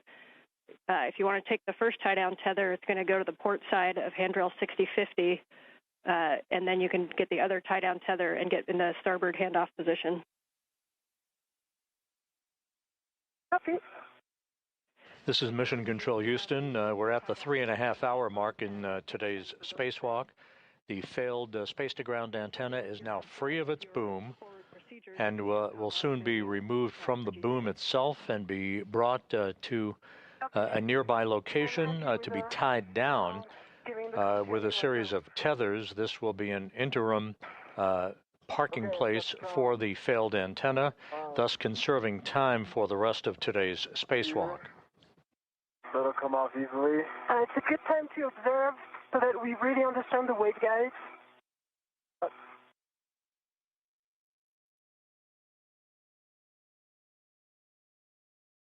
Was there more, Sophie? Right? Want me to release? No, I got it. You got it, yeah. Jessica, how copy you?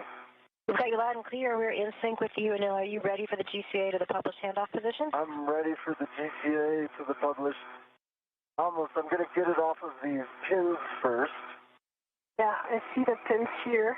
It's, okay. So rotate towards, forward.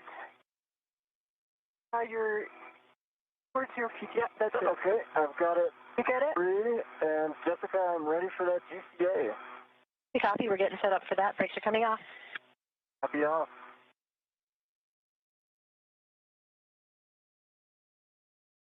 Nil, this is going to be that 3-part series. We're going to take you body out, followed by body left, followed by body in, and then we'll be taking you to your egress position.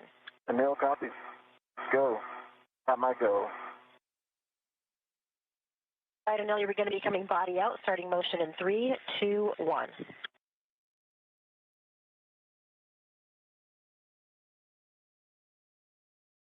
Okay, I've got it clear of the boom and very stable.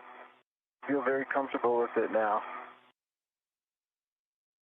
Sophie, you're going to translate to the medium ORU bag and retrieve 2 long-duration tie-down tethers. Work.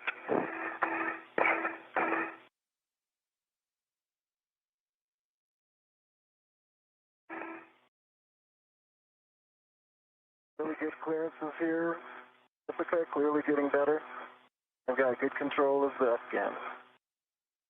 Copy and concur. All clearances are improving.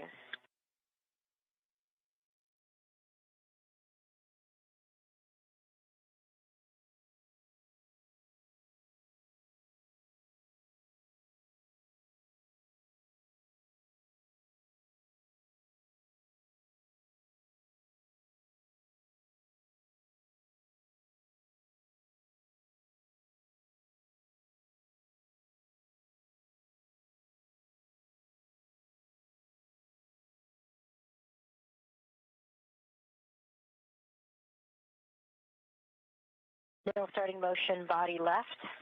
3, 2, 1. Body left, and I'm watching the dish, keeping it clear of the boom. I'm putting a little lean back in. I've got primary eyes on clearances on this side.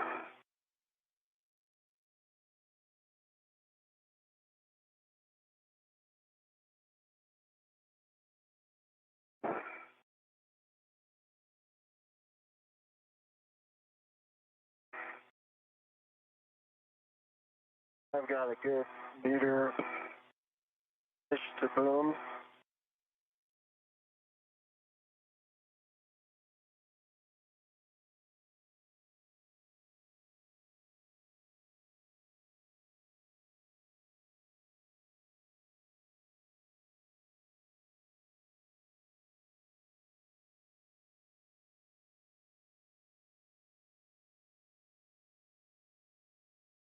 Nil starting motion, body in 3, 2, 1.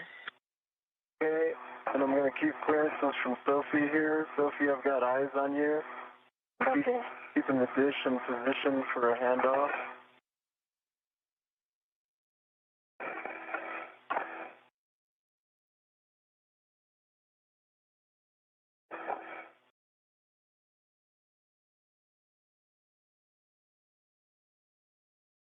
I'm right off your right shoulder, Sophie. I got a meter distance from you. Okay.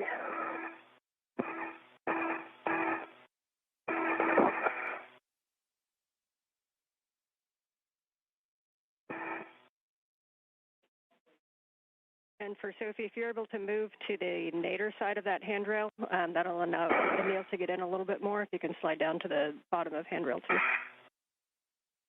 2. North. And I'm deconflicting with my body movement, and I think I've got good clearance of about a meter. Copy, and good work. No, this is the published handoff position. Published, okay. Let's hold here for a second and see where Sophie lines up. I'm not, essentially not done yet. So let's stop GCA. Give comm back to people, and then I might rehack this when she gets set up. Okay, reminder, this is the one that we are not putting the brakes on, so we will stop GCA for now, but we do have additional clearance we can give you if you need it. Copy.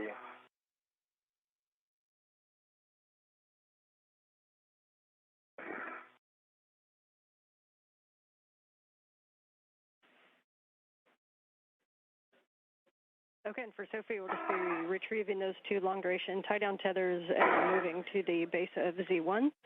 And between the 2 of you, just please maintain RET awareness on the S-scan as we hand it off. The final tie-down is with long-duration tie-down tethers, but in order to get it from Anil to Sophie, we probably would need to do a RET swap. Copy, RET swap. I also need to do a RET swap from the... I'm just checking the number of RETs that I have. One is taken for the ratchet wrench right now, which was not initially planned. So I'm just retrieving 1 long-duration tether right now, right? Correct? You will want to retrieve both of them. Both of them. Copy.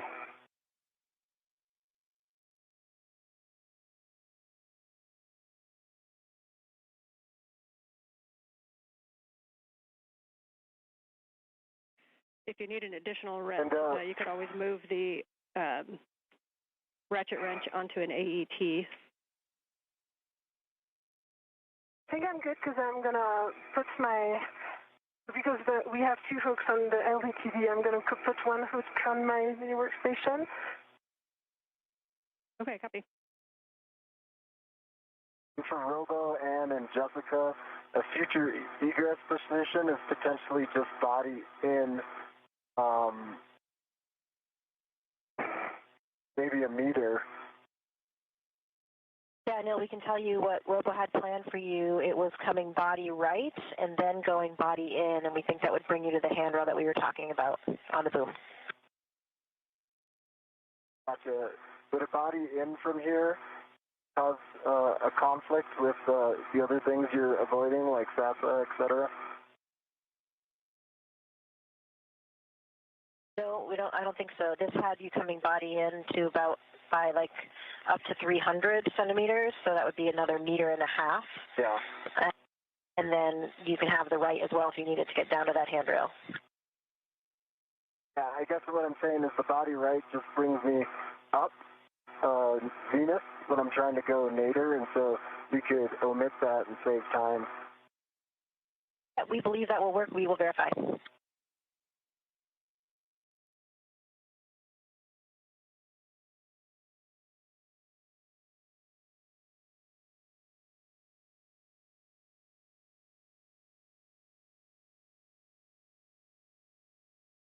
Okay, 1 is retrieved and is on my mini workstation, working on the second one. Copy.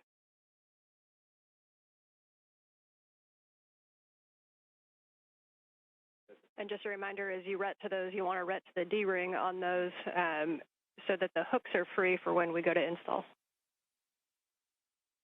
Yeah.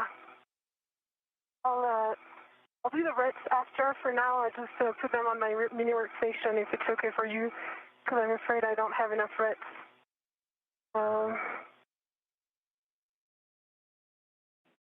Copy. And reminder, another option you can use is you can take a long duration tie-down tether hook, and you can hook that directly to one of your wing tabs on your mini workstation and not use a ret at all.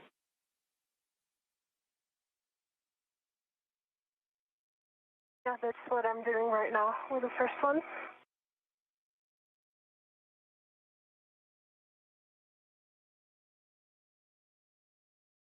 And Anil, we do want to bring you body right first because of the clearance from the tip boom with the SASA. And I also think you're at a little bit of an angle, maybe more than you realize, the way the arm is configured. I think that bringing you body right and then in will get you to that handrail. All right, that works for me. Okay, copy. We can try it, and then we can always get you where you need if that is not the right position.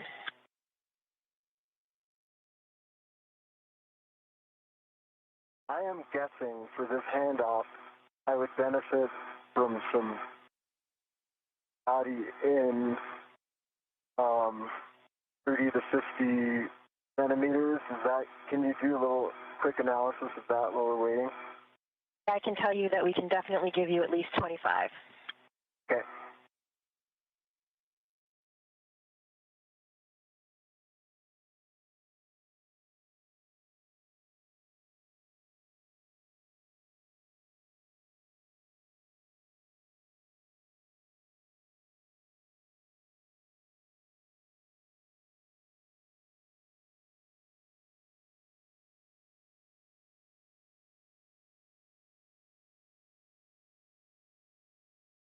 And Ann, if there is calm bandwidth and it doesn't distract down there on the ground, can you give like a little verbal layout of how these long duration tie down tethers go?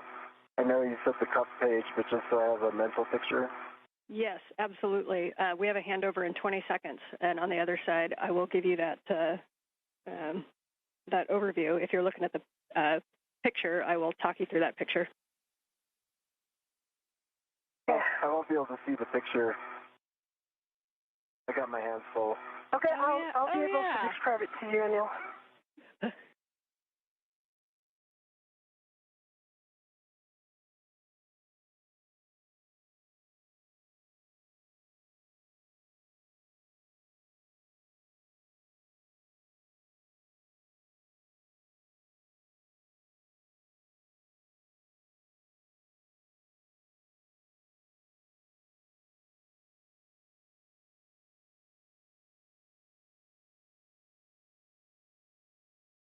Handle and see if I can get this all the way to you without GCA. If that doesn't work, I'll ask for additional GCA.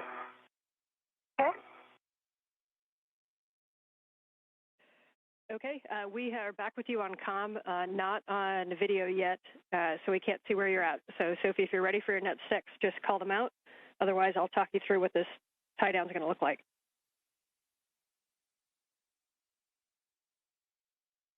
Translating, so I think we got some bandwidth here.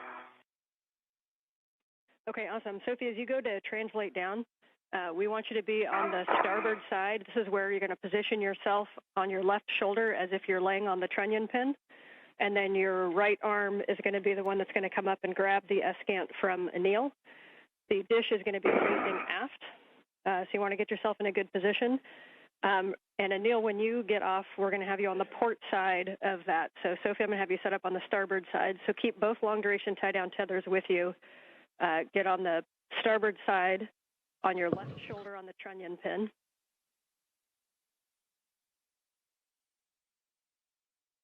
Copy, in work. So try to have a clever plan for tethering myself.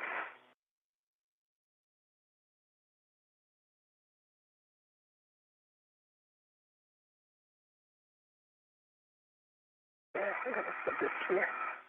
The sun's going down when you're set for your visor.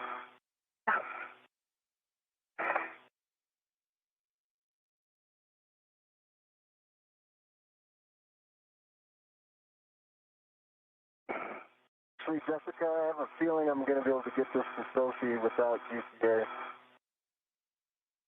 Okay, we copy. Yeah, we see you kind of maneuvering it a little bit, and it won't be a big deal to give you that little bit extra if you need it, so don't hesitate to ask if you need it. And Sophie, as you get set up in position, don't worry too much about the configuration of the long-duration tie-down tethers quite yet. Once Anil gets down there and we have both hands on him, we will work those. What you do probably want to grab is a RET from your mini workstation to be able to RET to the S-scan for handoff. Copy.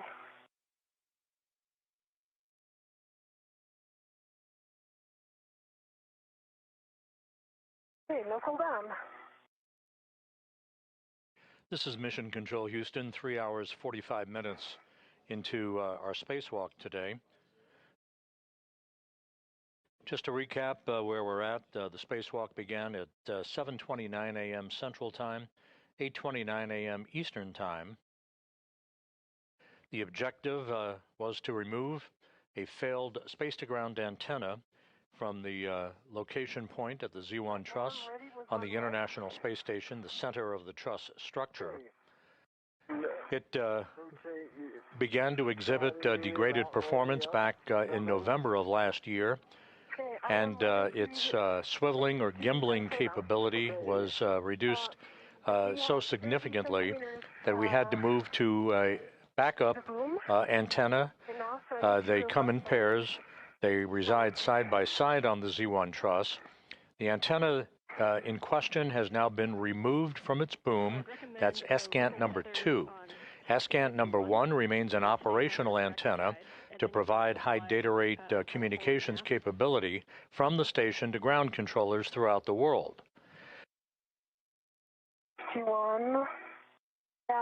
The two spacewalkers today, Anil Menon of NASA and ESA's Sophie Adenot, began the spacewalk working per the timeline, but ran into some difficulty loosening up bolts and electrical connectors along the way and fell behind on the timeline.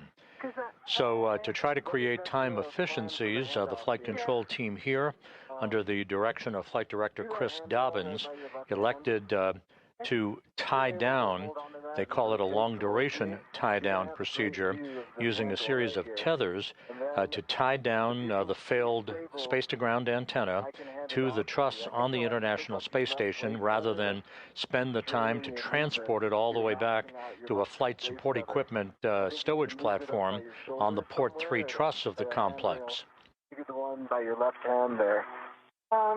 With that in mind, we are continuing to press ahead with a plan to remove the spare space-to-ground antenna that does reside on a spare parts platform on the P3 truss and bring it over to the now empty boom on the Z1 truss, install it, and see how far we get in the timeline before we determine whether or not we can complete all of the work associated with the installation of the spare space-to-ground antenna. Time will tell. We're at the 3-hour, 47-minute mark, with the flight control team continuing to press ahead with the current plan of tying down the failed space-to-ground antenna onto the truss of the station. Use my legs as leverage, not up on the triangle, but kind of sideways. If you can stay there, I can get you this S-Gant. Yeah, but how am I mean, I'm not stable right there, so it's not going to work. I agree. It looks a little tricky. That's why I was thinking if you can use that handrail by your left cheek. Yeah. To do a end effector, base tether, and then just BRT anywhere that will keep you stable. Yeah. I need to be able to. Yeah, and the other if you can't, it's kind of an awkward angle to get the BRT on 6051 sometimes, but your stability is really going to come with your left hand on 6051 and your right hand up toward the S-Gant. You'll be able to get a good purchase on 6051 if you can kind of turn a little bit, and then you'll kind of have your hand on that handrail the whole time during handoff, and then hold it until Anil gets down to assist with the tethers. And again, with your right hand, though, you're going to want to have a ret in your hand to reach up to ret to it. Yeah, the ret is already on it, so we're good. But I think we made a mistake of taking the metal segment on just to help stabilize. So I'm working on my VRT right now to be able to hold the position. Maybe this one. Okay, and you don't have to be able to get into a perfect position. If you can, if Anil can hand off the S-scan and then reposition, even if he hands you a T-handle, you could hold a T-handle and just hold it stable with one hand on a handrail and your right hand on a T-handle until Anil gets in position to be able to, it might take all four hands to get it fully down in position. Yeah, so this is what I'm... Great, Sophie, can you double check to see if that ret that you've attached to the T-handle is locked or unlocked? I feel like it might be locked. Oh, that's a good point. It just locked on against the structure. All right, so now I think I'm in a good position now. I have good hand on this trunnion thing. The ret is unlocked. And so I'm going to be able to use the T-handle here. Is that what we want, Scott? Yeah, like there's the T-handle. Yeah, wait a second. The ret is... And then you come after right away. Is that correct? And I'm coming, yes. Okay. Okay. Do you have control of it? I have control. I'm releasing my ret. Copy. Really nicely done on the handoff in good position, Sophie. If you're stable there, then we'll hand Anil the comms to talk to the crew inside and get in a position for egress. Okay, Sophie, you have full control of this. Do you want me to help you move this a little bit? Or do you want to just keep it there? Keep it there. Okay, Jessica, how copy? Got you loud and clear, Anil. This first motion is going to be body right. And can you verify that the antenna itself is clear enough from you for that? I'm clear for body right, and I can gently touch the antenna to ensure it's clear. Okay, copy.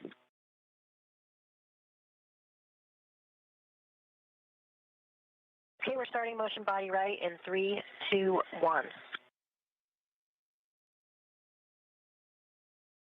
See motion, and it's good motion, and I've got clearance from the antenna. Sophie, good job keeping it stable. Yeah.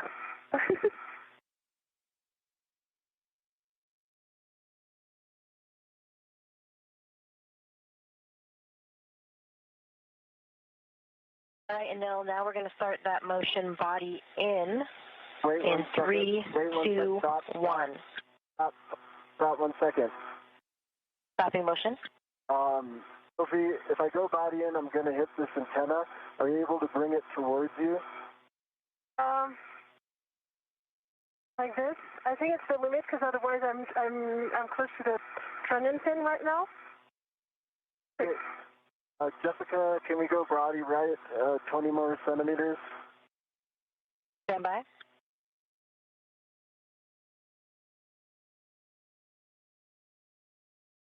All right, Anil, we'll bring you body right 20 more centimeters. 3, 2, 1. I see motion, good motion. It's going to give me clearances. Okay, Jessica, that's enough. We can go body forward. I don't know. We can come in up to 1.5 meters. Do you have an estimate, or do you want to call the stop? I will go 3, 2, 1 ramp out if I feel like we're close enough, but let's do the whole 1.5 meters. I think we might need it.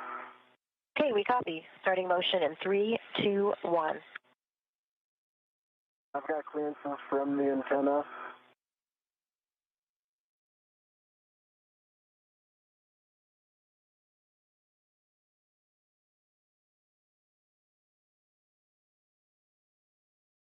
I got good clearances from the antenna, and I'm watching my crew lock bag as well.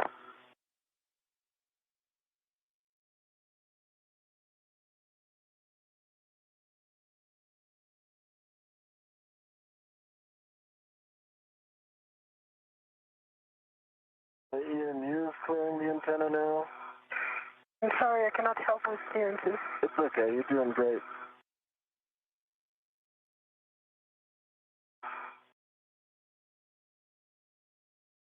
Half a meter remaining. See, my crew lock bag is clear of the antenna. Ramp out in 3, 2, 1, ramp out. Okay, we've stopped motion. Stop GCA. GCA complete.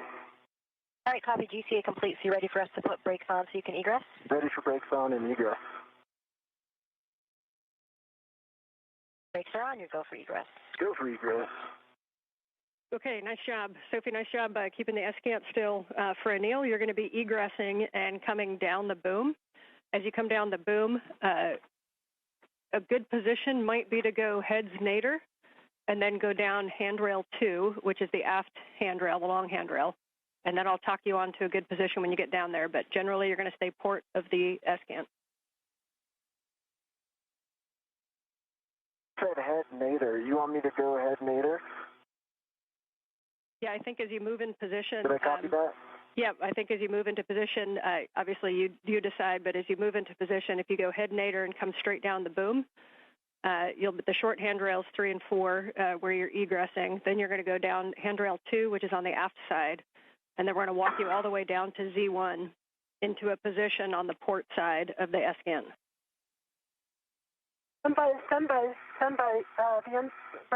The antenna is moving. Anil, are you still ready? I am not ready. I think it's possible to head nadir. I put my crew lock bag into it. Okay, but now it's becoming like tougher to control.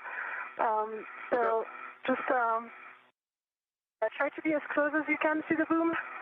Yep, and Anil, if you need to reposition back and check what's coming in contact, you can also move over to the port side of the boom and try coming down on that side.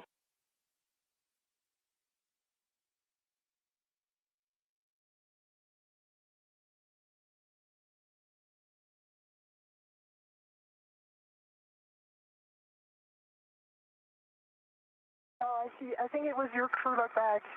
Yeah, I think it was the crew lock bag. Okay. I think I just have to go feet nadir to avoid it.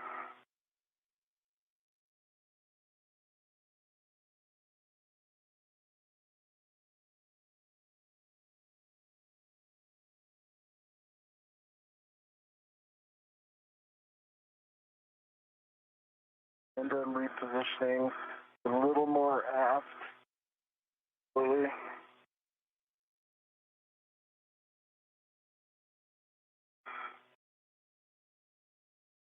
All right, nice job on getting off the arm there, I've Neil. got good eyes on everything. And I see your feet coming down. If you put your feet just forward, you're going to be staring at handrail 6058. That's a good one to hold on to. 6051 to orient you, or sorry, 6050 is the one that's pointing direct aft. That's where one of the long-duration tie-down tethers are going to go. We're going to do this tie-down very deliberately. As you know, when we do these tie-downs, we don't know if it's going to be weeks, months, or years. And so the biggest thing is we need to make sure that this is in a safe config. So if you can both be very deliberate on where things are going and calling out any issues that you see. Also be aware that Anil's tether is in a very non-standard config, so not something that we're used to. Make sure that we're not tacking him down alongside the S-cant. Right now, I see your real Anil going on your right shoulder. That's it, Sophie. Okay. And Anil, if you need to do a rich man's fair lead onto the boom, that might keep it clear of the S-cant, but your call.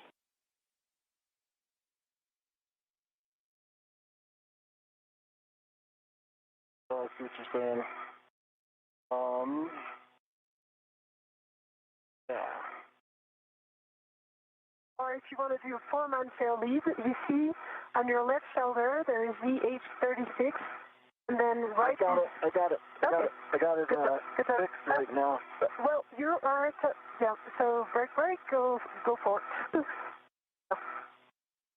All right, Anil, that's a good handrail to come down on. Again.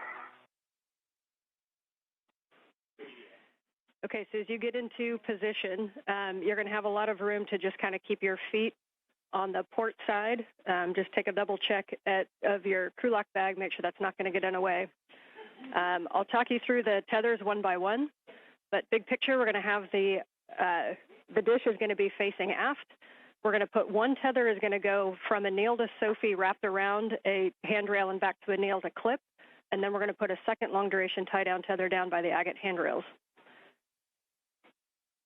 So for Anil, when you're ready to get into a position, I'm going to have you holding on to handrail 6050, which is the aft-facing handrail that's just over the lip to your right side. In front of my eyes. Okay, I see it. Going down there, I'm gonna... Yeah. I need to relocate my... Yeah, and we need to have a plan for... This is Mission Control Houston. We have now reached the 4-hour mark in today's spacewalk by Anil Menon and Sophie Adenot. They are in the process of conducting what is called a long-duration tie-down of the failed space-to-ground antenna that was removed from its boom on the Z1 truss a short time ago. This will ensure that the failed antenna is in a safe configuration for some period of time until it can be dispositioned to be installed on a stowage platform on the Port 3 truss of the International Space Station. Meanwhile, flight controllers here under the direction of Chris Dobbins currently evaluating the time remaining in today's spacewalk in order to determine whether or not we address the spare space-to-ground antenna and whether time permits its installation into the now empty boom on the Z1 truss. Over the edge is 6050.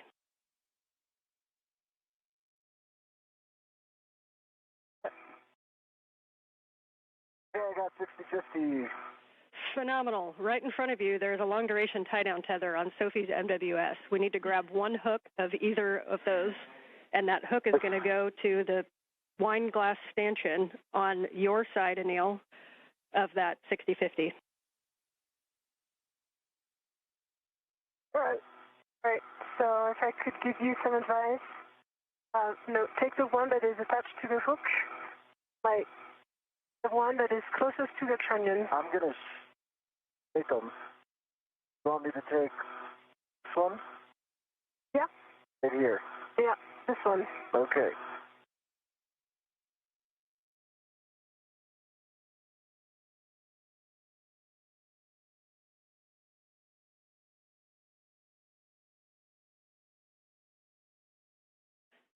And I'm not sure exactly how they're daisy chained, but if you end up with both, Anil, that's fine. You guys are going to be in the same place when you use the second one.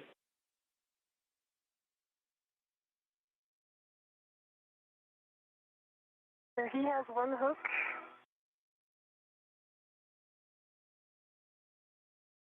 Okay.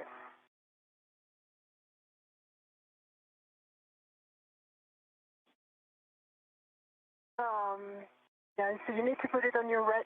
I'm going for that right now. Yep, or the other thing you can do is release. We're going to end up using probably the max pull of this long-duration tie-down tether, so if you want to just right now undo that wire tie and release all the slack on that long-duration tie-down tether and then put the other hook on the port stanchion, that works too. I'd rather give some leeway between Anil and I, just because with the antenna it's kind of tricky. Okay, yep, however you guys like to do it.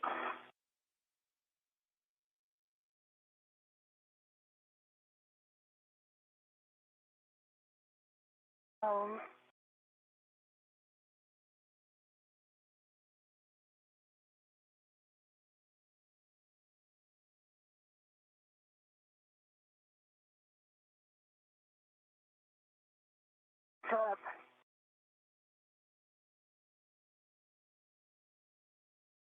Right, and I'm about 5 seconds away from having that long duration tie down tether. That wine glass extension on 6050 is on now. All right, nice job. Now you can just kind of tend that out of the way, and the next thing you guys are going to work together to get the SGANT antenna faced aft. Take a good look at your tools and tethers and make sure that there's nothing in the way. and you're going to lay down that SGANT antenna, and then what's going to happen, we're going to hold it right against Z1, and Anil, the tether, the long-duration tie-down tether on your side, we're going to pass it over to Sophie. She's going to wrap it around 6051, and she's going to pass it back to you, and you're going to hook it back to that same stanchion or to itself. I should start loosening it now so I could pass it to her then. Do you agree? Yeah, that's a good plan, because then once I give you the antenna, then you're going to stabilize the antenna. Okay, you should be able to pull that and it'll just come loose. Yes, I agree. Okay. All right. But you need to put your resetter and effector and a more port of this stanchion. That, like, you're sure you're always saying port. I've got an idea. Yeah. Yeah, and Anil, you may lose access to 6050 once we move the antenna. Now, we can always move the antenna and grab it if you need to, but there is a handrail that should be by your right quad, which is handrail 6058 that you might be able to use. Okay, I think I'll relocate from there. That gives me a port movement plane. All right, I'll be there in 1 sec, Sophie. Yeah, no worries. Once I give you the antenna, I'm going to take a second to adjust my TCV.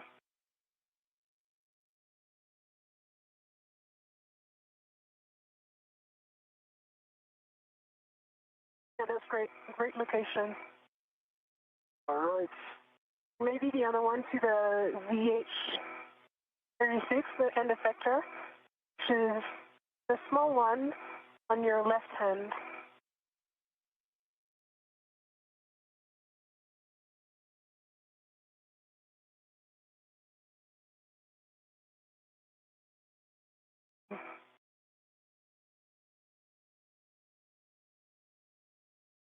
Job. I'm going to put it, see, the antenna's going exactly my way, so I'm going to move right here. I think I'm going no end effector, and we'll just, you can pass it to the some point. Maybe I'll put it right here. Yeah, I think that's a great idea. Okay. All right, and Anil, I do recommend at this time to take off that wire tie and open up the long-duration tie-down tether and release all that slack. Wire tie is off, and slack is now released. I see it. Nice job. And at this point, you guys can talk to each other to get the S-scan into the tie-down position. Cuff page 10 is basically it, but we're going to lay it as flat to Z1 as we can. And the one thing is that rears, that box right below the T-handles, the rears is also going to be just aft of Z1, and that'll enable the gimbal to be kind of flat on Z1 for the long-duration tie-down tethers. Copy that. That all makes sense to me.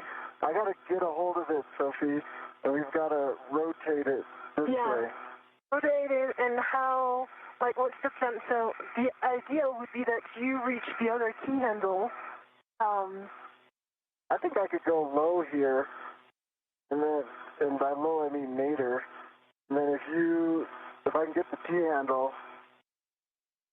I can stabilize and you can guide so we don't hit anything. I have control. You have control. Okay. And now I'm going to help rotate this. I think this is working. Yes. Okay. Okay. All you have to do is push that agate handle towards the boom. Yeah. I wonder if I should be wedded to this right now. You're tugging on it. Yeah.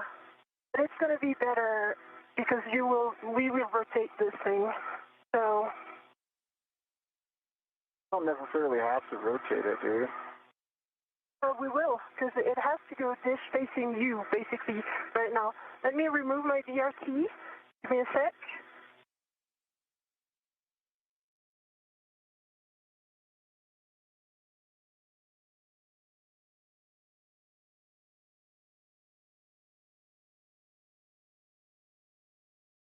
Sorry, when you said rotate, I thought you meant turn it around to the dish axis. Yeah, I'm on the same page as you. The dish needs to go aft. Yeah.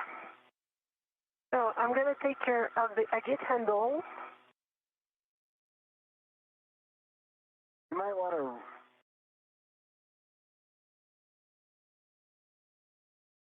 Okay. You might want to do a red swap and put a red at the exit handle so you're at that end. Yeah. And I can release you at this end. I was going to use the AET from the exit handle, if I can, I need to rotate it further. Okay. Your end effector might be limiting your motion. Yep. Let me just...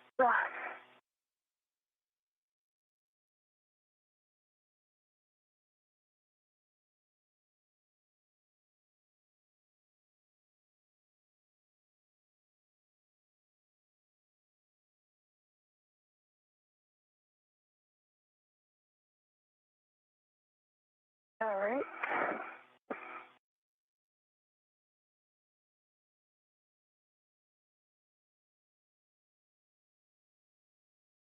Okay, nice job working together on this one. Once it moves a little bit aft, as soon as the rears pokes over the aft side of Z1, then it's going to be in a good position. I need to have it towards you because right now I cannot even touch This is Mission Control Houston, 4 hours, 11 minutes into today's spacewalk. Anil Menon and Sophie Adenot continue to work with each other to complete the long-duration tie-down of the failed space-to-ground antenna that was removed from its boom on the Z1 truss a short time ago. The time required to demate electrical connectors and to undo bolts holding this antenna in place on the Z1 truss will now prevent any ability to take the spare space-to-ground antenna out of its stowage platform on the P3 truss of the station and install it during today's spacewalk. We simply ran too far behind in the timeline to enable time available to complete the installation today, at least, of the spare space-to-ground antenna. How we proceed downstream in prioritizing the tasks associated with next Tuesday's spacewalk and whether or not the installation of the spare space-to-ground antenna becomes part of next Tuesday's spacewalk activities, yet to be determined.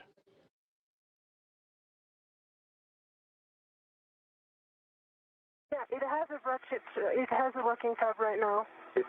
Okay, in that case, you can release your ret from that. That's a legal spot for your ratchet without a tether. Wait, I have my VRT, sorry, ret. So I'm going to use my VRT ret, even easier. But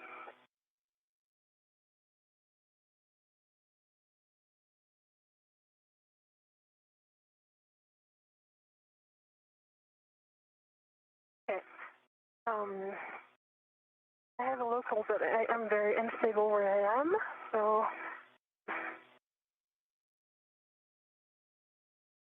Right.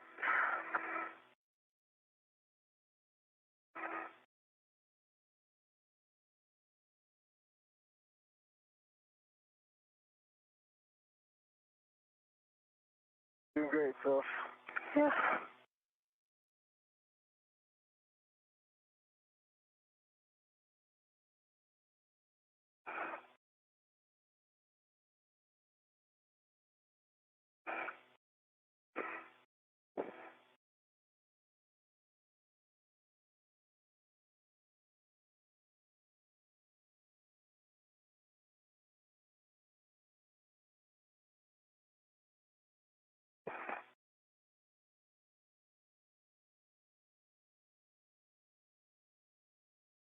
And you guys are doing great. I know this is a little bit of a new work site and a weird config, but keep working through it. We're very close to getting this tied down. Ground is happy with the work you're doing, so just keep marching forward.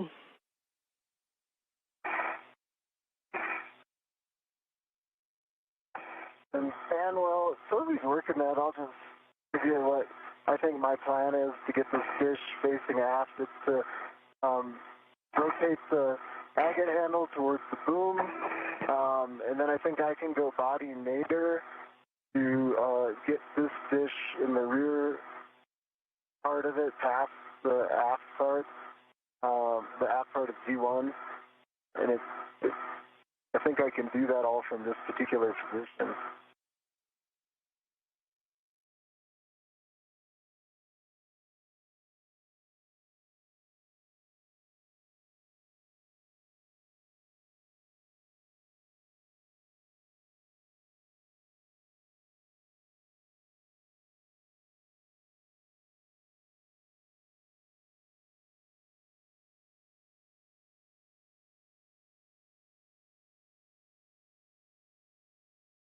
All right. Got it? I've got a ret which is on the AET of the agate handle. Is that good enough? I think it is to further end.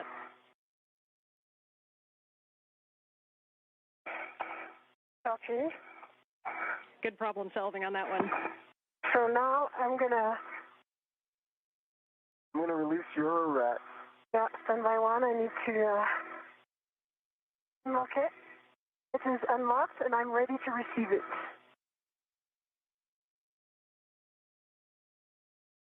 Coming. Got it.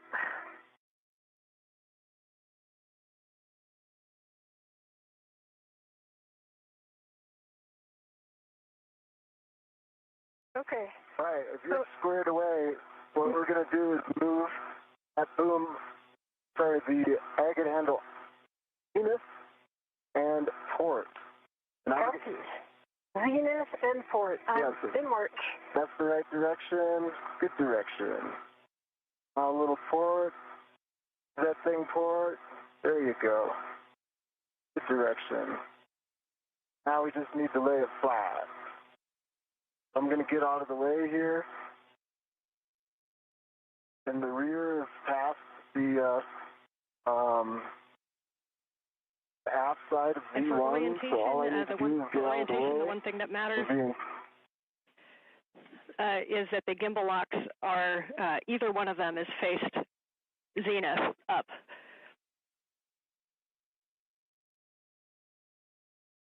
Okay, I'm holding the agate handle, and that you're moving Anil. I see you're clear of the T handle. So with your, yeah, that's good. Okay. Great job, Anil. Awesome. Now I can hold it in place stably while you put those long duration tie down tethers on. Okay. Yes. All right. So I have for the one first tether, we end like that here. position. Nicely done. If Anil, if you can take the tether that's on your side of 60-50 and pass it over the S-gant to Sophie. The one thing is that we need to make sure that the long duration tie down tether is routed in between the gimbal lock bolts. So I'm sending it to you. Do you see this hook that is coming? 1, 2, 3. And coming into a handover. 1, 2, 3. Okay. Okay. See it coming, Anil? I see it coming. Okay. But I've got a hand on the S-gant. You got that?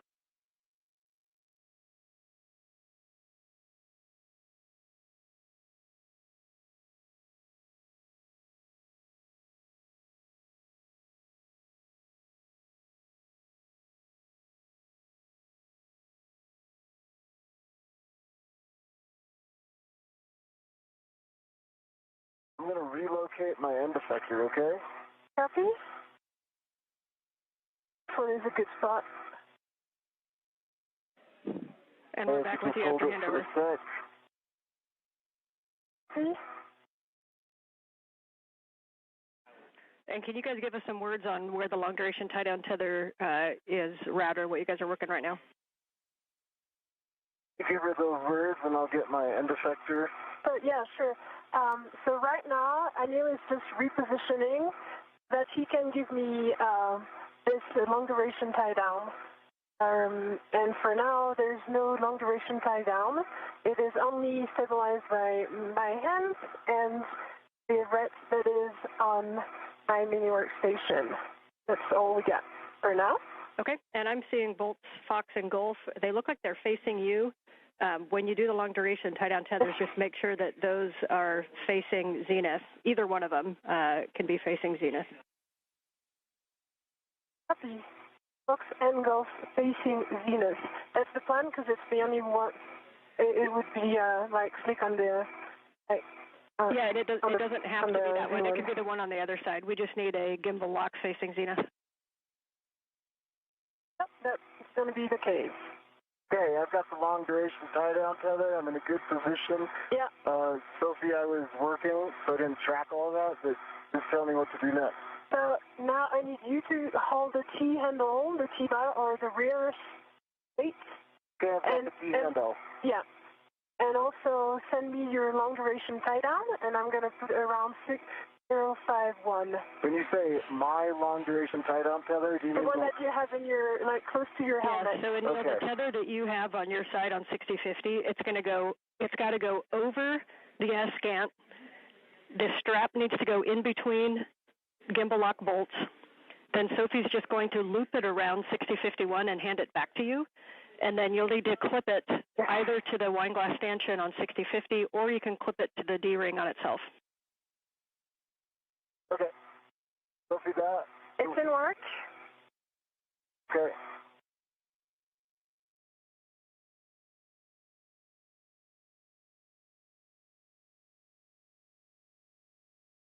Okay, it is right now looped around 6051. Or some twists on the cape on the long duration tie down, but does it reach? Yes, it will reach. Yep, it should reach all the way back as long as it's all the way released. It'll reach back, and you may need to kind of move the S-scant so that it can fully reach.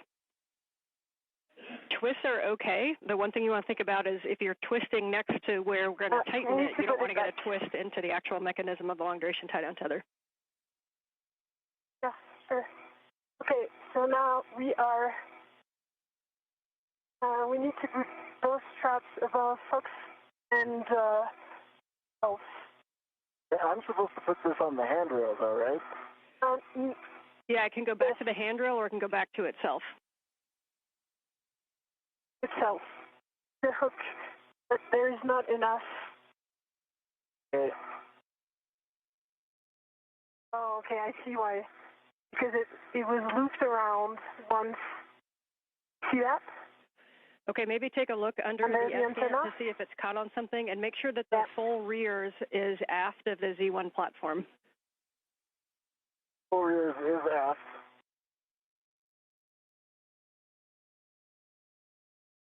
And long duration tie down tether is fully loose.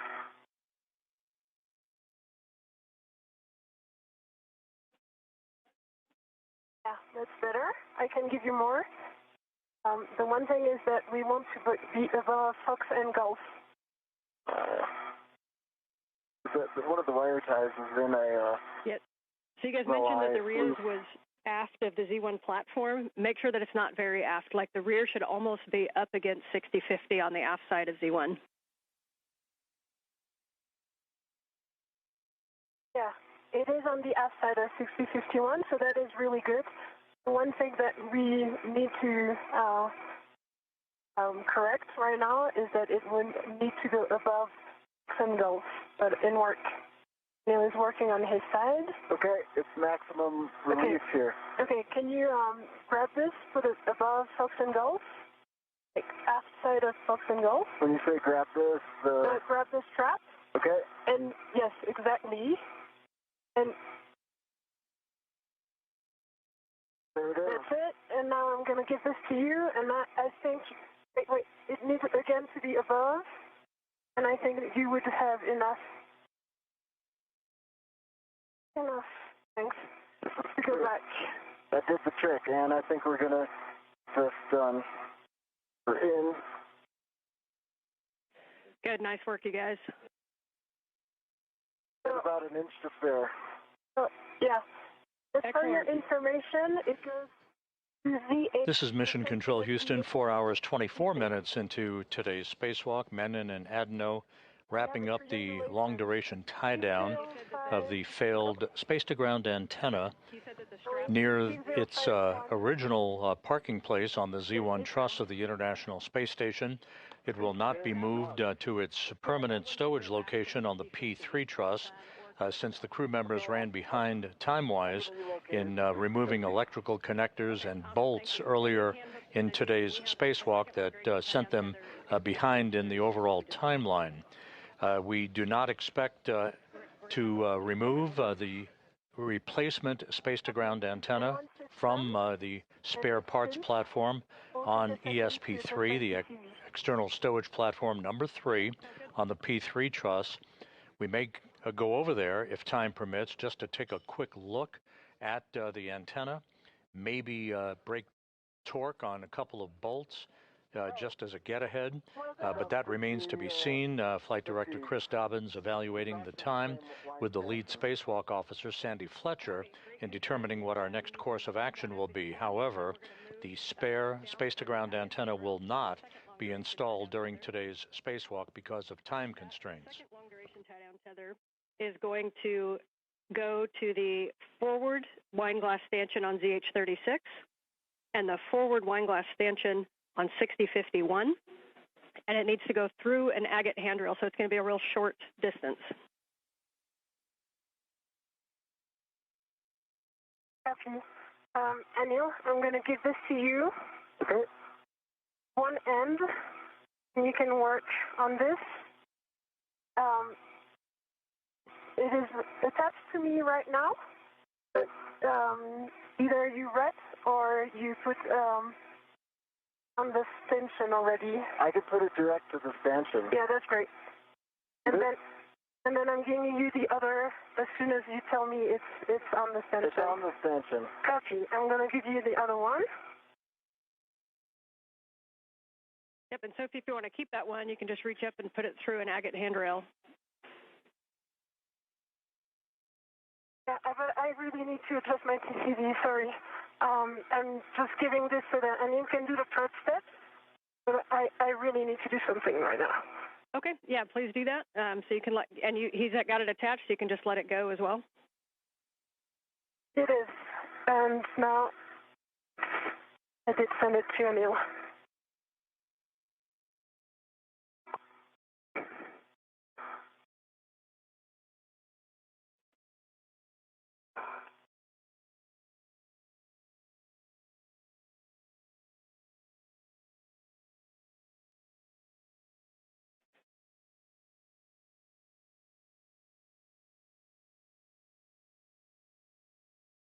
Okay, and want to talk me through this? So Sophie's getting set up. Yeah, definitely. Just a couple words for Sophie. Reminder that if you're trying to go warmer, go to lower numbers. If you're trying to go colder, go to higher numbers. If you're cold, reminder that you've got glove heaters as well. Yes, I am cold, so I'm going to go to, right now I'm 7, I'm going to go to 5. Okay, that's a good plan. And if you'd like your glove heaters, you have those available to you too. For Anil, that long-duration tie-down tether is going to go from ZH-36 underneath an agate handrail, and then over to Sophie's side, it's going to go on the forward side of 6051. It just needs to go under one agate handrail? That's correct. Okay. If you need it to go under more, it's fine. It just needs a minimum of one. Okay. And the idea that the tether is going to be over the top of the central boom of the ESCANT. So over the top of it, but underneath at least one of the agate handrails. Yep. We'll get it ready for Sophie. Okay, TCV is 5 and glove heaters are on.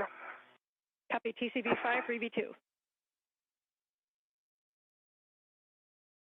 All right, Sophie, this has gone through an agate handrail. Yes.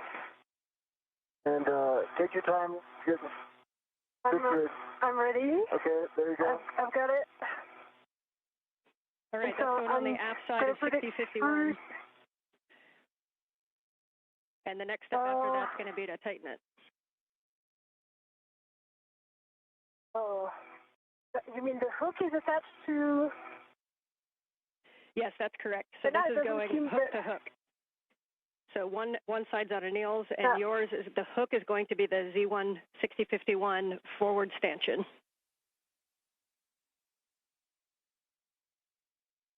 And just want to check that long duration tie down tether. It looks like it's going underneath the S-gant. We want that to actually go over the S-gant, but underneath one agate handrail.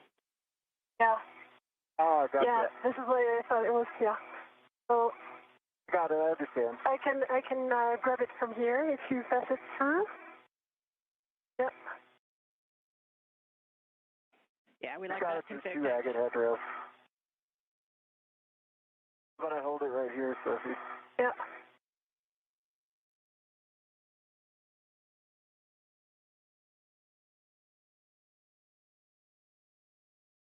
Here you go. Okay. All right. Now I'm going to give it back to you, and I'll slightly. Got it? Yeah, you got it. And now, if you lift this, do you see the handrails? Where it goes? It's here. The one. I see it. There. It's there. The one right in front of the gimbal. The other gimbal. Yeah, right. Good words. Okay, so for right now, we just need to cinch this up really strong. So first, we want to really double check those hooks to make sure that the gates are fully closed on those wine glass stanchions. Then we want to tighten the long duration tie down tethers and set it to low profile. You can move the S-gant around a little bit. We want to make sure it's pretty solid against the top of Z1. And Anil, given the location of the hook, can you give me the strap? This is Mission Control Houston, 4 hours, 31 minutes into the spacewalk by Anil Menon and Sophie Adenot.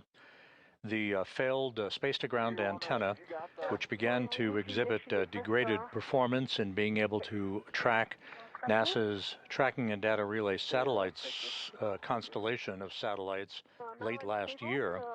That failed antenna has been removed from its boom on the Z1 truss of the station as Menon and Adenot are in the home stretch of tying it down, what is called a long-duration tie-down, using a series of tethers. It is being tied down on the truss of the station near its operational point at the Z1 truss.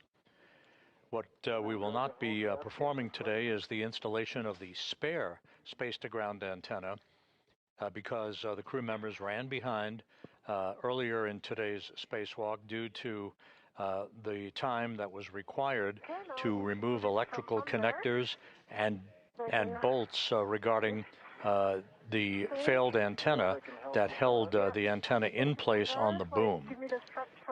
Okay, here it is. The team is currently looking at perhaps one or two get-ahead tasks just to take advantage of the time outside of the void of space today. But the work to install the replacement space-to-ground antenna to restore full redundancy in the high data rate communications capability for the International Space Station will wait for another day. There will be some meetings that will be held to determine the priorities and the further course of action coming up on next Tuesday's spacewalk and other activities associated with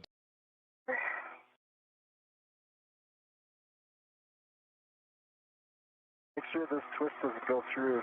Yes. So I'm going to turn it before and actually pass this excess of strap under. Really nice work on those. I know long duration tie down tethers aren't the most fun, but you guys are making it look fun. So if you can make sure that we get it real tight, and then if you take the S-scan and just imagine forces in any direction, we want to make sure there's no wiggle in it. So making sure it's really nice and firmly down there. Understood. Okay, I'm going to fix the twist from under.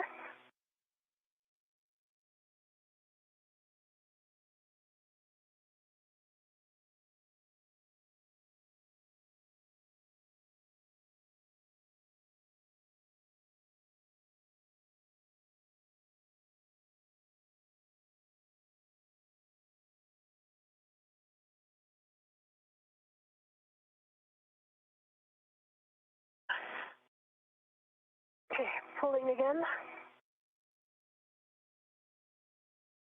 Okay, it's blocked. Go back.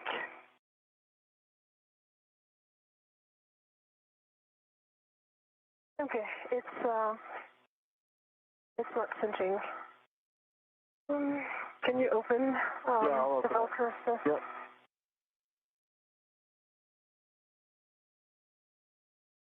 And based on that angle, it may actually be more of a zenith pull to tighten it instead of over towards Sophie. I don't know if that would make any difference. Let's see. Let me try. I think Anne's right. Yeah. Pull it. There you go. Okay. Right words.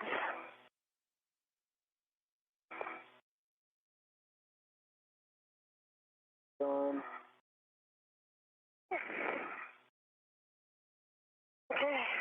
Got a little bit of a turn in it. But it's pretty tight, actually. Yeah. Like, when I look at this side, it's got, like, quarter-inch play in it, maybe, on the agate side. Do you want this and, like, immovable, or? I think if we tighten this one, it's going to be enough. Well, that's pretty tight on that end. Yeah, that end is really tight. Yeah, we're looking and listening. You may want to also iteratively tighten with the other one, and then keep doing those wiggle tests. Best effort, but if you really want to make sure that this is secure and won't twist or pull with forces. Okay, I can help by just pinching like this, and you... We need to untwist it first. I think that's lesson learned. This one right here? Yes. See if you can rotate it. Yeah. This one is going to be... Yeah, okay. I see what you mean. There you go. Yeah. You can start pulling right there, or do you want me to pull my direction? So see, I'll pull as much as I can.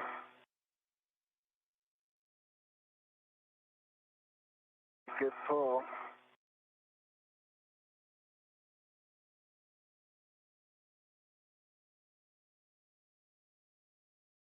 Good pull.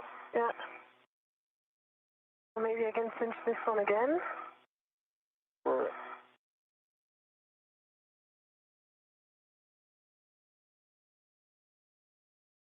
no, it doesn't work. End of it.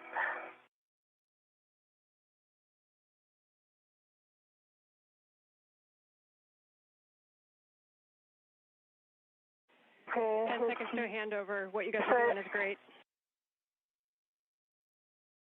it's pretty secure, Sophie. What do you think? Yeah, I think.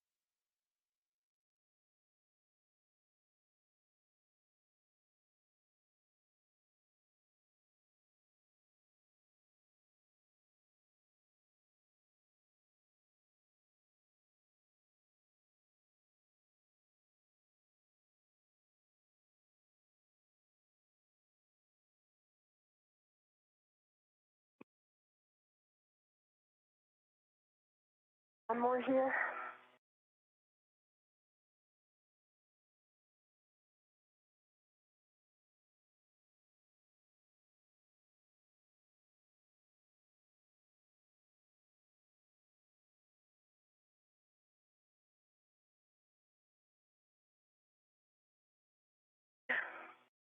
What do you think? Pretty good. Anne, are you with us? I am back with you. Audio, no video. Okay. I think we've got it max tightened. Because of the long duration tie down tether confirmation, there's probably like maybe quarter-inch movement capability in it if you apply direct force. If you wanted it tighter than that, I would recommend putting like an AET. Yeah, I get the AET right here. Okay. So and then tying that down to a handrail on either side of the agate handle, and then Copy. And since it has also 2 tether points, can you check that I can remove my ret? Because I think it also put this light force.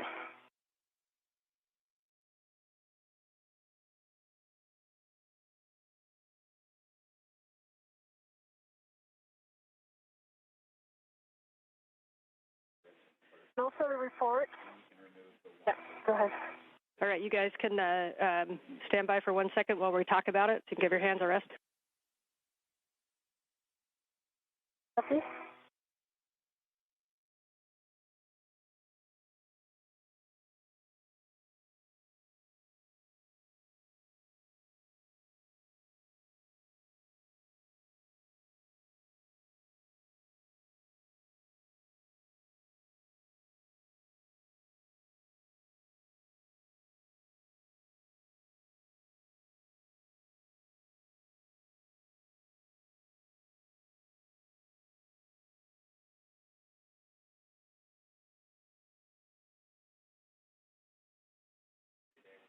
We're still chatting about some things. You guys take the opportunity to relax your hands and enjoy the view for a sec.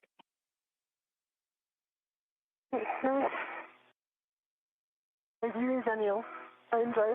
See if I can get my camera for you. Oh yeah, I can do that too.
Yeah.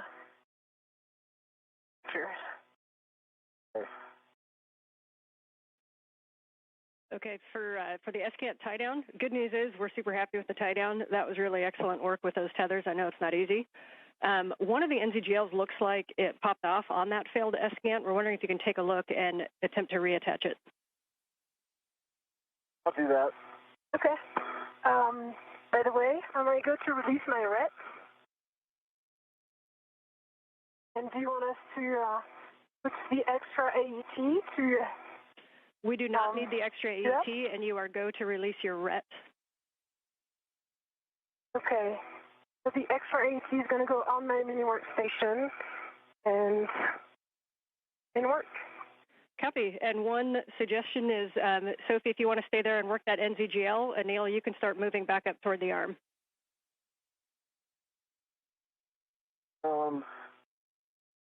Okay. Unless the NZGL is on your side and it's easier access, up to you guys. Yeah, that's what I see what you're saying. It's Sophie's got direct access to that. So I'm moving up to the arm. Copy. And Anil, when you get up there, if you wouldn't do us a favor and just look back down at that whole work site for a HECA scan, that would give us a really good top-down view of the tie-down. Okay, I'll do a HECA and take a couple photos. Copy. So, Sophie, we'd love you to take care of that NZGL, and then when you have time, either before or after, a glove and hab check. Okay. I'm just taking care of my fair lead, which went away. This is Mission Control Houston, 4 hours 44 minutes into today's spacewalk. Anil Menon and Sophie Adenot, they are in the process of cleaning up the work site on the Z1 truss of the International Space Station after having removed a failed space-to-ground antenna from that work site, that antenna having experienced a degradation of performance last November, rendering it unable to properly track NASA's Tracking and Data Relay Satellite System constellation of satellites. That antenna, which was removed, has now been tied down in a safe configuration on the truss of the station for future disposition. You're looking at the operational space-to-ground antenna, that's SGANT number 1, that remains on the Z1 truss. Time simply got away from the crew today. They spent a longer period of time than had been expected in locking down some locking pins called gimbal bolts onto the failed space-to-ground antenna to prevent its inadvertent motion during its transport. That, coupled with the time required to demate electrical connectors and other pieces of hardware, put them quite a bit behind the timeline today, and as a result, the net effect was that we are not going to pursue the installation of the spare space-to-ground antenna, which lives out on the external stowage platform number 3 on the P3 truss of the International Outpost. That will be deferred to another day. Future discussions will be held to prioritize tasks associated with next Tuesday's spacewalk and to determine whether or not we pursue the failed or the replacement space GANT activities next Tuesday, or wait for another day to take that task under consideration.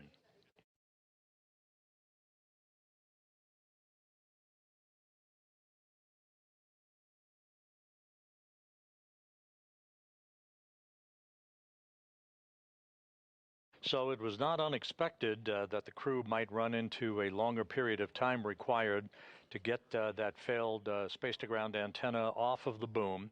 That had been anticipated all along, and it did turn out to be the case today. The operational antenna is there very clearly in the field of view. A series of radiators that dispel heat from the station systems serving as a backdrop for Menon and Adenot as they complete a few additional steps in tying down the systems associated with the boom that the failed antenna resided on. And the MLI on the buckle.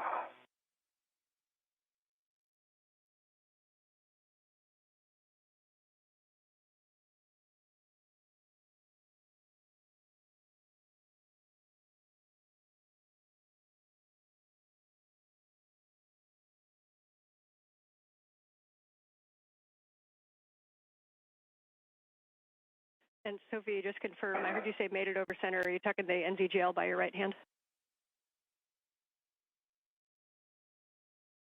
Oh, I was talking about the other one. The one that was fully demated.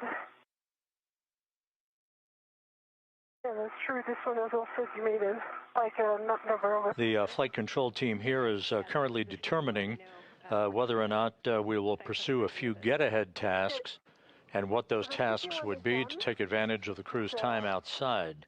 Today's spacewalk began at 7:29 a.m. Central Time, 8:29 a.m. Eastern Time, and has resulted in the removal of the failed space-to-ground antenna, which has been tied down in what is called a long-duration tie-down configuration, but a very safe configuration for that antenna on the truss of the International Space Station. Yeah, acting. Small one is aft, over center. Yeah, they were aft. Connected. Connected, yeah.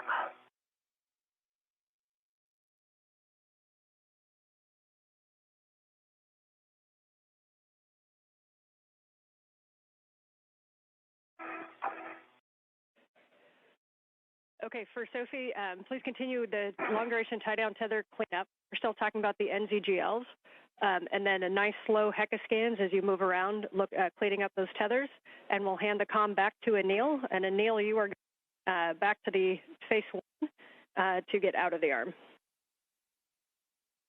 Okay. Picking up comm. Jessica, how copy?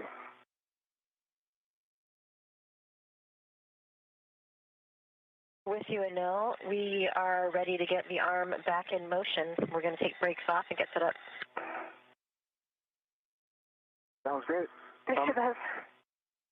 That was Jessica Meir at the robotics workstation inside the station as she works with Jack Hathaway, about to maneuver Menon away from the work site. He is still at the end of the station's robotic arm and a portable foot restraint. Starting motion in 3, 2, 1.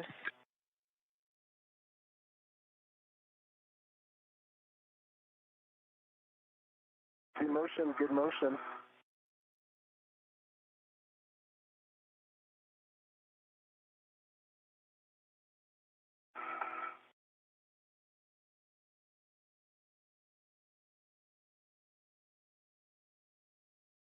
I should have given you the rush end. It's really annoying. You could drop it in the MRU. Yeah, this is my plan, but for now, I'm need to work on the MLI. Okay. And I did see a long duration tie down tether that wasn't closed on the on my side, and you can go over the top of the edge to get it.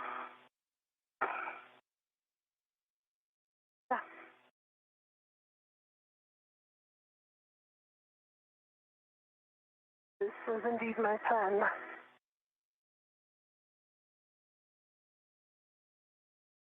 Right now, we're going to start motion body right in 3, 2, 1. Motion, good motion, Jessica.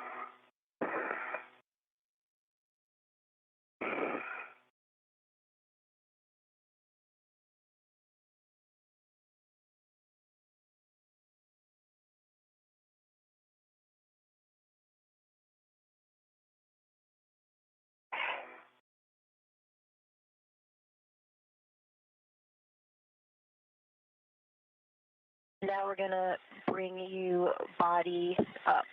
Sorry, body down. Copy.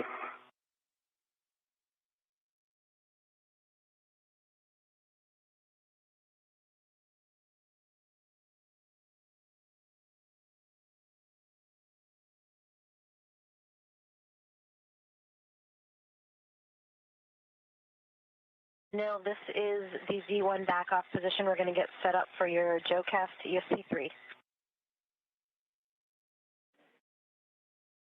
And for all crew, we are going back to phase one, so we're going to the APFR egress position.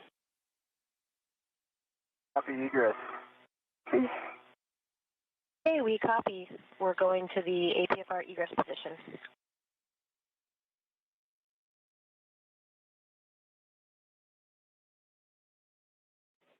So for big picture, to sync folks up, Sophie, we got you cleaning up that work site. We want to make sure that it is in a really good configuration to be out there for a while.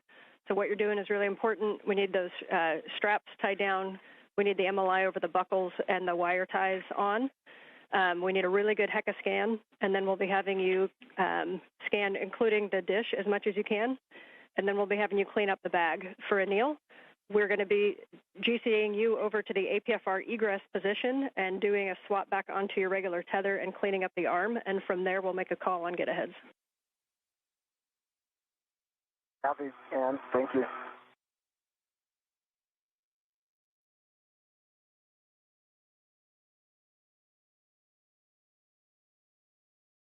I've got a good photo range of all of this. I'm just kind of blanketing the area. Let me know if there's anything in particular you want me to target.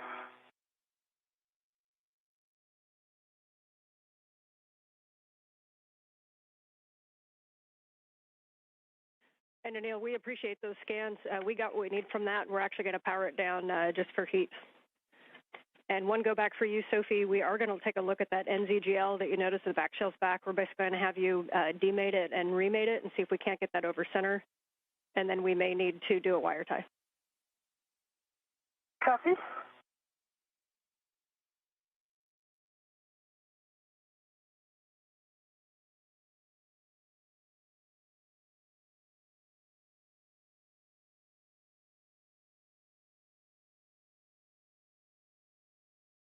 Anil, on your go, we will start the JOCAS to the intermediate position and then another one to APFR back off. Here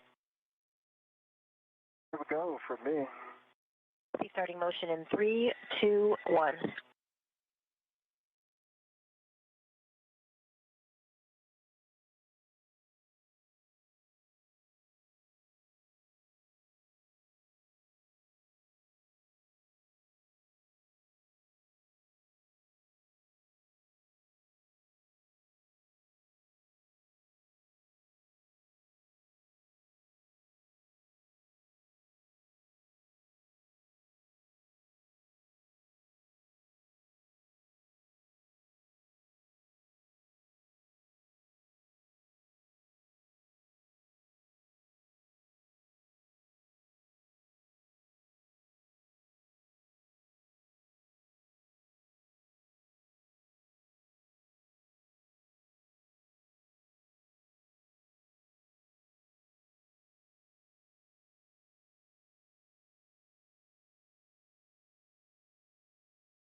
This is Mission Control Houston. We are approaching the 5-hour mark in today's spacewalk. As previously mentioned, the forward plan now calls for Anil Menon at the end of the station's robotic arm, as you see here in this view, wearing the suit with the red stripes. Menon is being maneuvered back to a position in which he will get out of the portable foot restraint, stow that portable foot restraint, and the arm will be parked in its overnight park position where it began the day. There is some additional cleanup work, gathering tools and tethers, and we'll see whether or not time permits a couple of get-aheads, perhaps a swab of microorganisms from one of the modules near the Quest airlock, and possibly a swap of portable foot restraints along the Z1 truss of the International Space Station. The failed space-to-ground antenna was removed and tied down in a safe configuration near its parking place, normally, on the Z1 truss. However, time will not permit the retrieval and installation of the replacement space-to-ground antenna, which will remain in a safe configuration, a safe slot in external stowage platform number 3 on the port truss of the International Space Station. It will be installed on a future spacewalk. Just when that will happen will be a matter of discussion by NASA managers and flight controllers. Okay, so for that wire tie, basically what we want to do is we want to prevent thermal loading to the inside of that cable, since we will be coming out at some point and touching this again. So we want you to have it kind of in that half-connected position that you had it, and then use a wire tie. Be creative to somehow pull that connector down onto the other side of the connector, and so that it just stays touching and stays mated. Still starting motion in 3, 2, 1 for the next maneuver. Ready for motion. Understood,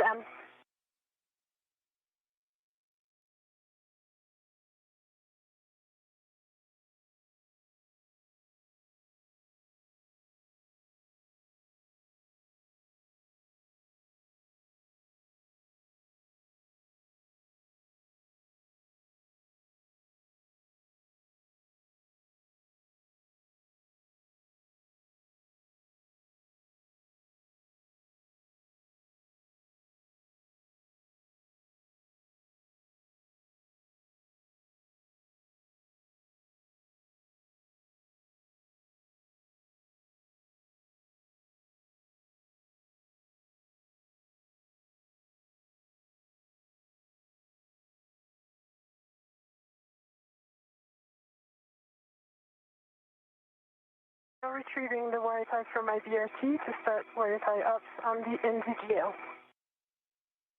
Okay, copy, and you can put that through the bail if that's easiest. Okay.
This is Mission Control Houston as the International Space Station flies over the rainforest of Brazil. A good view of Anil Menon riding at the end of the Canadarm2 robotic arm with Sophie Adenot not far behind as they make their way back toward the final work site of today's spacewalk. Time will determine whether or not we do have, in fact, the time to take a swab sample of microorganisms from one of the modules near the Quest airlock. On the left side of your screen is the SpaceX Dragon spacecraft that will return the Crew 12 crew on board the station, Jessica Meir, Jack Hathaway, Andrei Fedyaev, and Sophie Adenot. They'll be returning to Earth in the next several weeks to complete their long-duration mission on board the International Space Station.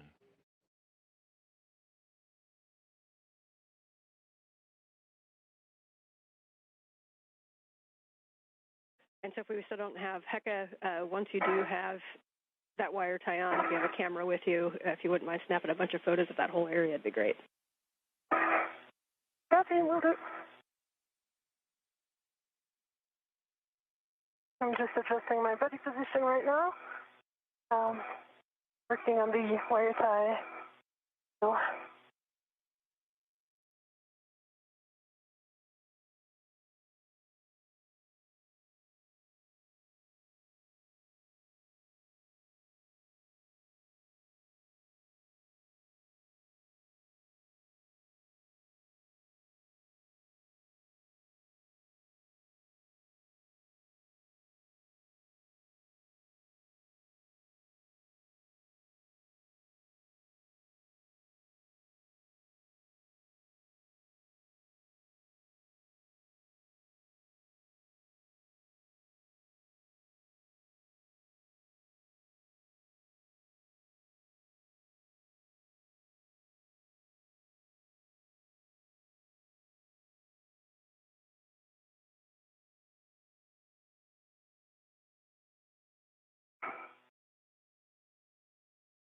doesn't really go through.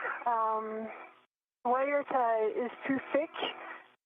This NZGL, the gap between the bail, the lever, and the body of the NZGL itself is very thin.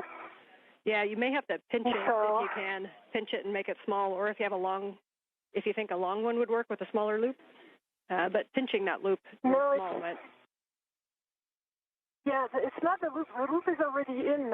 It's a white plastic thing that is kind of protecting the free end. And this one doesn't go through, so I'm trying again. So yeah, the risk is that this white thing is going to go apart, and then once it's apart, then it's going to expose one sharp edge. Okay, yeah, just best effort on however you think it can hold it to not disconnect. Okay. Yeah, we've got an idea, and that will be good.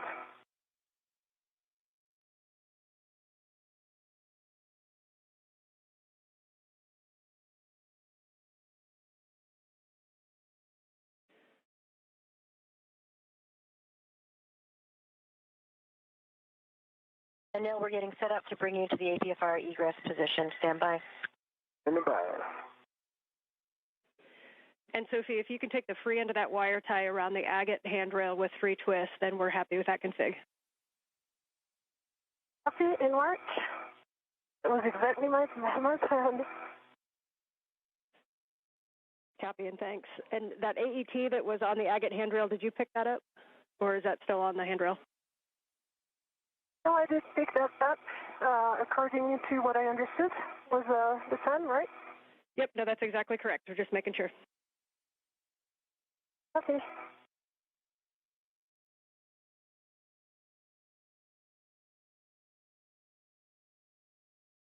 Man, I've reduced my TCV to 5. Copy. TCV to 5 for EV1. Anil, are you ready for the GCA to the published egress position? That'll just be coming station aft to where you ingress. Go to publish. Okay, copy. We're starting motion in 3, 2, 1.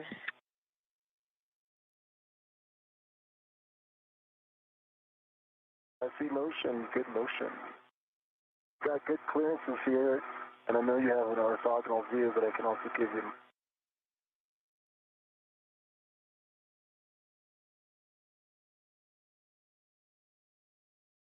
Plenty of space. Okay, 3 house twists done, and I'm removing my ret. Hey, it's not going to move.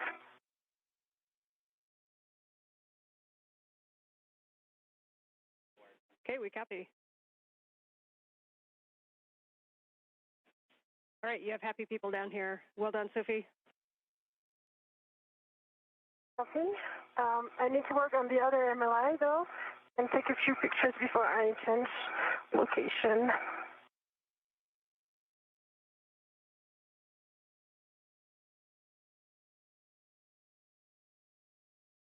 Glove heaters are off OSS for Sophie.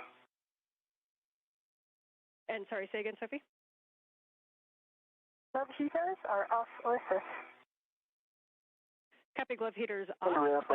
Working will warm you right up. Ramping out, we are at the publish.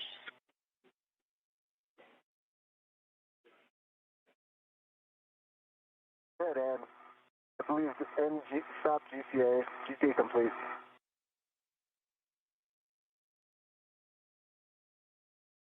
Extra on, Anil. You can go to egress. Go to egress. All right, Anil, you will egress and then temp stow the bag as desired. And then we're going to be cleaning up the arm with your safety tether swap being the first thing. For Sophie, I see you doing some pictures. Definitely need some pictures of that area. And then can you confirm for us the configuration of the buckle on the aft long-duration tie-down tether, the one that was on Anil's side? Did we get the MLI and the wire tie on that one? Not yet in work. It's just wanted to take the picture before I leave this workspace. Okay, copy. We got you going over to the other side.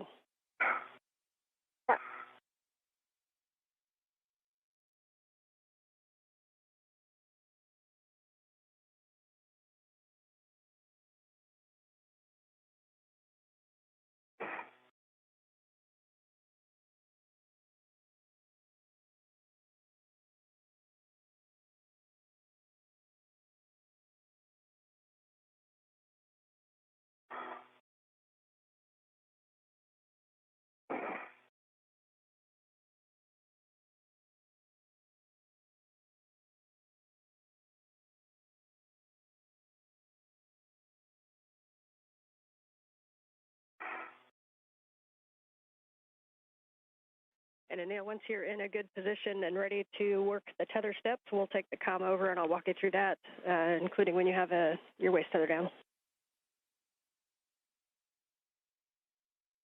Good ahead, Ann. Captain, for both of you, the plan after we get the Z1 worksite cleaned up and Anil's arm cleaned up and reconfigured is to work the APFR relocate task together. So we'll be grabbing the ESP2 with, or APFR rather, and coming up to Z1 to do the swap. Copy.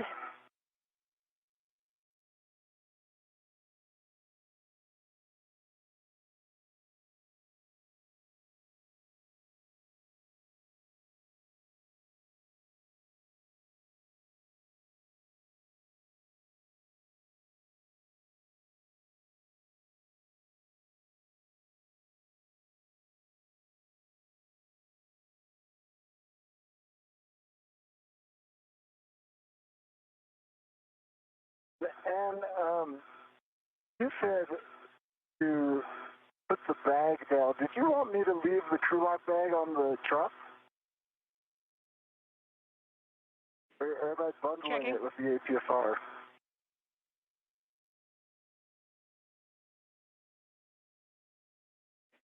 Yes, bundling it to the APFR is fine. Where is it going next? Because if it's going close by, I'll do the quick bundle that we discussed. If it's going far, I'll do a really solid bundle. Yeah, so you're going to be taking that APFR to the port CETA cart. So you can look over to your left and see it right there. So it's up to you if you want to do the bundle on the APFR and take it with you and then bring it back, or if you want to just temp stow it on the truss. Okay, I'm going to temp stow it. Copy.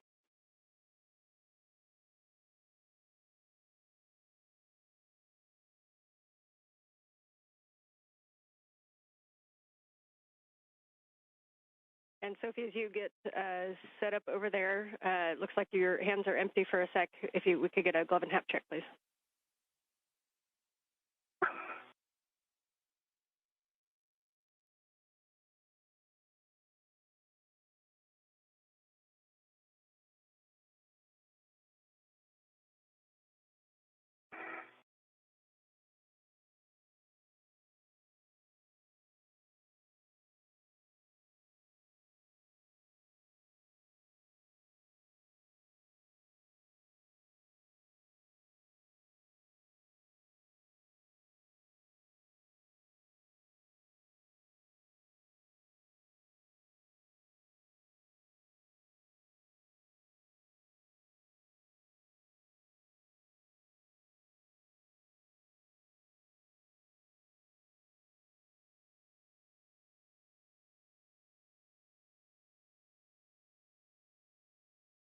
Okay, and crew lock bag is on the truck.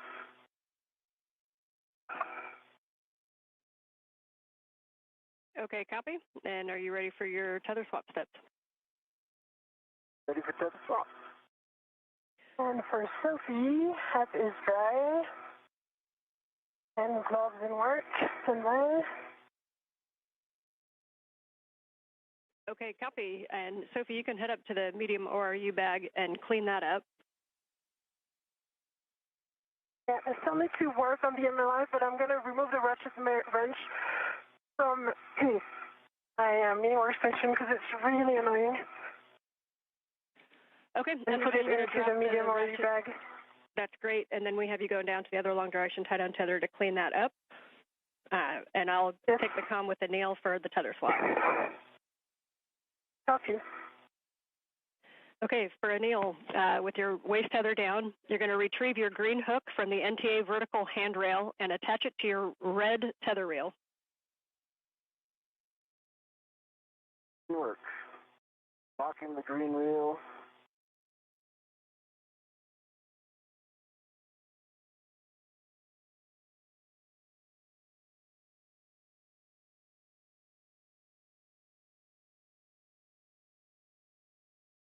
Green hook is on the red reel and locked. I'm unlocking the green reel.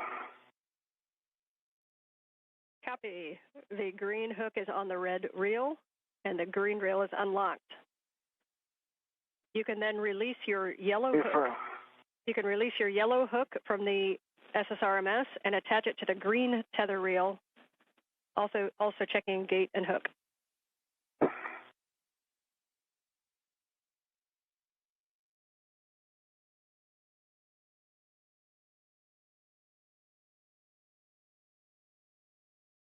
This is Mission Control Houston, 5 hours, 15 minutes into today's spacewalk. Anil Menon and Sophie Adenot are in the home stretch of today's excursion, the 282nd spacewalk in support of ISS assembly, maintenance, and upgrades. This was the 5th spacewalk conducted out of the International Space Station this year, the 2nd for Expedition 75 crew members, the 2nd for Menon, and the 1st for Adenot, who today became the first French woman to conduct an extravehicular activity.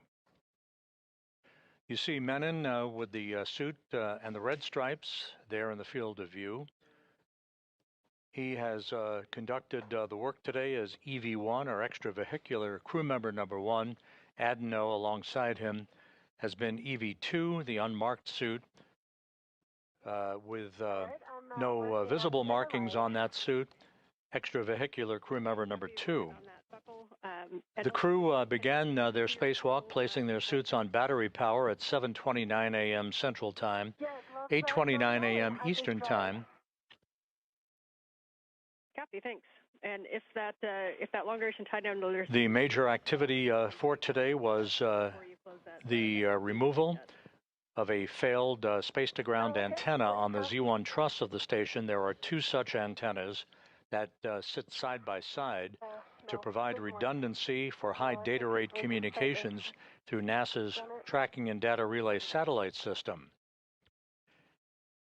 The crew ran into some time constraints. It took longer than expected for them to install locking pins on the failed antenna that first encountered swiveling or gimbaling problems to track the TDRS network satellites last November.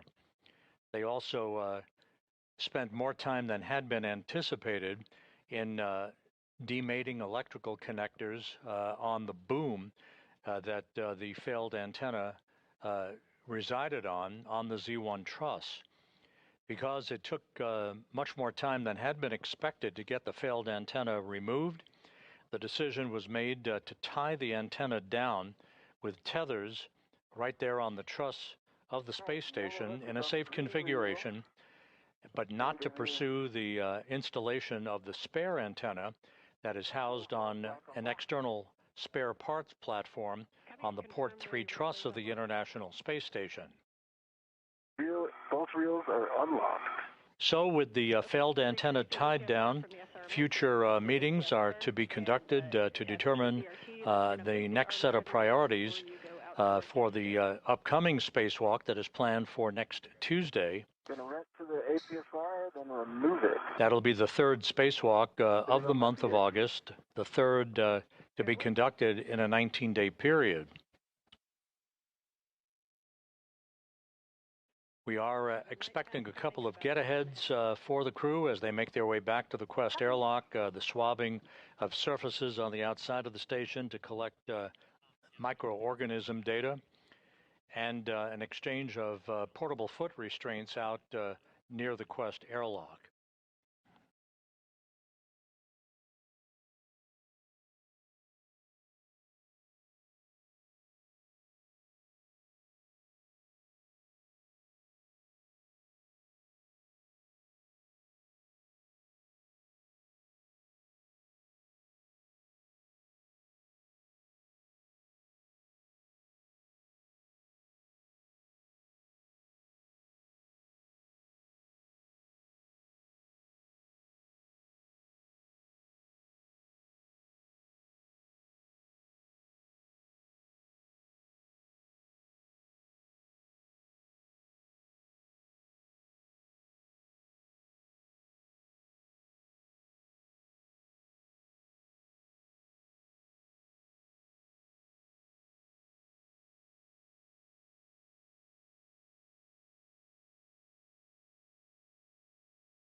Nice for both of you on the cleanup steps, and just letting you know we're about 5 hours and 20 minutes into the EVA. Go ahead, Sophie. Copy, 5 hours, 20 minutes. So the last VTV buckle is covered with MLI and 3 house with the wire tie. We see that config. Beautiful. So at this time, you could move up to the medium ORU bag, and we'll start cleaning that up. Okay.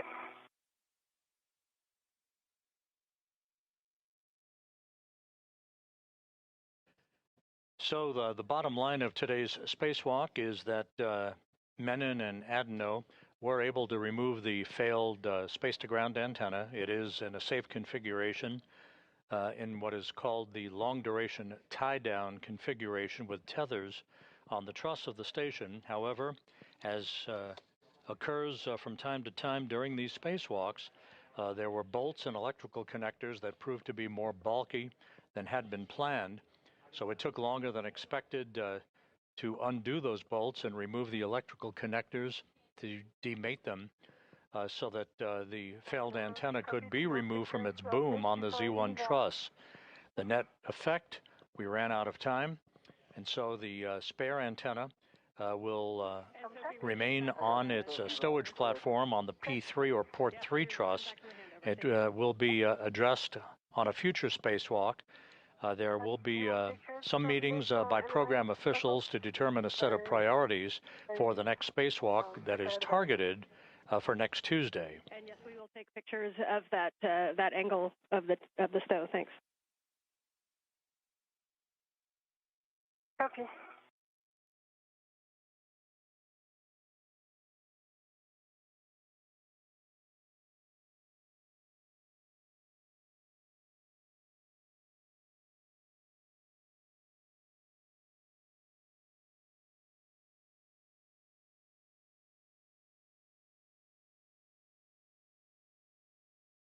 And the excess strap of the forward LDTV, I was not able to put it inside the MLI of the buckle because it was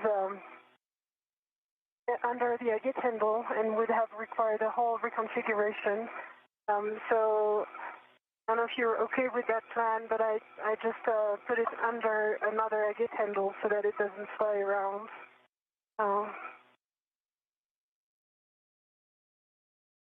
Okay, that is a good config. We're happy with that. Thanks. Okay.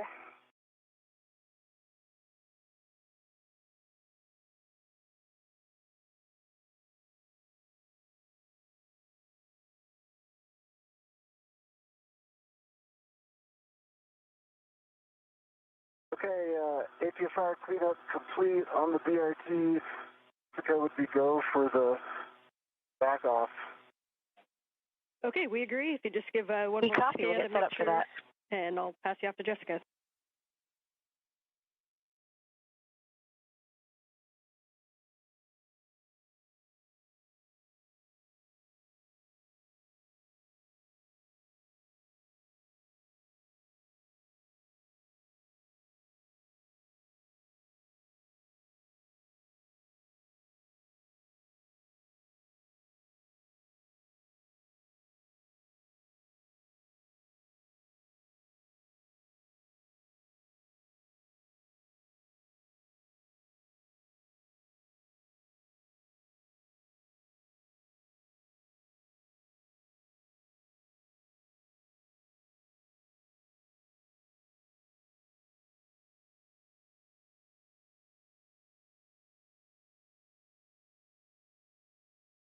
Okay. Nighttime is not the best time to do the pictures, but I did my best. Now starting motion in 3, 2, 1 with the arm coming station forward away from you. Copy, starting motion.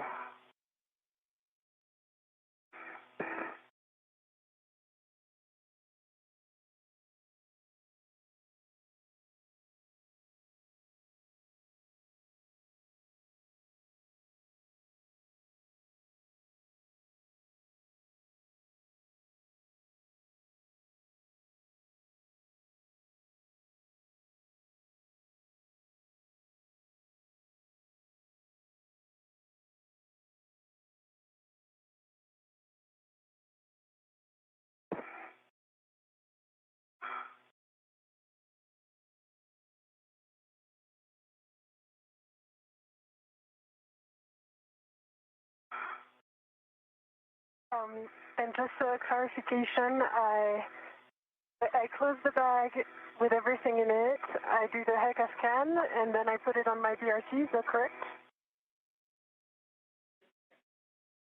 That is correct. Yeah, we're happy with that. So you can put that on your BRT.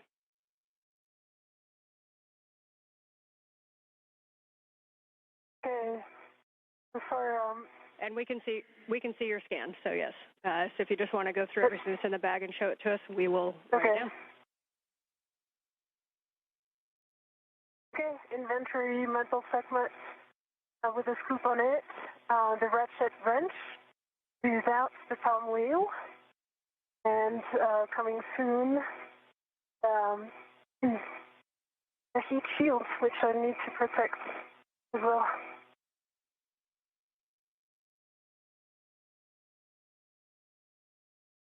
That's a good inventory, so you can pack that one up and get it on your BRT.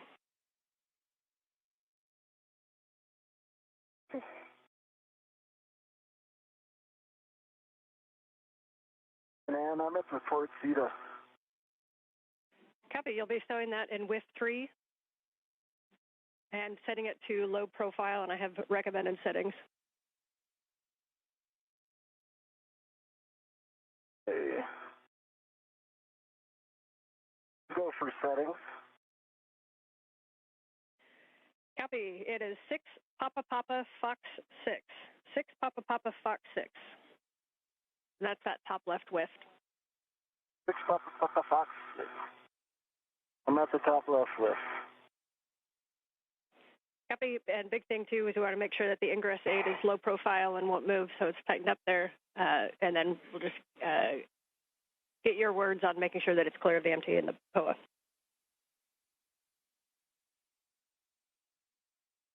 Copy all. And for Sophie, once you have that packed up, we're going to have you put that on your BRT, and we'll have you start heading toward the airlock. Copy airlock.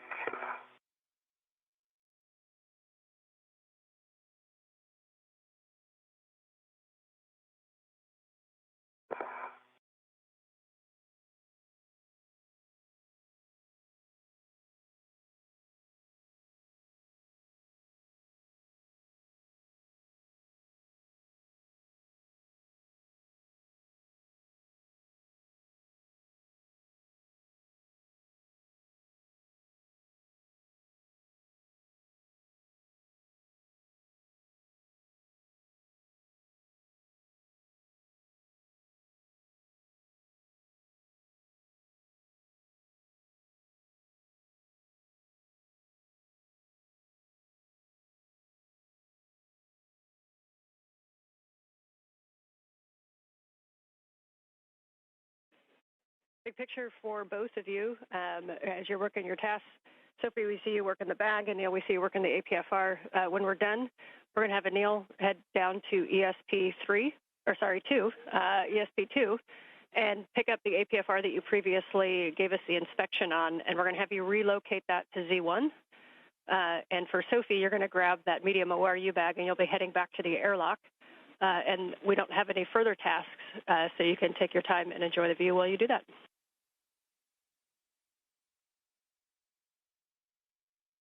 Copy, working on the bag and airlock. And can you repeat those APFR settings again? Yes, 6 Papa Papa Fox 6. 6 Papa Papa Fox 6. Copy, 6 Papa Papa Fox 6.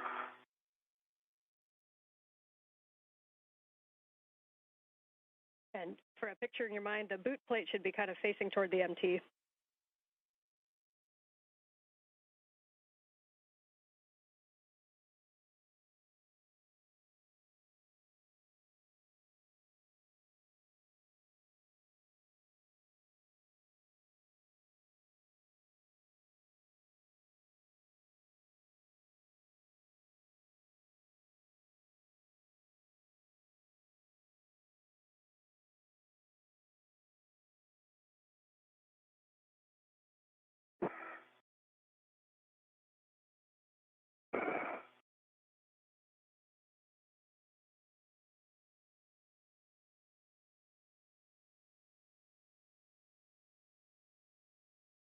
This is Mission Control Houston, now 5 hours 31 minutes into today's spacewalk.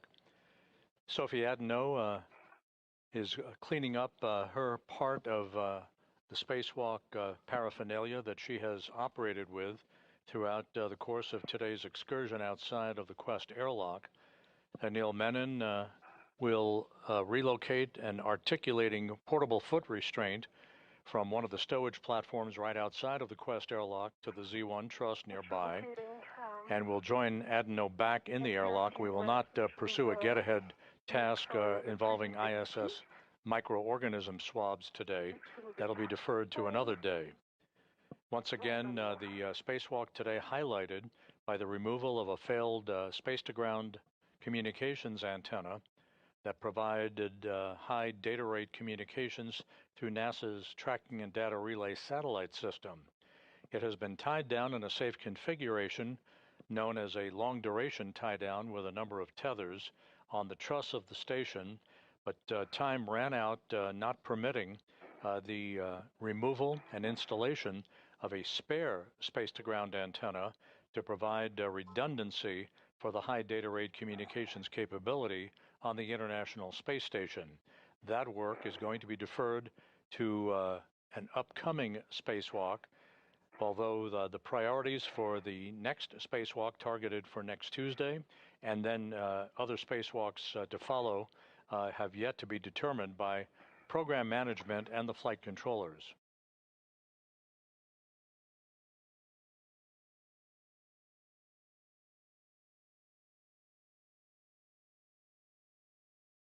Okay, 6, Papa, Foxtrot, 6, sets, and whisk 3, locking collar, black on black, good pull and twist test, and it does look low profile. I'm sure you can see it in the HECA. Copy, that's a good config. So this time you can move back to retrieve your crew lock bag, and you'll go down toward the airlock. You can drop your crew lock bag off and then pick up the APFR.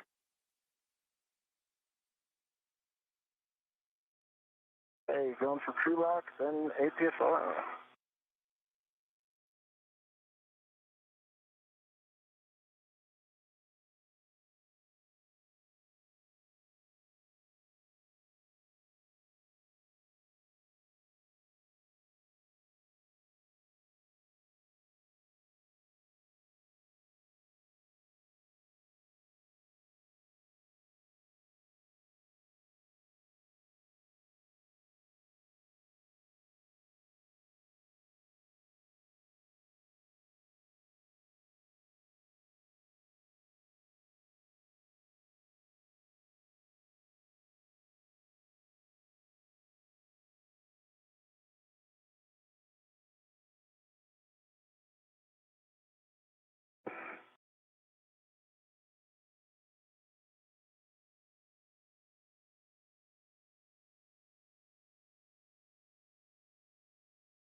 And for Anil and Sophie, you guys are both kind of headed back toward the airlock with a bag.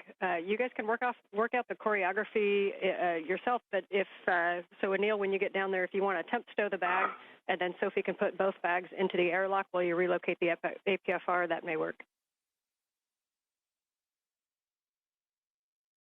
That looks like a great idea. If the timing works out.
All right, both looking good. Anil, it looks like you've got that crew lock bag out at the NTA, and Sophie, it looks like you're about to grab the medium ORU bag as well. How are you guys feeling? Yeah, it is on my BRT. I'm about to do a final check before heading back to the airlock. Okay, copy. And for future reference, as you go down, if you want to give us any words on the forward or the aft translation paths, I know there was a lot of discussion as we were planning this EVA because we haven't had a lot of people do it. So if you have any thoughts on your way down, we'd take them. All right, let me wait before, and I'll give you the information.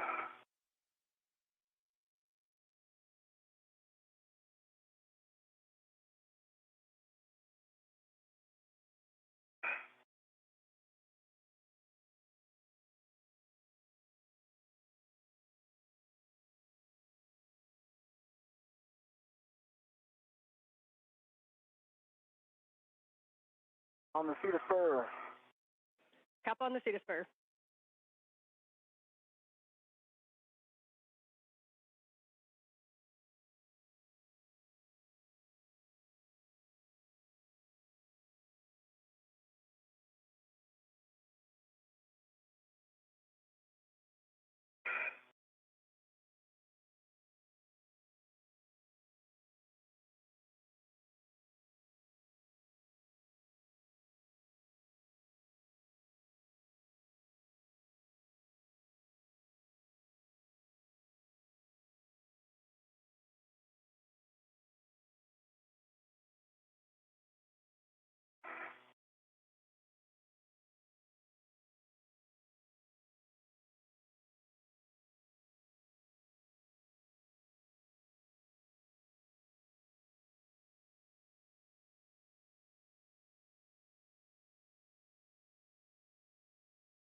And the suggestion was I temp stow the bag, Sophie puts them away, and I head out to the APFR.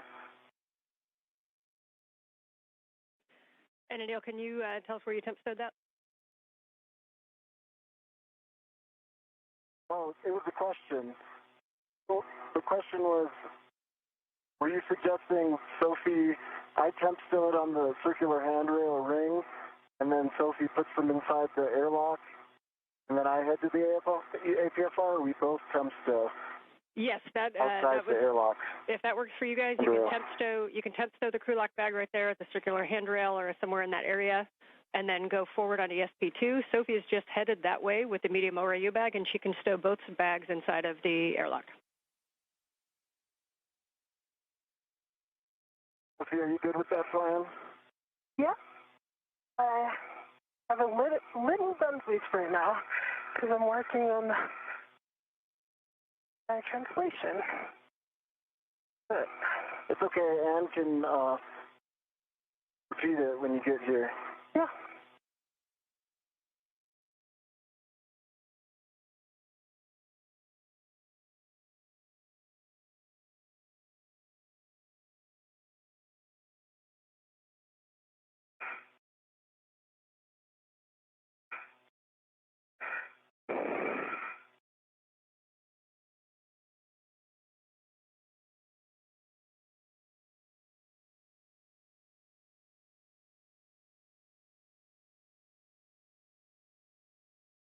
And Sophie, you came down the forward side of Z1, is that correct? Yes, because the antenna was on the aft side, and so now I'm still working on it. Okay, yeah, so you'll come down, as you get down to the bottom there, you'll see 6024 and then WIF 9, and at that point you can either kind of reach over to the high-pressure gas tanks, or you can go more zenith, and you'll see handrail 6005, and you can get the high-pressure gas tanks from there. Yeah, I have 6024 in hand. This ORU bag is a giant thing. Yeah, so 6042, getting down to 6052, you can either go, or sorry, you said 6024. So from there, you can kind of go starboard to the gas tank, or if you go down nadir to 6005, then it's a little bit of a shorter reach over to the gas tanks. Yeah, I'm trying that.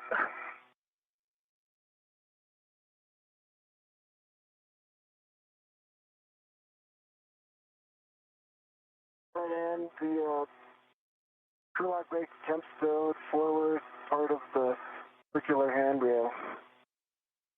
Copy temp stow. So you are going to translate to ESP2 WIF4, which is the one that you passed before. That's on the most starboard side of the forward side of ESP2.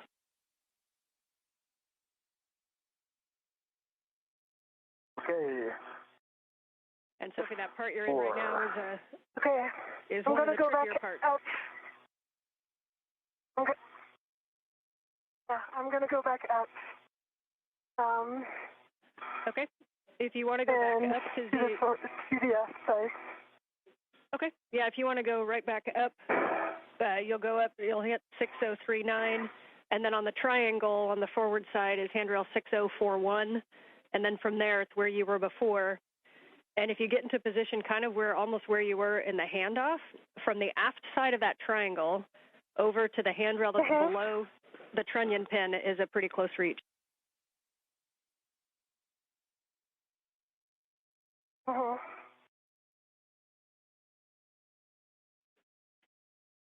Yep, nicely done. So from the... I'm over the triangle, just Yeah, so that in your left hand is 6040. If you reach from that down below the trunnion pin, you'll see handrail 6003, and that'll take you right down the aft path.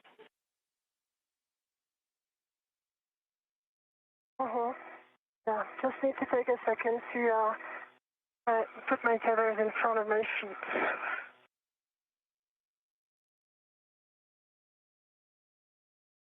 Good call. Slow and careful. Oh,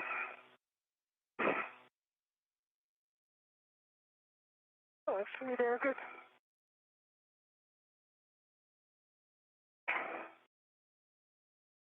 Okay, mindful also about the antenna.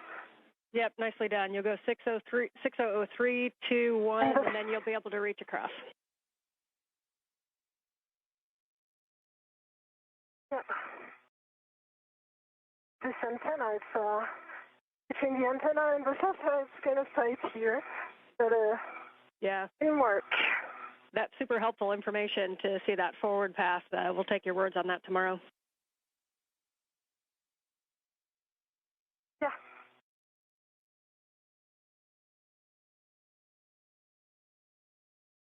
This is Mission Control Houston, 5 hours and 47 minutes into today's spacewalk. Anil Menon and Sophie Adenot are making their way back toward the Quest airlock.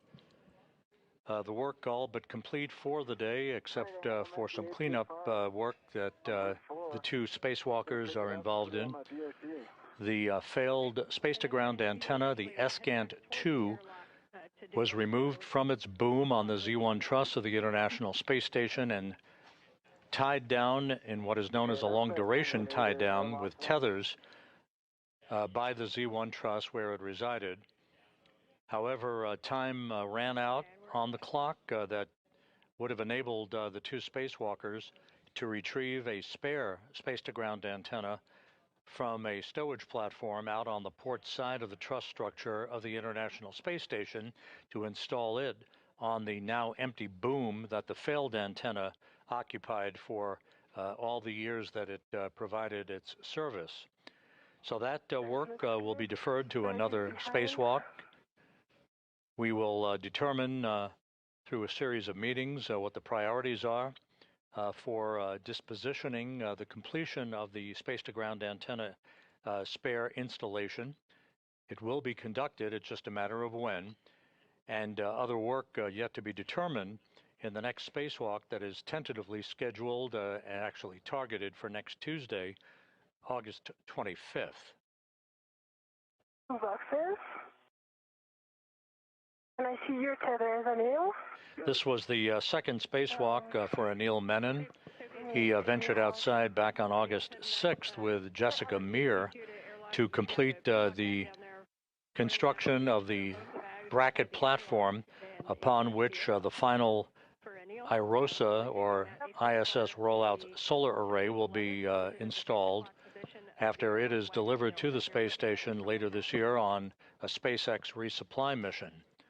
Yeah, I remember that from the... So Menon is in the home stretch of the second spacewalk of his career. This was the first spacewalk for Sophie Adenot of the European Space Agency, the first spacewalk by a French woman in history. And again, the determination of the priorities for the upcoming targeted spacewalk for next Tuesday, along with determining when we will complete the installation of the spare space-to-ground antenna, which we could not get to today when time ran out. The two spacewalkers simply ran into a longer than expected amount of work to disconnect electrical connectors and to remove bolts holding the failed space-to-ground antenna in place. So as we approach the 6-hour mark in the spacewalk, the two spacewalkers soon will be making their way back inside the Quest airlock. You see them right there at the hatchway to Quest. They will close the hatch, and the end of the spacewalk will be officially marked with its elapsed time at the point that the repressurization of the spacewalk of the Quest airlock begins.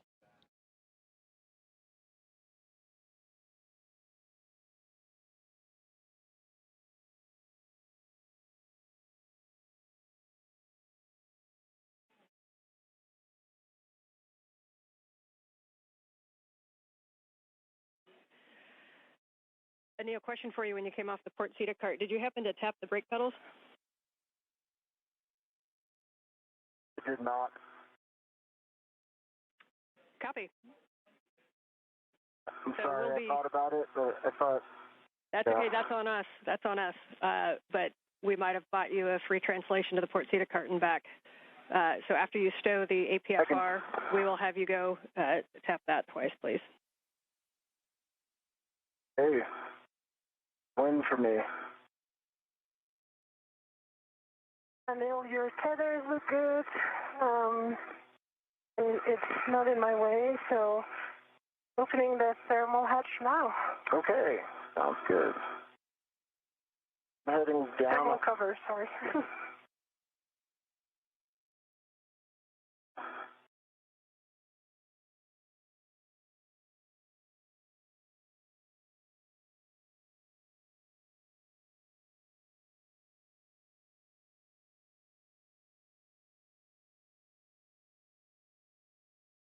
So once again, to recap, the failed space-to-ground antenna was removed, albeit with a longer period of time to disconnect electrical connectors and remove bolts holding the failed antenna in place on the Z1 truss. It is now in a safe configuration, securely tied down to the truss on the International Space Station. Ultimately, it will be moved to the external stowage platform number 3 on the port truss of the International Space Station. That slot is currently occupied by the spare space-to-ground antenna that was first delivered to the International Space Station on the STS-127 mission in the summer of 2009. Time ran out for the 2 spacewalkers to be able to accomplish that task today. It will be deferred to a future spacewalk. The next spacewalk is scheduled for next Tuesday, August 25th. Whether or not the space-to-ground antenna installation of the spare makes it to that spacewalk next Tuesday or not is going to be the subject of some discussions over the next several hours. With 11, I'm going to just get situated and then I'll be ready for those settings. Copy. And Sophie, you are go to open the thermal cover when you need to. Yeah, I just verbalized it. Did you get it? Like it was like 5 minutes ago? Yes, we see that now. Yep. Okay, great news. And then you will see your tethers.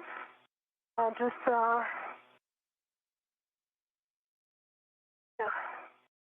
Now you're going aft.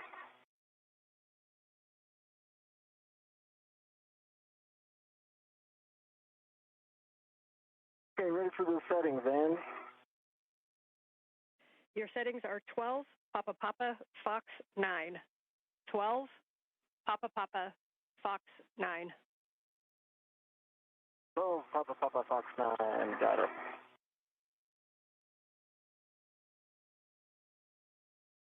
All of the bags are bundled together and ready to my DRT rep. Okay, we copy the bags are ready together, and you'll go to transfer those in the airlock. Uh-huh.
I'm going to read my load path to station. Right. Base tether is small hook gate close lock back on black. Large hook gate close lock back on black. On the airlock waist tether, gate close lock black on black for the big hook, and small hook gate close lock black on black as well. So I have a good load path to station, and I'm retrieving my local from the and going back in. Okay, we concur that that is a good load pass. Hey, And 12 Papa Foxtrot. Copy, 12 Papa Fox 9. Twist.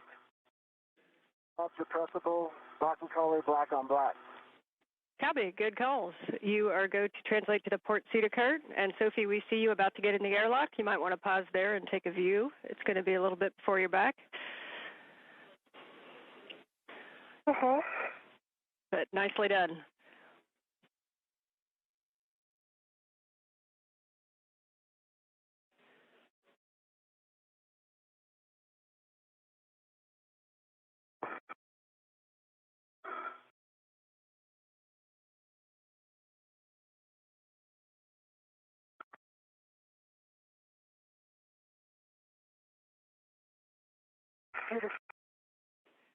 Okay, Ed and Neil, before you start your translation, we'll take a glove and a hap check, and then we'll send you back out there. Okay. Anything I can help with, Anil? Oh, I'm in a good spot. Great. Right glove, right index finger has two small marks. And looks nominal. And copy for Neil, thanks. And first, some pretty small, some small dark spots with the image not bigger than a fingernail. And there's also another on the left thumb.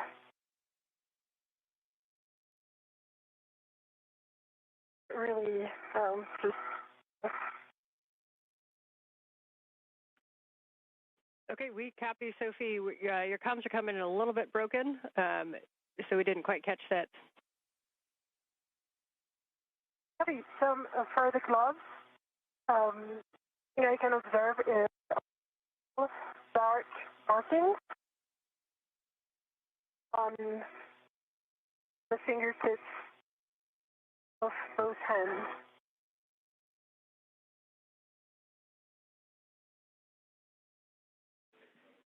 Okay, we copy, thank you.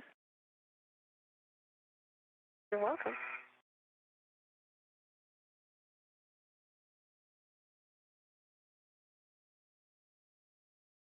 Right, and I'm headed to the feeder cart. Copy, we appreciate your extra work and overtime today. Oh, any day.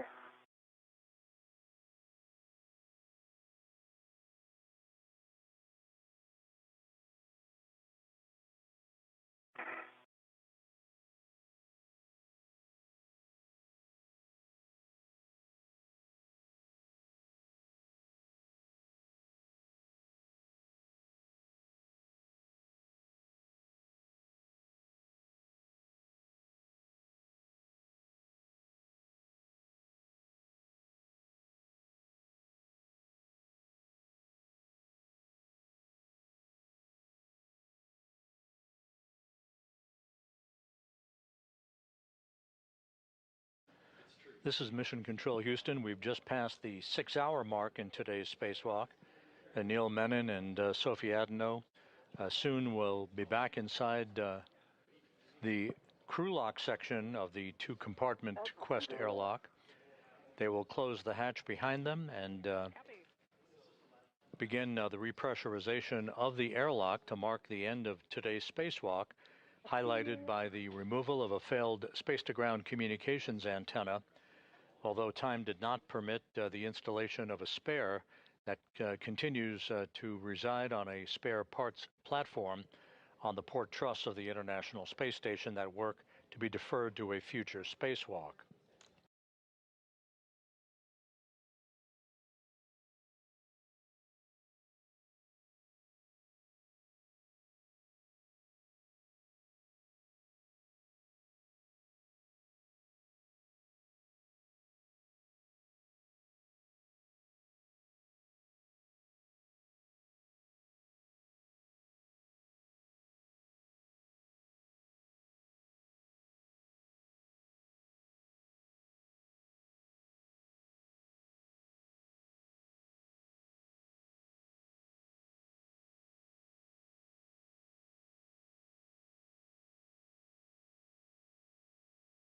I'm hitting the brakes on the outboard side, right?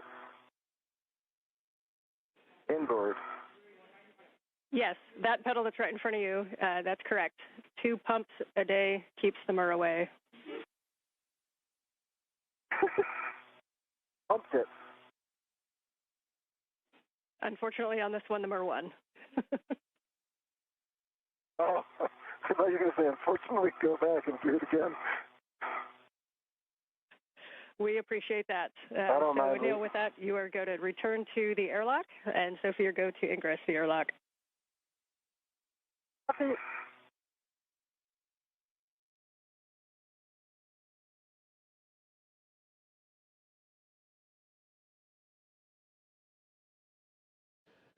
Once the airlock repressurization begins and we stop the clock, we'll give you the official time for the elapsed time of today's excursion and other statistics associated with today's spacewalk.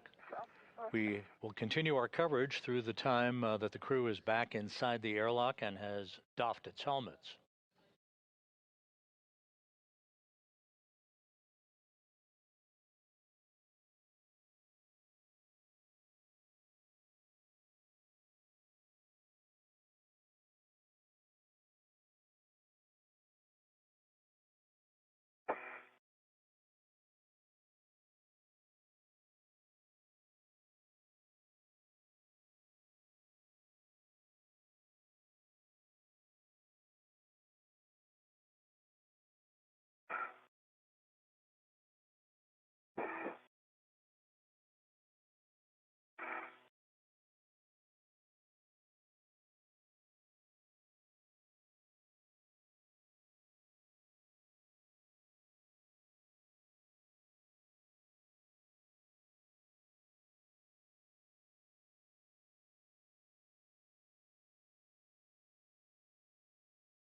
And at the end of the feeder spur.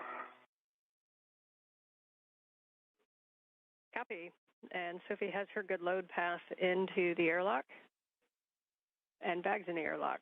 So as you get down, once you get her go, you retrieve anchor hook. Sure, bag 1 and 2 are in the airlock.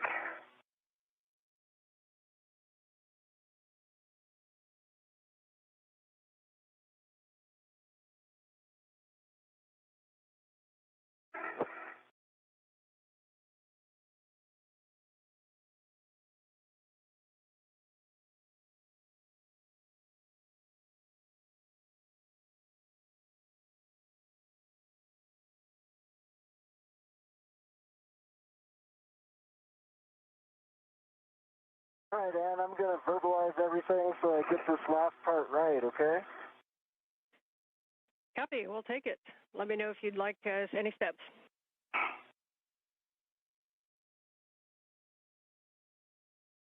All right. My load pass is through forward anchor hook, so I believe Sophie got a load pass to station, so I believe I'm go to take off the aft airlock D-ring, which is her anchor hook, EV2, and put that on my red reel. Anil, we concur with that plan. Hey, Sophie. Yes, I concur. And I prepared all the bags really aft so that you can ingress.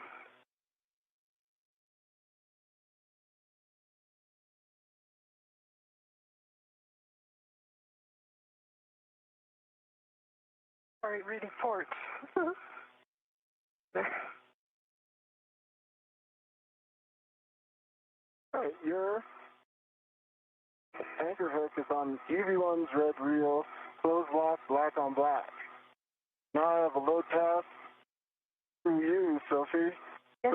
So I'm going to pick up my anchor hook and put it on my NWS. We concur. Agree? Yeah, concur.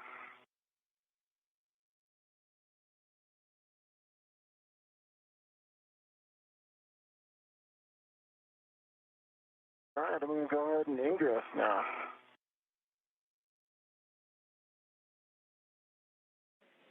Copy, you go to ingress, and if you want an end effector on your thermal cover, you can. I'm going to do the feet first ingress, and then come back for the thermal cover. Okay, and I'm ready to guide your feet.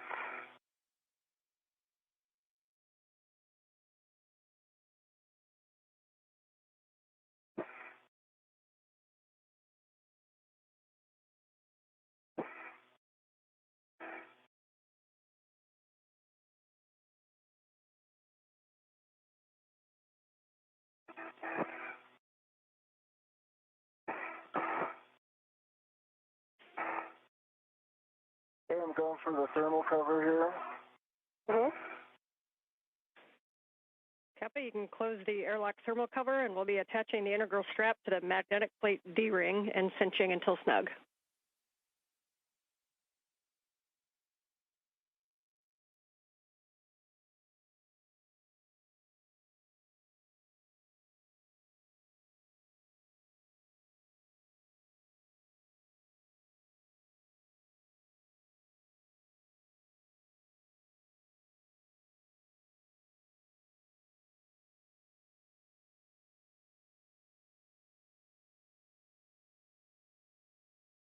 So the crew back inside the Quest airlock, closing the outer thermal cover.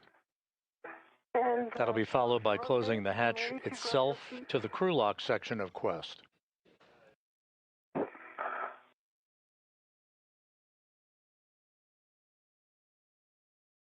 My cover is closed. I'm in. Mm-hmm. I'm going to do the strap now. Mm-hmm.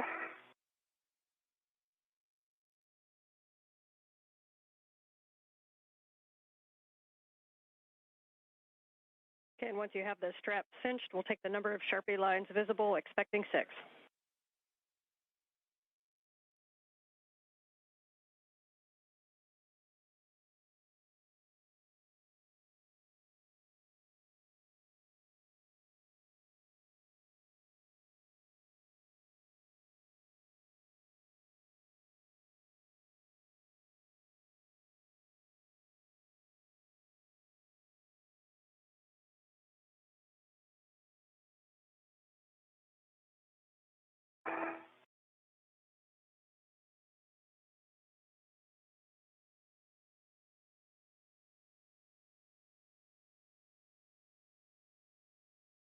Hey, the map is on, and I'm pinching it. Okay. I'm pulling your feet towards... All right, 6 Sharpies. Copy, 6 Sharpies. You are both go to remove the SCU from the stowage pouches, remove your DCM cover, and connect your SCU to DCM and check locked. Copy.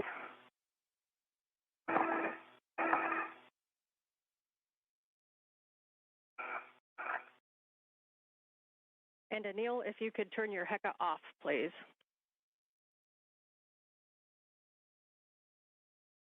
HECA is off.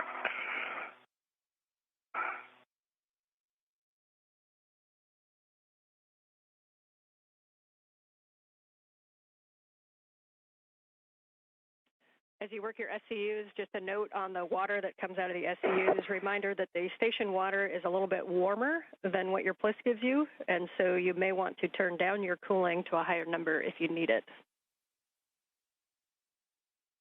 Copy. I leave mine at current setting.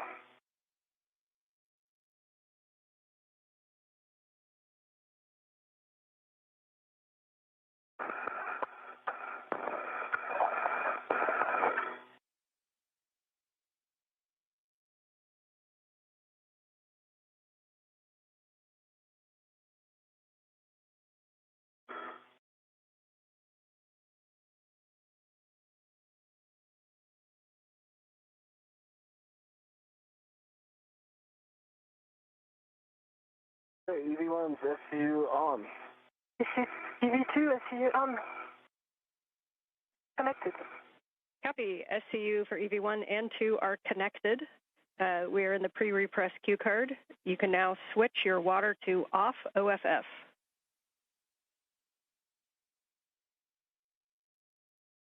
V1, water is off. EV2, where is up? Copy. And we have a 2-minute wait here.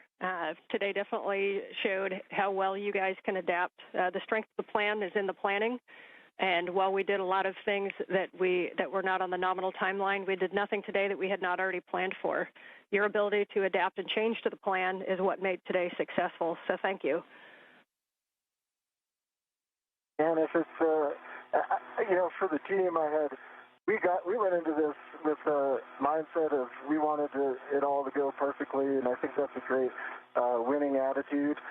Things were a lot different than expected, but I would say that what I'm really impressed with is that all of those contingencies were well thought out, and I heard those plans by the ground team, Sandy Fletcher, Chris Dobbins, Lucas, the whole team had thought through all those scenarios. And it just, I think that the success of today really rests to you all there and MCC and everyone who put in some work planning this, because you really thought through everything, and I felt like we always had a clear pathway ahead, and I had even heard that pathway and studied it, so thank you all for that, and I'm just so grateful to work with you all today. And Sophie, if you'd like to add anything, please go ahead. Yeah, thank you. Yeah, what a day. I concur with everything you said. I would say that my deepest gratitude goes to everyone who made this possible, pioneers who came before us, but also the incredible teams working behind the scenes today. In this preparation, like being ready for the unknown, took a whole amount of people to be able to think everything through. And in the end, although it was a lot of unknown and unplanned, in the end, everything was rehearsed and prepared. So well done. I would like also to thank you, Anil, for not only being an awesome EV1, but also a great friend. Jessica, Jack, thank you for helping us getting ready, paying attention to every detail that counts for such a big adventure. And finally, to everyone in Houston who made today's EVA a success.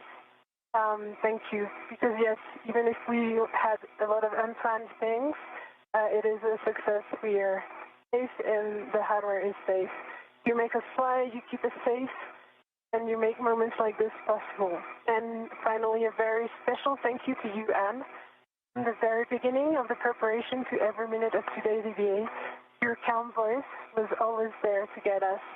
You are simply outstanding, so thank you.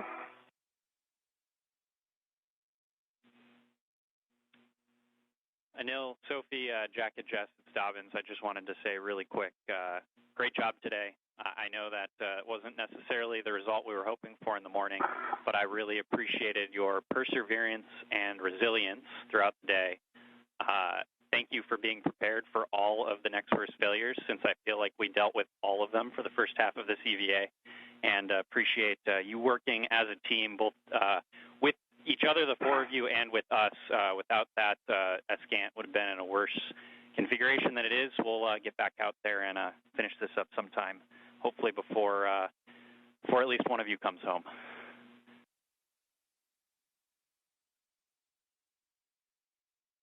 Okay, for Anil. Thank you, Chris. And you, Anil, you are go to close the hatch, verify that the outer hatch is clear of hardware, and the handle position is per the decal, and you can close and lock the hatch. Handle position per decal. With that, a round of congratulations from our two spacewalkers, Anil Menon and Sophie Adenot. Menon wrapping up his second spacewalk in just 12 days. For Sophie Adenot, the first French woman to walk in space, this was her first spacewalk of her career. And the lead flight director for this spacewalk, Chris Dobbins, acknowledging the work that the crew did out there, especially when the crew fell behind due to difficulty demating some of the electrical connectors on the failed space-to-ground antenna, and working with some of the bolts that were balky throughout the course of today's spacewalk. The failed antenna was removed, and it was left outside in what is called a long-duration tie-down configuration, safely on the truss in a good config. The work yet to be conducted will be the installation of a spare space-to-ground antenna that will be on an upcoming spacewalk that will restore full redundancy to the high data rate communications capability on the International Space Station. Sometimes an end effector on that handrail helps. Yeah, I thought maybe my arms were long enough to reach the hatch key, but I needed the anchor hook. In any case, the hatch is down. Menon and Adenot are in the process of configuring their suits to airlock systems before the repressurization of the Quest airlock begins to mark the official end of today's spacewalk.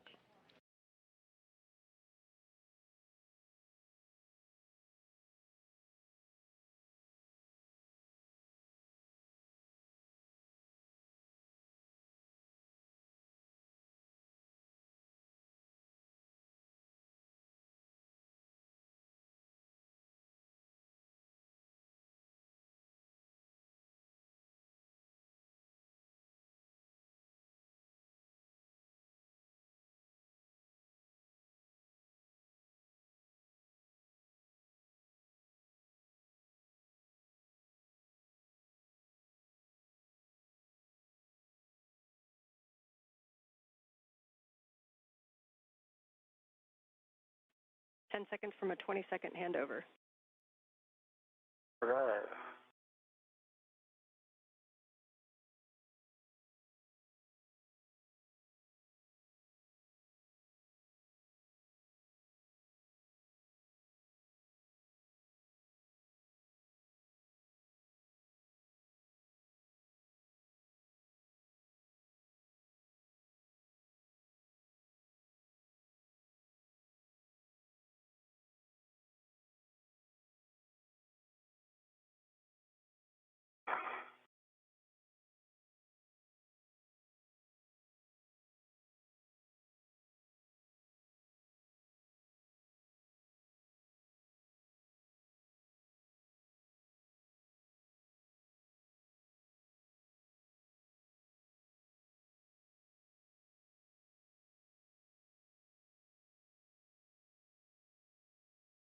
Looks like we got S-band again. You can repeat it now.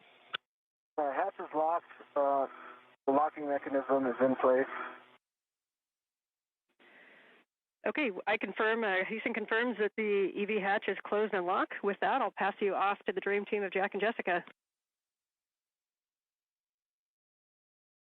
All right, it's great to have all of Expedition 75 back inside the hull of ISS again, and we just got a few minutes to get you guys at the same pressure. Sophie, if you're ready, on the UIA, check that the oxygen EMU 1 and 2 valves, two of them, are open. Oxygen EMU 1 and 2 valves are open. All right, take the power for EV 1 and 2 switches, there's two of them, and take that to on, ON. In work?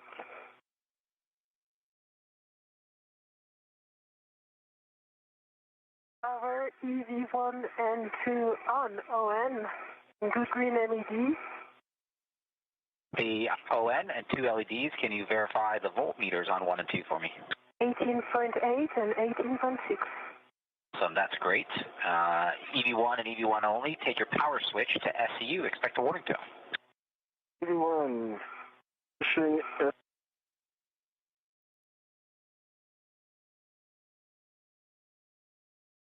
1-2 contact. Got you. I'm on it. Yeah. It sounds good. EV2, you can now take your power switch to SCU. EV2.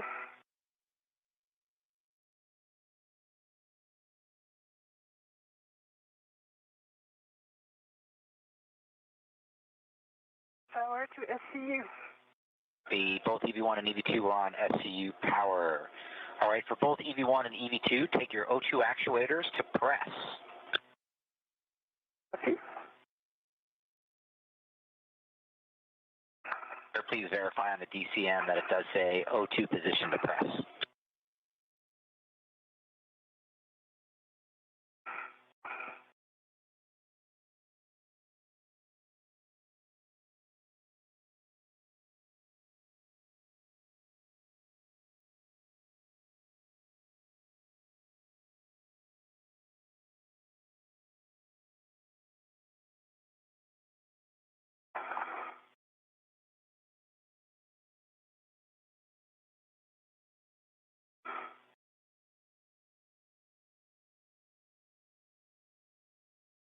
EV2 press.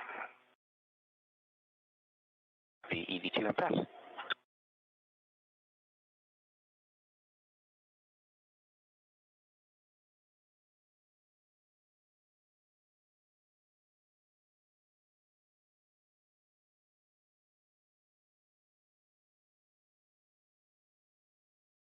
EV1 press.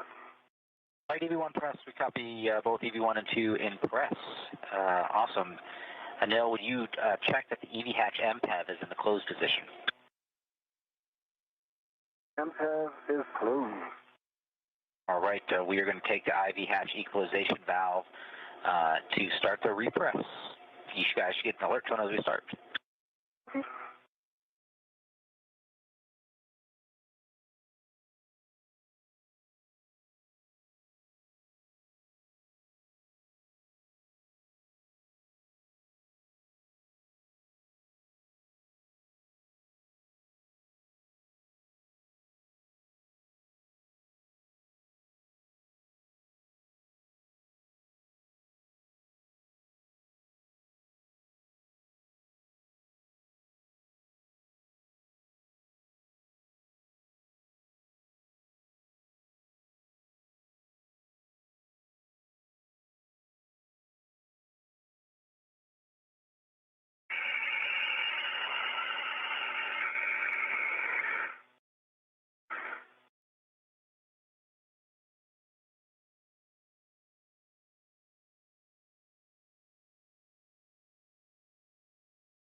And Anil, Houston, I'm acting as Capcom now. Can you verify your O2 actuator is in press? Verifying. Was off a little bit. Yes, it's now in press. Houston copies.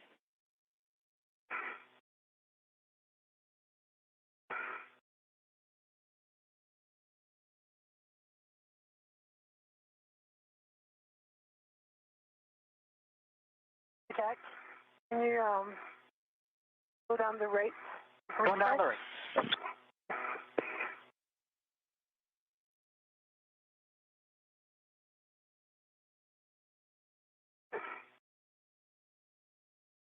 This is Mission Control Houston.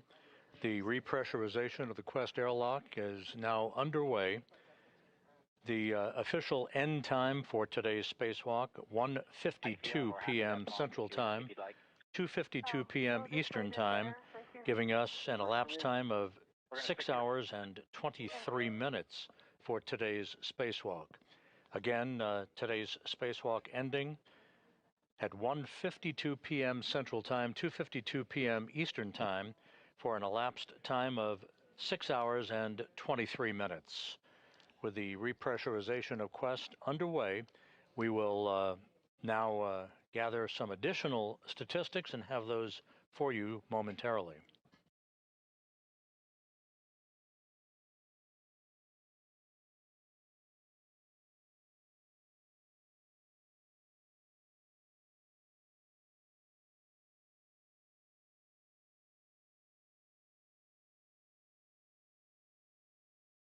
Right, we're passing up through 2 PSI on our way to 5. Copy.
We're passing through 3.5 PSI on our way to 5. You guys might get an alert tone at 4.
This is Mission Control Houston. The repressurization of the Quest airlock well underway, approaching 5 pounds per square inch of pressure. It'll get up to about 14.7 psi, and that will then set the stage for the opening of the hatch, separating the crew lock, in which Anil Menon and Sophie Adenot are located, and the equipment lock, where you see Jack Hathaway. He'll be joined by Jessica Meir as they help the two spacewalkers out of their extravehicular mobility units.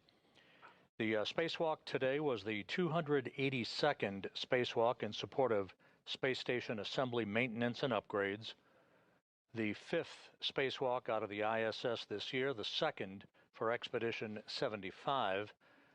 This was the 2nd spacewalk for Anil Menon.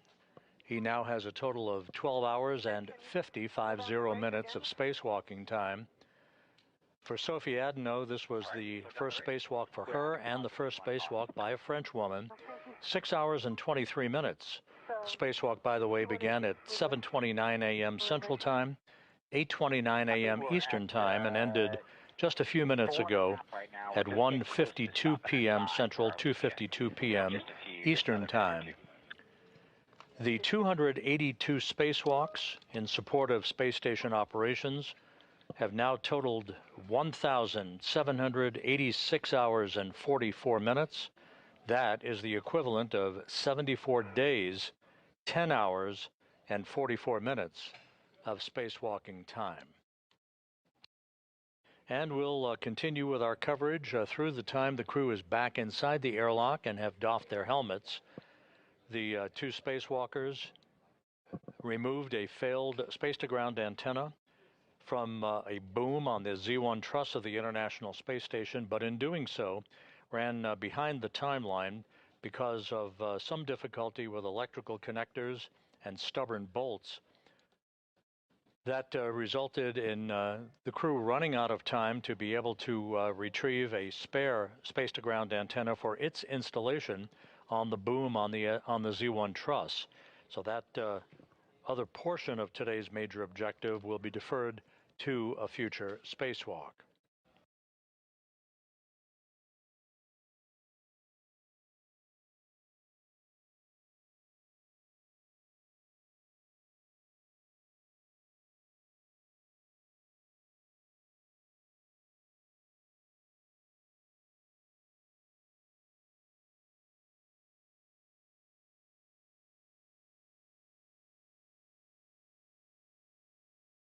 Hey, welcome to 5 PSI. I've paused it, and we're going to pause for 2 minutes while the pressure stabilizes before we do a 1-minute leak check.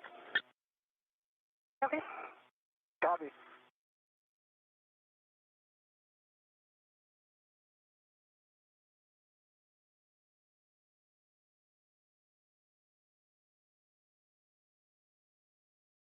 And the repressurization of the Quest airlock paused momentarily at 5 pounds per square inch. It will resume shortly and bring the crew lock section back to equalization with the equipment lock.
Right, that's our 2 minutes. Pressure's holding at 258. We got 1 minute for the leak check.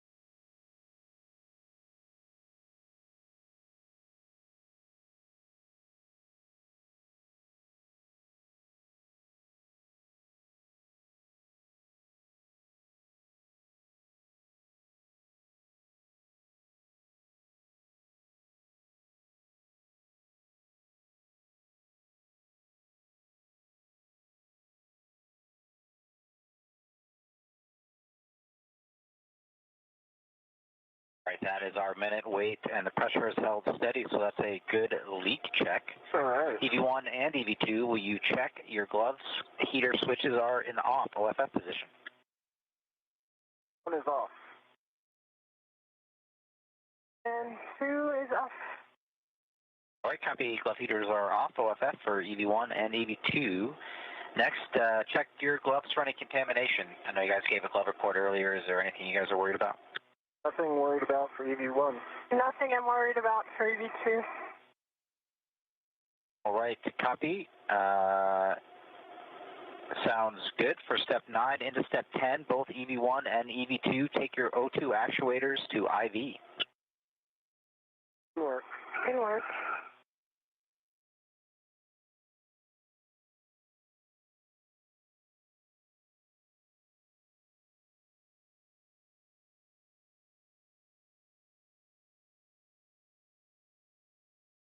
One's an IV.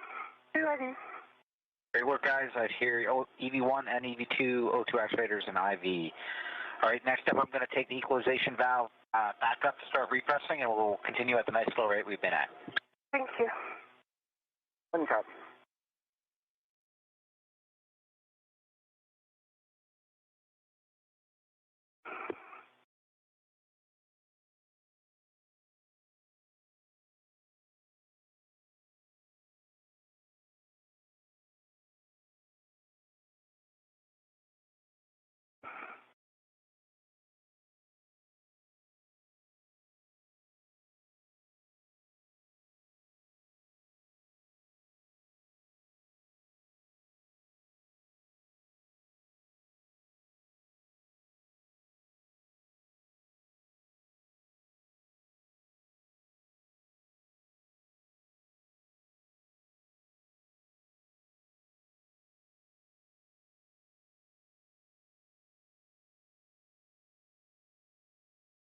And airlock Houston We just want to let you know that if there's any symptoms that the EV crew has, and as Anil and Sophie, as you repress, if there's anything that seems to resolve that could be considered a symptom, like a Cup 1 symptom, upon repress, please report it to Jack and to us, and then we'll change actions going forward. But just wanted you to stay aware. Copy all. Okay.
Really happy with this repress rate. If you guys are, just want to give you the heads up that it will be about 20-25 minutes to get to stack pressure. Okay. I think I'm happy with this rate. Sorry, Anil. No problem. I don't have anywhere to go. I got 8 more months here. I'm sure you would love to go outside again. Nice.